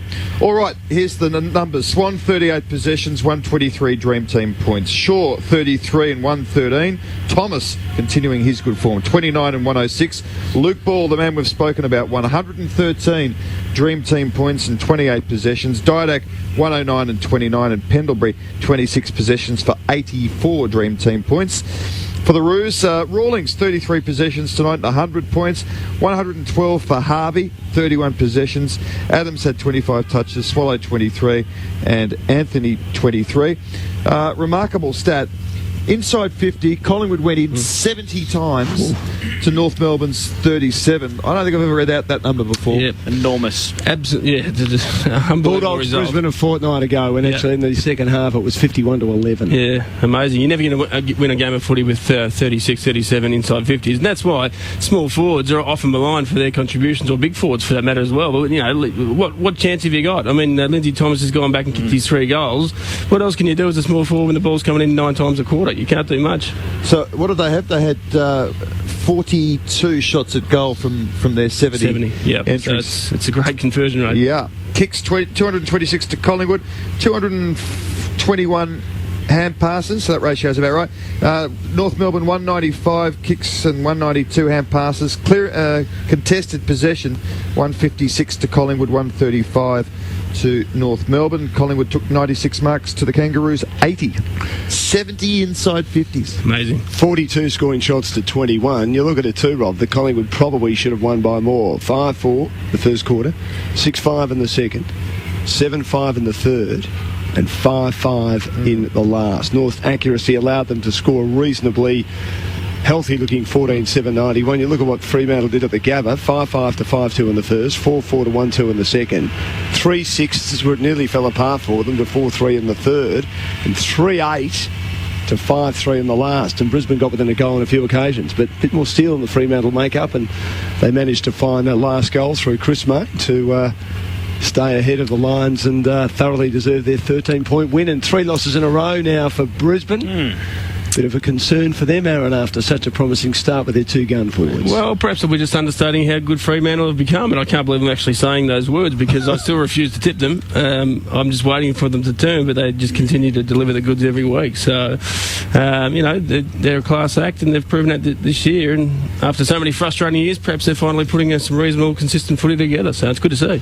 And you're right, Rob, about their recruiting, particularly the rookies. I mean, it's one of the great innovations in footy. The mature age rookie could become an even better innovation. They've got Barlow, they've got Silvani, De Boer and Broughton have been good pickups in recent years, and they're doing it right, aren't they? And it helps when you've got the best ruckman in the comp as well. Well, interestingly, I think someone told me a couple of weeks ago that Fremantle have 7 on their recruiting staff. So they've thrown a lot of resources at it, and they're going to sort of non-traditional areas to improve their team, and they're going to the state-based competitions, to the VFL, just not throwing all their eggs in the under-18 basket. Yeah, well, Brad Lloyd, Matty Lloyd's brothers, a good mate of mine, he's certainly involved in recruiting for the Fremantle Dockers based in Victoria, so they're certainly spreading their resources nationally, and that's that's where the guys like Silvani and Barlow can be picked up from. So smart work by the Dockers. Yeah, rookie absolutely. drafts are so important now. In fact, every pick is, but I mean, if you can just grab some rookies. Collingwood's got a pretty good strike rate with the rookie list. I mean, wherever you get them, it's just so important. I mean, Geelong's recruiting's just been so outstanding over a long period of time. I mean, Harry Taylor, just keep going back to that. Mitch Duncan's second-year player and getting a game in the best side in the comp. So that's where, and I'm biased obviously because I have a Geelong background, but Stephen Wells, he's just so understated in terms of credit that he gets. I mean, in some of those drafts when you got guys like James Kelly, James Bartel, obviously Ablett under the father's son, and Joel Corey, and these types of guys, Steve Johnson, 3rd round pick, these types of things. It's just they've never really missed. I think they've missed with 2000. No, there was one pick in a top 10 pick. Charlie Gardner? No, dark hair. Played about 30 odd games. David Spriggs. No, a racehorse. What was his name? I'll think of it in a minute. Was it Travis Varco? No. Was it Ezra Bray? Top 10 pick. Kane Tenace. Yeah, he's probably the only miss, I reckon. When I say miss, he's probably a top 10 pick that didn't go on and play 50 or 100 games. So no, that's right. Yeah. The rest of them have done well. Hunt and Wajinski. The thing out of this game is Collingwood. Look, they're beating up on the sort of the middle ranked sides and the the sides that are still developing. But what do we reckon is their best now up there with the big boys? And I reckon the big boys are still the Cats and the Saints. Well, I reckon, and Robert, you and I have watched Collingwood on a number of occasions together, and I've been super critical of your boys on the basis that I think they're still a way to go in terms of getting to the top 2 or 3, but I'm categorically convinced that they are right up there now. Their best is as good as anyone's in the competition. Their defensive pressure, in my opinion, is the best in the competition at the current time. They're just unbelievable in that regard. Their skill level and ability to maintain possession of the footy is sensational. Their defence is strong, rock solid, without being sort of superstar like with Maxwell and O'Brien and Heath Shaw and these types of guys. And their forward line is arguably the most dynamic and flexible in the competition, with Didac, Davis, Thomas and Dawes. And their midfield dominance, we talked about it today, to manufacture 70 inside 50s with guys like Ball and Swan and Sidebottom, Ben Johnson and Pendlebury. I mean, it's a really balanced side. I think they're right up there with the best. Collingwood by 66 points tonight. Fremantle by 13 over Brisbane at the Gabba. Aussie, can O'Brien stay in the team? Can Lockyer get back? Can Anthony get back into the side along with Prestigiacomo? They've been regular fixtures and done such a great job. Fraser's the other one, of course. Fraser, you're down at this stage. He'd have to be super fit. Absolutely right. Presti will come back in when it suits. O'Brien, you'd have to think would keep his spot at this stage after sort of 25 possessions, but he used it pretty well. He pumped it inside 50 a fair bit. Tarkin Lockyer, I mean, the great thing about them tonight is Davis and Didak have kicked 2 apiece. Medhurst has kicked 3. O'Brien and Thomas have gone forward and kicked goals. Still Sidebottom, of course, got 5. They've got a pretty even spread, and Tarkin Lockyer's role has been to play that half forward type role and snag a few. So you need players out of form or injured in that position to force your way in. Collingwood are winning games and they're putting everything together. So he's not going to just get 3 games. He needs to be really super at VFL level, and also, well, he doesn't hope, but he'll need injuries or players to be poorly out of form to fight his way back in. I suppose McCaffrey's the one that may be vulnerable, but I think you've got to ask, because he's a developing player. I think he's going really well. Collingwood hasn't won with those guys, a lot of those guys over the journey. They've been great servants and everything, but I mean, has this list gone beyond them a bit, or a few of them, and are you finally going to sort of attempt, when it comes down to it in a preliminary final, if they get that far, that's when we'll know, I suspect. But I mean, have some of these guys just gone past them to the betterment of the side? And that would be my only query over Collingwood going the journey. I believe they will finish top 4.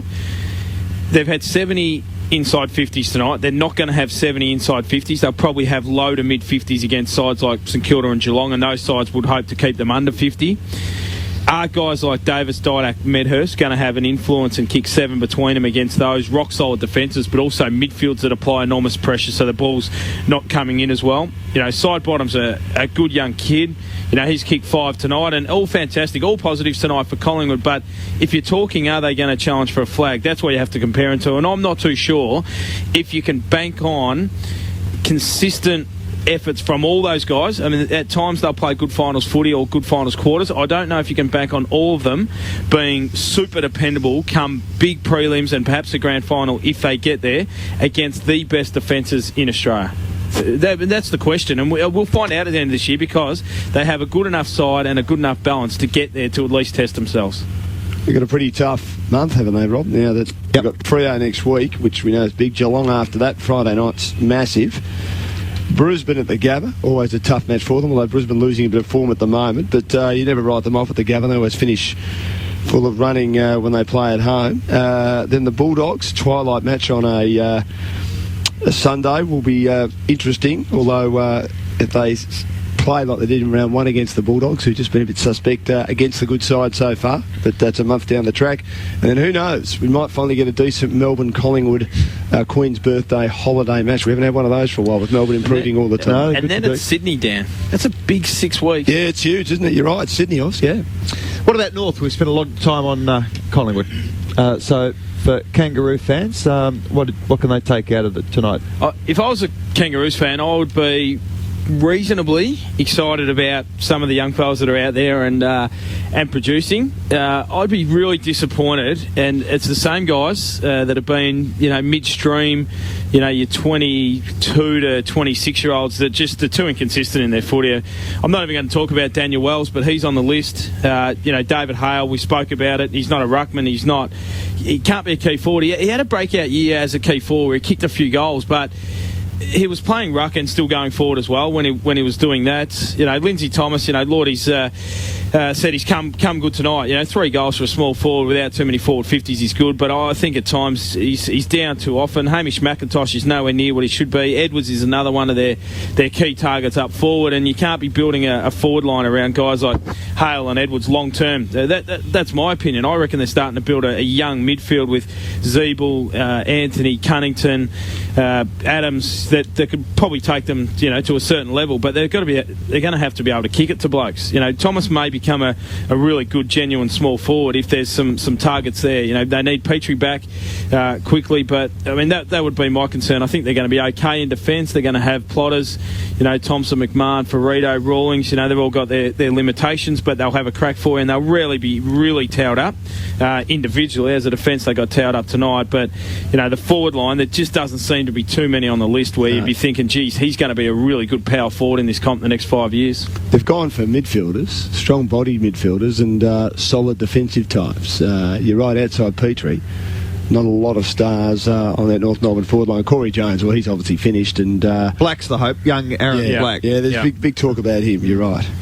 But, of course, he's very early days, as most key forwards are. They do, Rob, take a fair while to get going. Petrie's the one, isn't he? I mean, magnificent. I mean, undervalued player, I reckon, because if he was playing in a good side, he'd be a genuine star. Yeah, and I guess the worry for me, Rob, is the fact that at the top end, where's the experience? Where are the players? There's an unhealthy reliance on perhaps, let's go through it, Brent Harvey, Petrie when he's playing, Brady Rawlings, and perhaps a guy like Michael Ferrito. I mean, if that's your core senior group of players, I think you're going to be in trouble.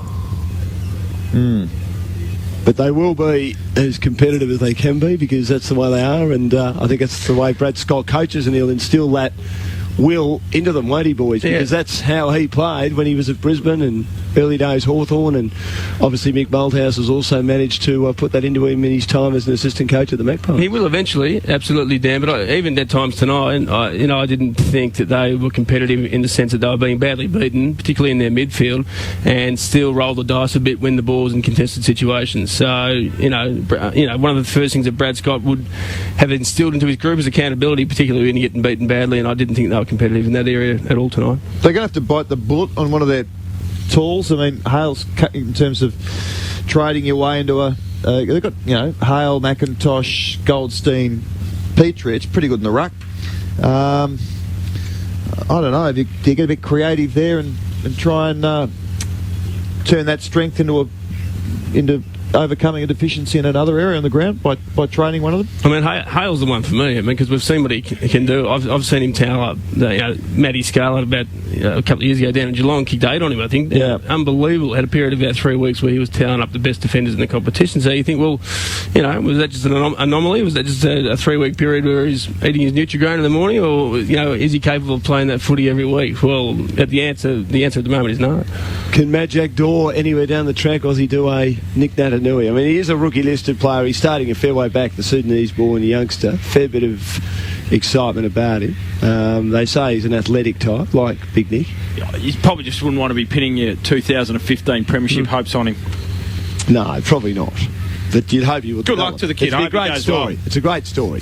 Great for the comp if he can make it. A recruiter at another club told me that he was a chance, and it was certainly worth the punt with the rookie rookie draft, and has obvious wonderful sort of promotional aspects into the Sudanese community and out to the western suburbs and stuff. But he's got a bit of work to do. There's no doubt about that. I mean, I think Nick Natanui, Rob, is a top 5 pick, still has a bit of work to do, but gee, there's some excitement when he wants to turn it on. He does things that not too many others can do. And, certainly. That hair of his is incredible, isn't it? It is incredible. He's a very good player. As the Eagles had their second win of the year, they didn't beat Hawthorn by much, and Hawthorn had just one ruckman, the young Brent Renouf, but Cox and Natanui helped the Eagles get over the line by 8 points. Port have won 5 from 7. Their percentage is poor, but they beat Essendon. They came from behind and beat them at the Docklands, and tonight Collingwood, never in doubt, destroyed North Melbourne by 11 goals, and Fremantle hung on against Brisbane, kicked badly, but led most of the night. That's one of the big stories. They're now top 2 and will stay there unless St Kilda beat Carlton on Monday. That match live on ABC Local Radio. Sydney a chance to also be 6-1 if they can beat Geelong for the first time at Geelong in 11 years tomorrow. Also live on ABC Local Radio. So some excellent football still to come. We'll get some selections in a second, but what about some votes of best players, boys, for the ABC Footballer of the Year as Collingwood 23-19, 157 destroyed the Roos 14-7-91. I certainly did, Dan. I'll leave the votes to Wombat, and I'll go through some best players. So Wombat. Yeah. So let's start with the winners, because there's plenty of them, but Alan Didak, I thought he was fantastic. 29 possessions and never wasted the footy, we know that. Nick Maxwell was rock solid in defence as always. Paul Medhurst did his job with 3 goals. Scott Pendlebury just solid all night through the midfield. Shane O'Brien I thought was sensational across half forward. Luke Ball was one of the best on the ground in my opinion. Ozzy talked about his touches, 28 possessions, 7 clearances, 9 tackles, just magnificent. Dale Thomas I thought particularly early was terrific with 29 possessions and 2 goals. Darren Jolly Riley I thought was good in the ruck, and then he pushed forward and kicked a couple himself. Steele side bottom, clearly the best forward on the ground with 5 goals and got them early, so I thought he was absolutely fantastic. Ben Johnson went head-to-head with Harvey, and I thought he did some pretty good things, even though Harvey had a lot of the ball. Dane Swan, I just thought he was magnificent again. 38 possessions, 14 contested, 9 clearances. He just continues to be an unbelievable player in this competition, and I thought Heath Shaw was the general in defence with 33 touches. For North Melbourne, pretty quick here. Brady Rawlings badly beaten in defence but won plenty of the ball. Liam Anthony never gave up. But Lindsay Thomas did his job with 3 goals. Lee Adams was good in patches. Ryan Bastanek showed a little bit, and Brent Harvey never gives in. Got his touches but didn't have a great influence on the game. Righto, Wombat, 3-2 1. I gave 1 to Steele side bottom, 1 to side bottom for his 5 goals. 2 to Luke Ball, we've gone through his stats enough, and 3 to Dane Swan. Just quiet quarter, but after that was absolutely super through the middle for the Pies. 3 to Swan, 2 to Ball, 1 to side bottom, 5 goals, and that's very 9 happy with goals. that one, Bet. Yeah, good on you. 9 goals for the season for Steele side bottom. Got some highlights to get through before our coverage ends, but Matt Clinch is down in the rooms. Matt. Thanks, Dan. I managed to grab Ryan Bastanek. It's always a tough task to come and chat after a disappointing loss, but you managed to gather 22 possessions yourself. A fairly solid effort, but obviously disappointing on the result. Yeah, it was definitely disappointing, but we just got to learn from this game. They're a really good side, and Brad's shown a lot of faith in all us young boys, and we just got to move on from this game. And but we just definitely can't accept it, and just got to look forward to the positives. And we take on Adelaide, so look forward to that.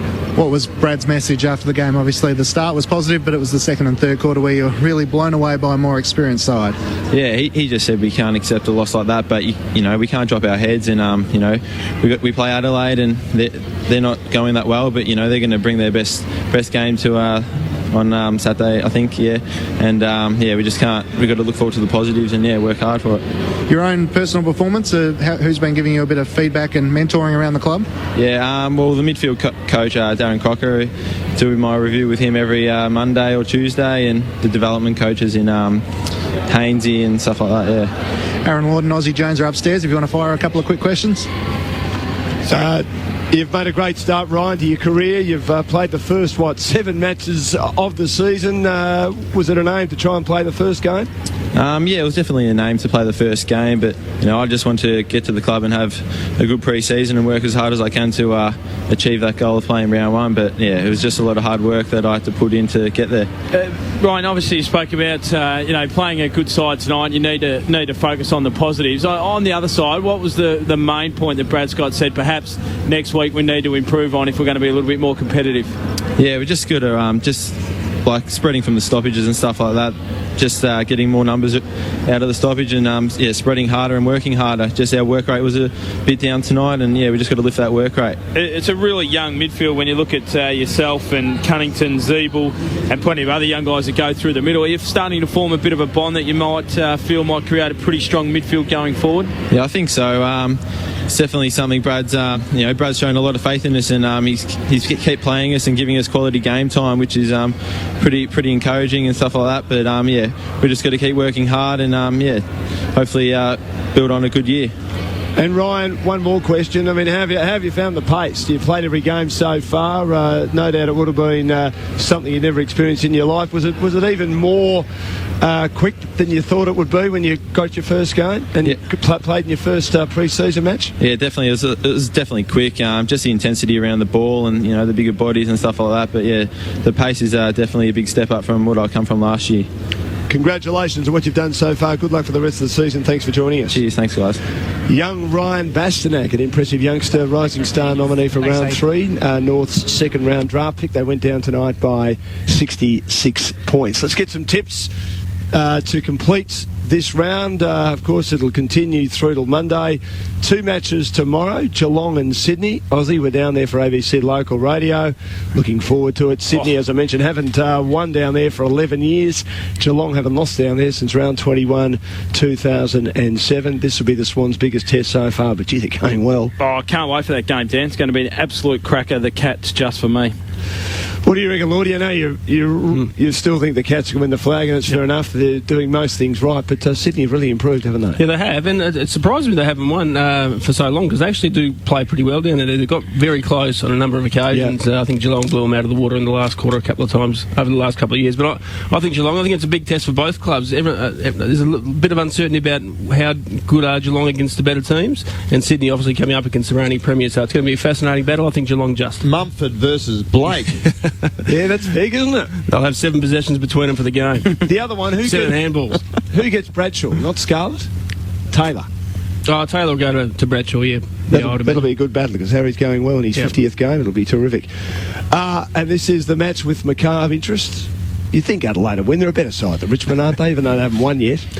Well, we saw Richmond down last week. Ozzy and I saw Richmond last week against Geelong. And I happened to be ill. I'd lost my voice. You did, mate. Yes. And I'll tell you what, I know they're coming up against Geelong, but they were embarrassing. Absolutely disgraceful, so I can't possibly think about tipping them Adelaide for me.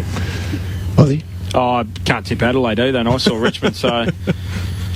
I don't know, Dan. It's Richmond's best side out there they can just about put out there, but no. Well, Crow's not scoring. In a word, the Saints or the Blues, Oz? Saints. Yeah, I think they'll close down the Blues. Rob? Yeah. Saints comfortably. Yeah, I think so. Carlton won't be able to score. No one can score against the Saints. Thanks, boys. Big win tonight for the Pies and the Dockers. Speak to you tomorrow. You're listening to Felicity Urquhart on ABC Local Radio. It's a pleasure to be with you on Saturday Night Country. Well, tonight, this hour of the show, we're going to have Adam James in the studio. He's about to head off over to Switzerland, playing at the Australian Feeling Festival. So I'm interested to find out all about that from Adam and how he was selected to perform there on the Aussie Showcase. Adam's been working with Stewie French in the studio as well on a new album, and we're going to hear some of the songs before the album is released here in the studio from Adam live with his guitar in just a moment. But before we get to that, we should play a song from Gloriana. They performed live for us here on the show, and they were out touring with Taylor Swift, and reasonably a new act put together that Australia had never seen before, and I suppose new to America as well, winning that award over there. But Gloriana came into the studio, we had a bit of fun, and we're going to play this from Gloriana and then hear their song. Hey, this is Gloriana, and you're listening to Saturday Night Country with Felicity. No worries.